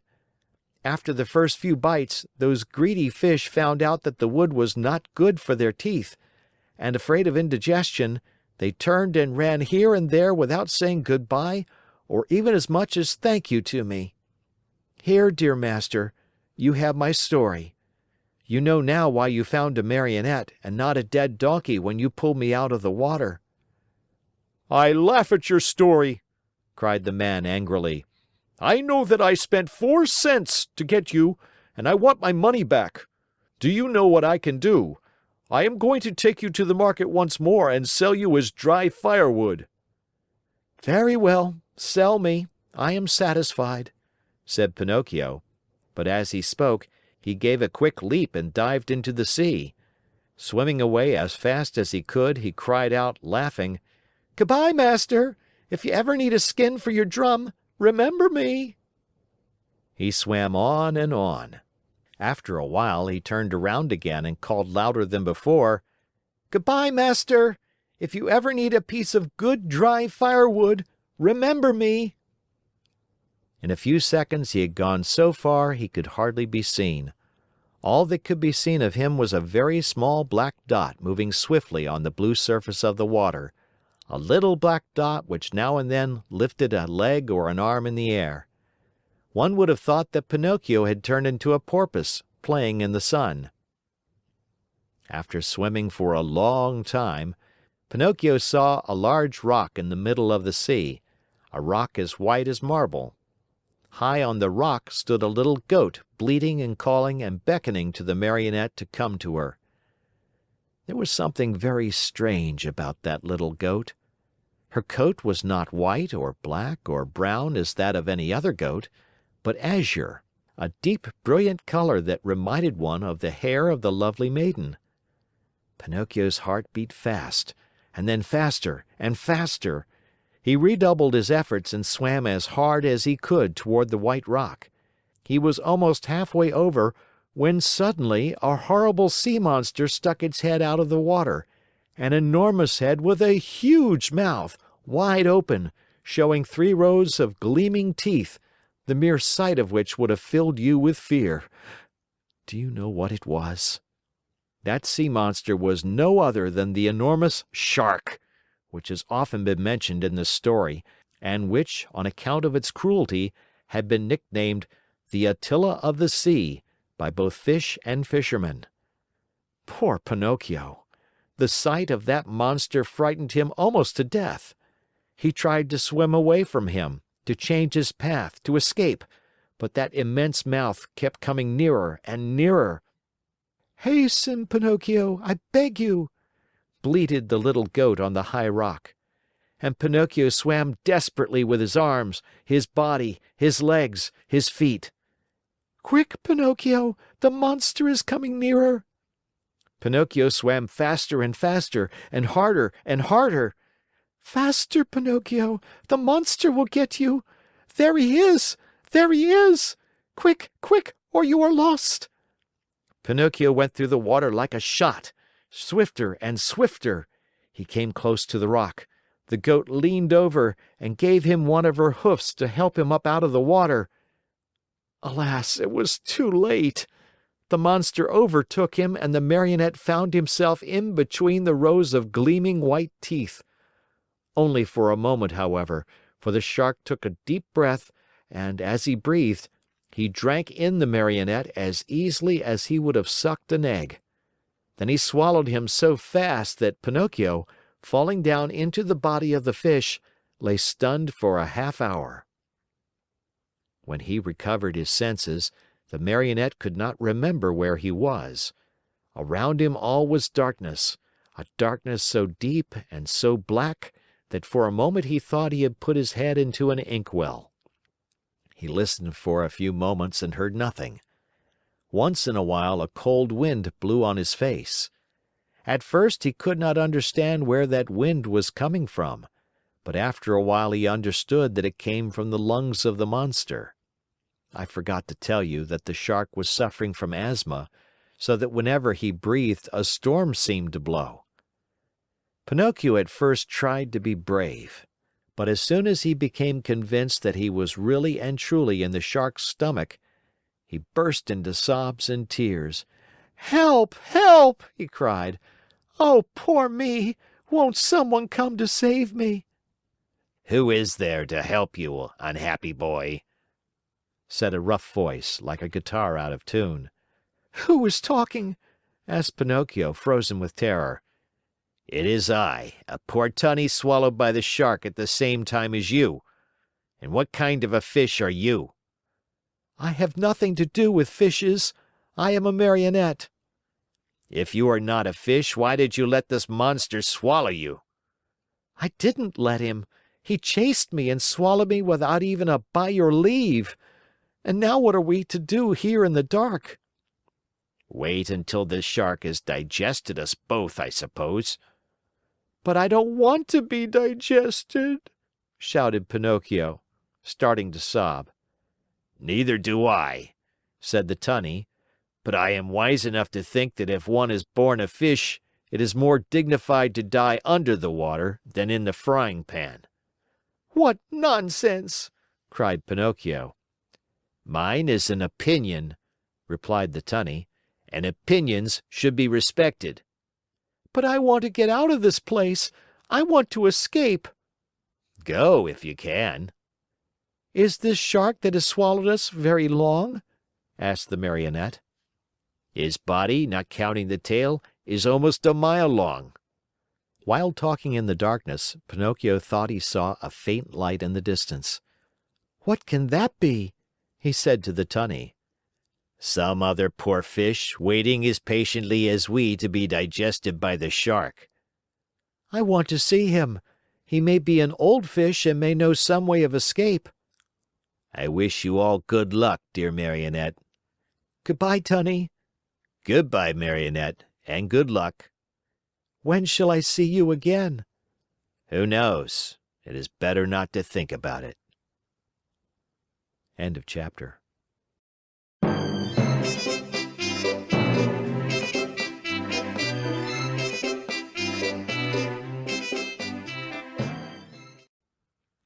The Adventures of Pinocchio by Carlo Collodi, Chapter 35.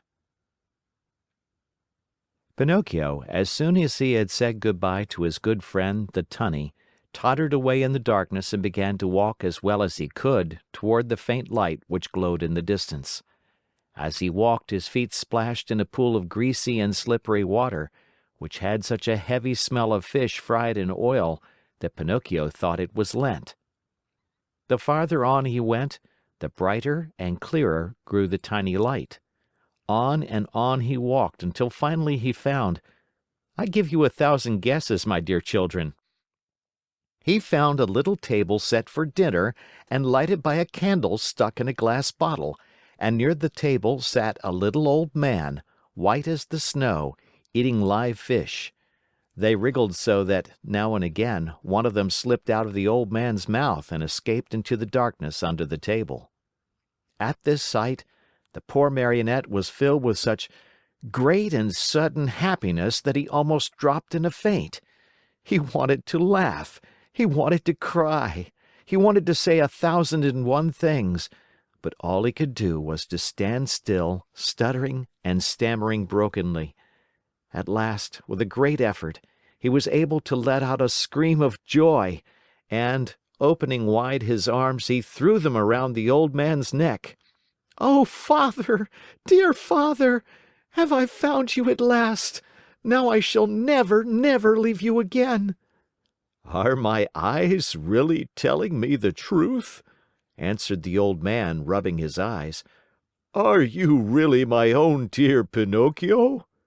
Yes, yes, yes! It is I! Look at me! And you have forgiven me, haven't you? Oh, my dear father, how good you are!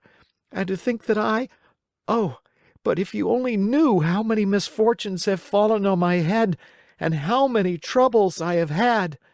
Just think that on the day you sold your old coat to buy me my ABC book so that I could go to school, I ran away to the Marionette Theater and the proprietor caught me and wanted to burn me to cook his roast lamb.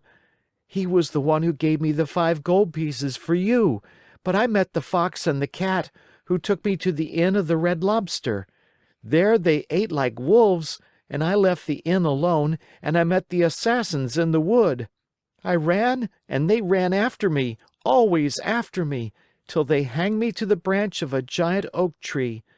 Then the Fairy of the Azure Hair sent the coach to rescue me, and the doctors, after looking at me, said, 'If he is not dead, then he is surely alive.' And then I told a lie and my nose began to grow. It grew and it grew, till I couldn't get it through the door of the room. And then I went with the Fox and the Cat to the Field of Wonders to bury the gold pieces. The parrot laughed at me, and instead of 2,000 gold pieces, I found none. When the judge heard I had been robbed, he sent me to jail to make the thieves happy, and when I came away, I saw a fine bunch of grapes hanging on a vine. The trap caught me, and the farmer put a collar on me and made me a watchdog. He found out I was innocent when I caught the weasels, and he let me go. The serpent with the tail that smoked started to laugh, and a vein in his chest broke, and so I went back to the fairy's house. She was dead, and the pigeon, seeing me crying, said to me, 'I have seen your father building a boat to look for you in America.' And I said to him, 'Oh, if I only had wings!' And he said to me, 'Do you want to go to your father?' And I said, 'Perhaps, but how?'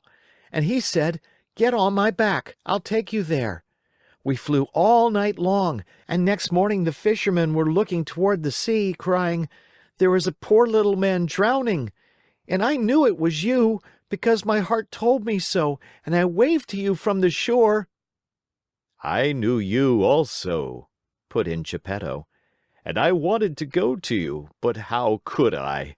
The sea was rough, and the whitecaps overturned the boat. Then a terrible shark came up out of the sea, and as soon as he saw me in the water, swam quickly toward me, put out his tongue, and swallowed me as easily as if I had been a chocolate peppermint. "And how long have you been shut away in here?" From that day to this, 2 long, weary years.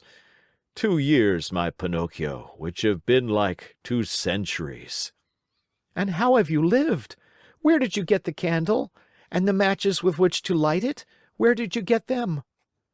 You must know that, in the storm which swamped my boat, a large ship also suffered the same fate. The sailors were all saved, but the ship went right to the bottom of the sea, and the same terrible shark that swallowed me swallowed most of it. "What? Swallowed a ship?" asked Pinocchio in astonishment. At one gulp.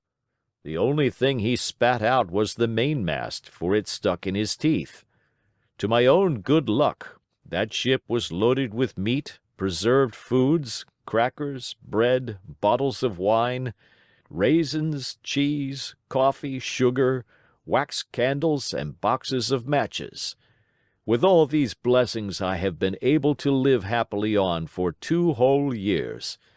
But now I am at the very last crumbs. Today there is nothing left in the cupboard, and this candle you see here is the last one I have. "And then?" And then, my dear, we'll find ourselves in darkness. "Then, my dear father," said Pinocchio, "there is no time to lose. We must try to escape." Escape? How? "We can run out of the shark's mouth and dive into the sea."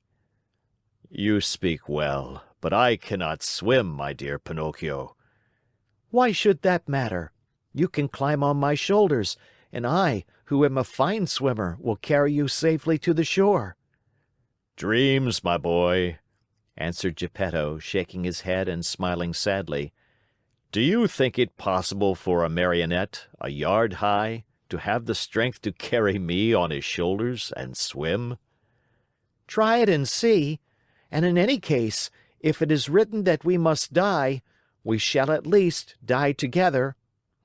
Not adding another word, Pinocchio took the candle in his hand, and going ahead to light the way, he said to his father, "Follow me and have no fear."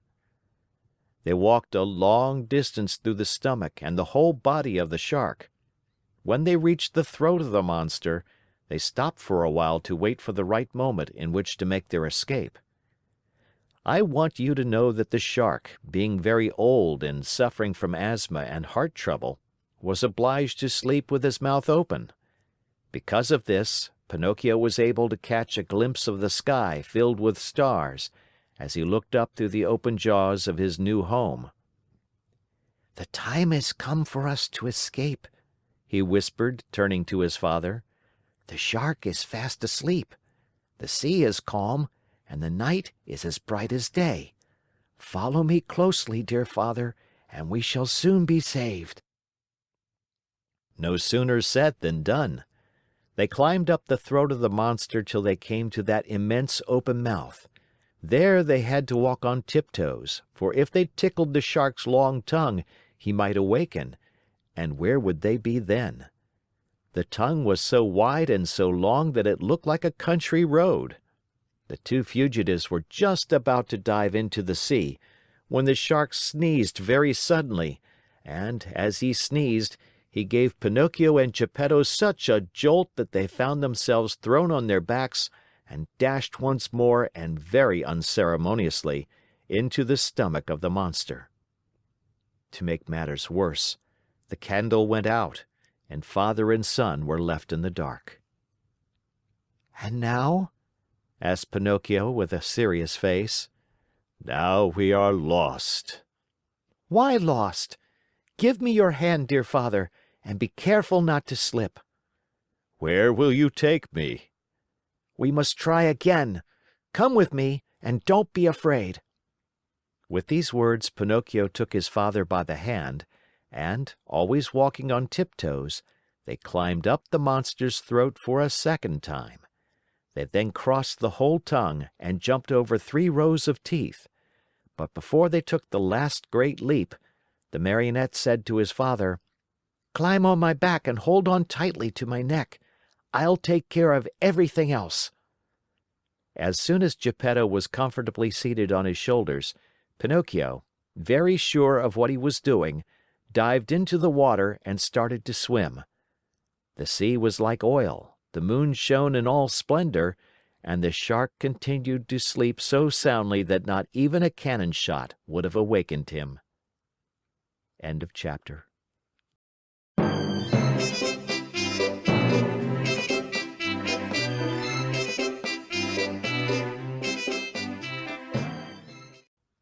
The Adventures of Pinocchio by Carlo Collodi. Chapter 36. "My dear father, we are saved!" cried the Marionette. "All we have to do now is to get to the shore, and that is easy." Without another word, he swam swiftly away in an effort to reach land as soon as possible. All at once, he noticed that Geppetto was shivering and shaking as if with a high fever. Was he shivering from fear or from cold? Who knows? Perhaps a little of both. But Pinocchio, thinking his father was frightened, tried to comfort him by saying, "Courage, father! In a few moments we shall be safe on land." "But where is that blessed shore?" asked the little old man, more and more worried as he tried to pierce the faraway shadows. "Here I am searching on all sides, and I see nothing but sea and sky." "I see the shore," said the Marionette. "Remember, father, that I am like a cat.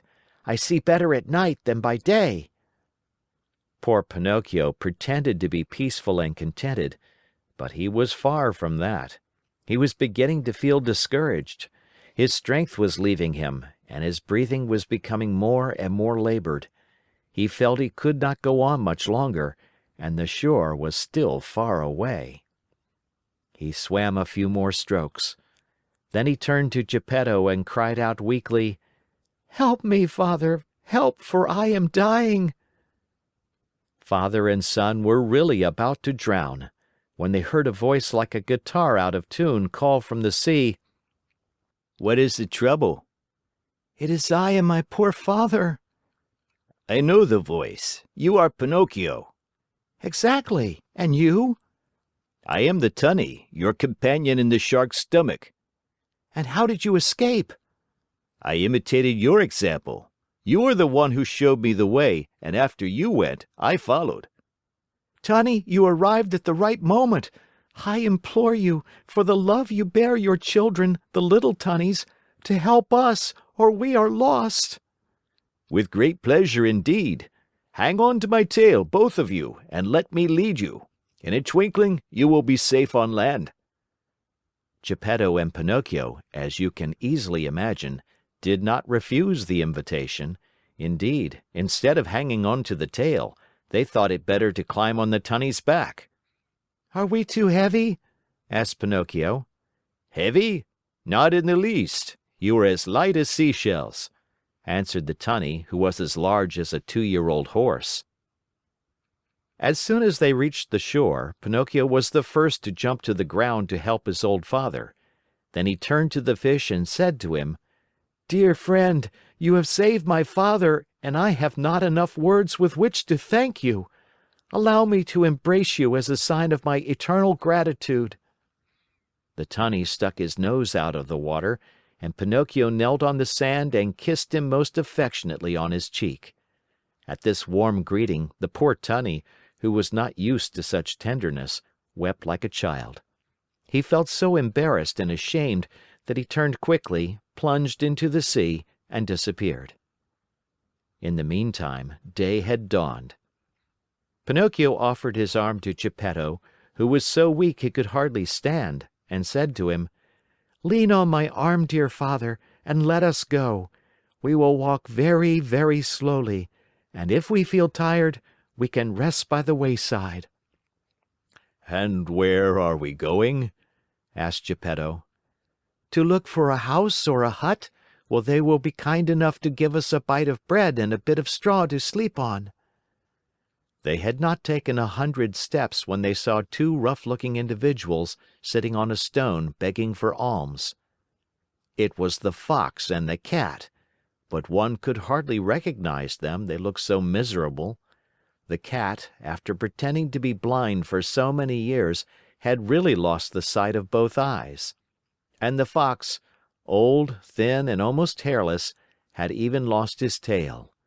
That sly thief had fallen into deepest poverty, and one day he had been forced to sell his beautiful tail for a bite to eat. "Oh, Pinocchio!" he cried in a tearful voice. "Give us some alms, we beg of you. We are old, tired, and sick." "Sick?" repeated the Cat. "Addio, false friends," answered the Marionette. "You cheated me once, but you will never catch me again." "Believe us, today we are truly poor and starving." "Starving," repeated the Cat. "If you are poor, you deserve it. Remember the old proverb which says, 'Stolen money never bears fruit.' Addio, false friends." "Have mercy on us." "On us." "Addio, false friends. Remember the old proverb which says, 'Bad wheat always makes poor bread.'" "Do not abandon us." "Abandon us," repeated the Cat. "Addio, false friends. Remember the old proverb, 'Whoever steals his neighbor's shirt usually dies without his own.'" Waving goodbye to them, Pinocchio and Geppetto calmly went on their way. After a few more steps, they saw, at the end of a long road near a clump of trees, a tiny cottage built of straw. "Someone must live in that little hut," said Pinocchio. "Let us see for ourselves." They went and knocked at the door. "Who is it?" said a little voice from within. A poor father and a poorer son, without food and with no roof to cover them," answered the Marionette. "Turn the key and the door will open," said the same little voice. Pinocchio turned the key and the door opened. As soon as they went in, they looked here and there and everywhere, but saw no one. "Oh, oh, where is the owner of the hut?" cried Pinocchio, very much surprised. "Here I am, up here." Father and son looked up to the ceiling, and there on a beam sat the Talking Cricket. "Oh, my dear Cricket," said Pinocchio, bowing politely. "Oh, now you call me your dear Cricket. But do you remember when you threw your hammer at me to kill me?" "You are right, dear Cricket. Throw a hammer at me now. I deserve it. But spare my poor old father." "I am going to spare both the father and the son. I have only wanted to remind you of the trick you long ago played upon me, to teach you that in this world of ours we must be kind and courteous to others, if we want to find kindness and courtesy in our own days of trouble." "You are right, little Cricket. You are more than right, and I shall remember the lesson you have taught me. But will you tell how you succeeded in buying this pretty little cottage?" "This cottage was given to me yesterday by a little goat with blue hair." "And where did the goat go?" asked Pinocchio. "I don't know." "And when will she come back?" "She will never come back. Yesterday she went away bleating sadly, and it seemed to me she said, 'Poor Pinocchio, I shall never see him again. The shark must have eaten him by this time.'"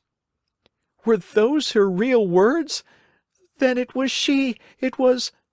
My dear little Fairy!" cried out Pinocchio, sobbing bitterly. After he had cried a long time, he wiped his eyes and then he made a bed of straw for old Geppetto. He laid him on it and said to the Talking Cricket, "Tell me, little Cricket, where shall I find a glass of milk for my poor father?" 3 fields away from here lives Farmer John. He has some cows. Go there and he will give you what you want." Pinocchio ran all the way to Farmer John's house. The farmer said to him, "How much milk do you want?" "I want a full glass." "A full glass costs a penny. First give me the penny." "I have no penny," answered Pinocchio, sad and ashamed.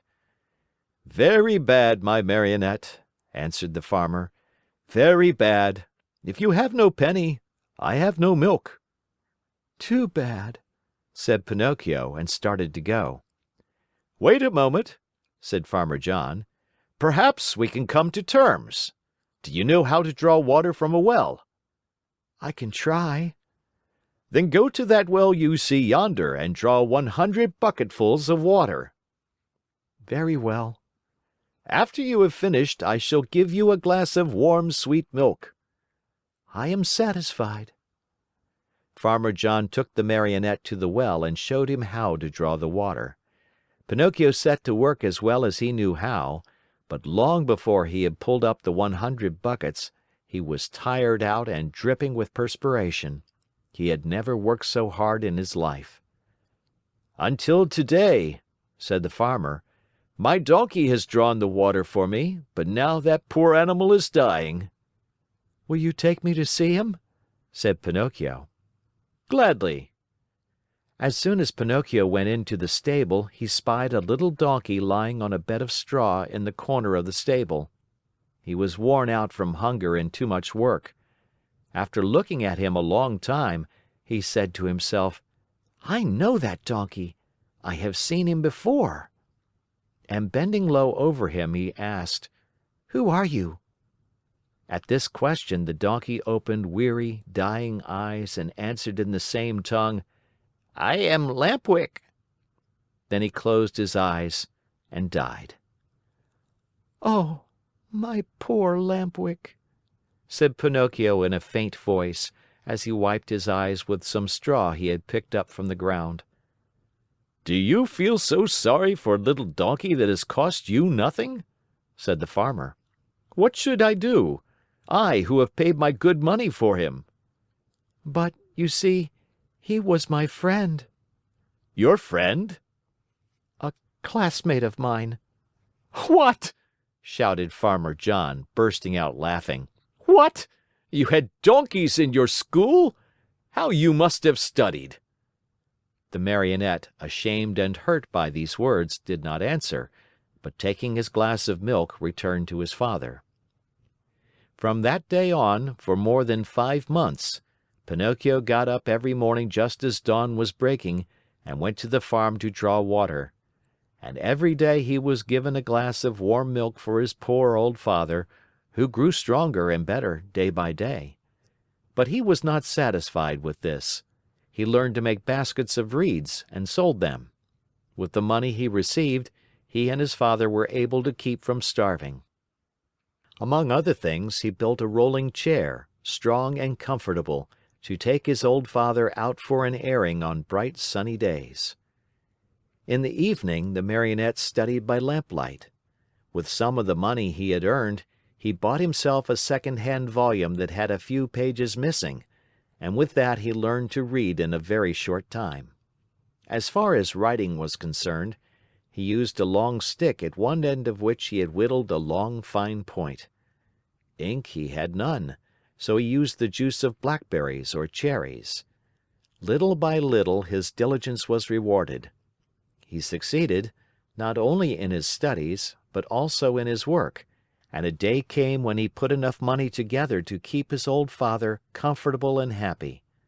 Besides this, he was able to save the great amount of 50 pennies. With it he wanted to buy himself a new suit. One day he said to his father, "I am going to the marketplace to buy myself a coat, a cap, and a pair of shoes. When I come back I'll be so dressed up, you will think I am a rich man." He ran out of the house and up the road to the village, laughing and singing. Suddenly he heard his name called, and looking around to see whence the voice came, he noticed a large snail crawling out of some bushes. "Don't you recognize me?" said the snail. "Yes and no." "Do you remember the snail that lived with the fairy with azure hair? Do you not remember how she opened the door for you one night and gave you something to eat?" "I remember everything!" cried Pinocchio. "Answer me quickly, pretty snail. Where have you left my fairy? What is she doing? Has she forgiven me? Does she remember me? Does she still love me? Is she very far away from here? May I see her?" At all these questions, tumbling out one after another, the snail answered, calm as ever, "My dear Pinocchio, the fairy is lying ill in a hospital." "In a hospital?" "Yes, indeed.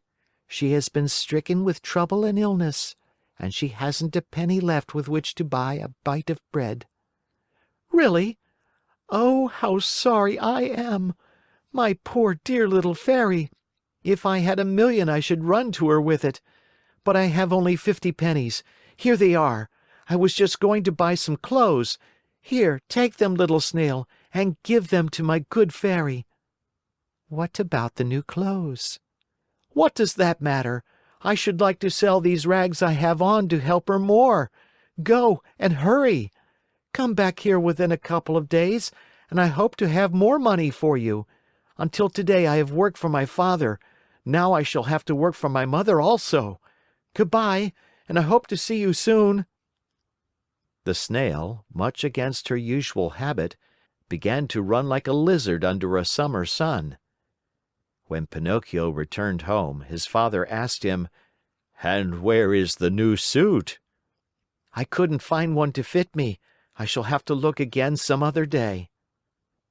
That night, Pinocchio, instead of going to bed at 10 o'clock, waited until midnight, and instead of making 8 baskets, he made 16. After that he went to bed and fell asleep. As he slept, he dreamed of his fairy, beautiful, smiling, and happy, who kissed him and said to him, "Bravo, Pinocchio! In reward for your kind heart, I forgive you for all your old mischief.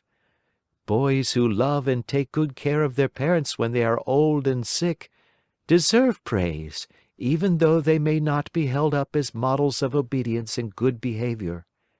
Keep on doing so well, and you will be happy." At that very moment, Pinocchio awoke and opened wide his eyes.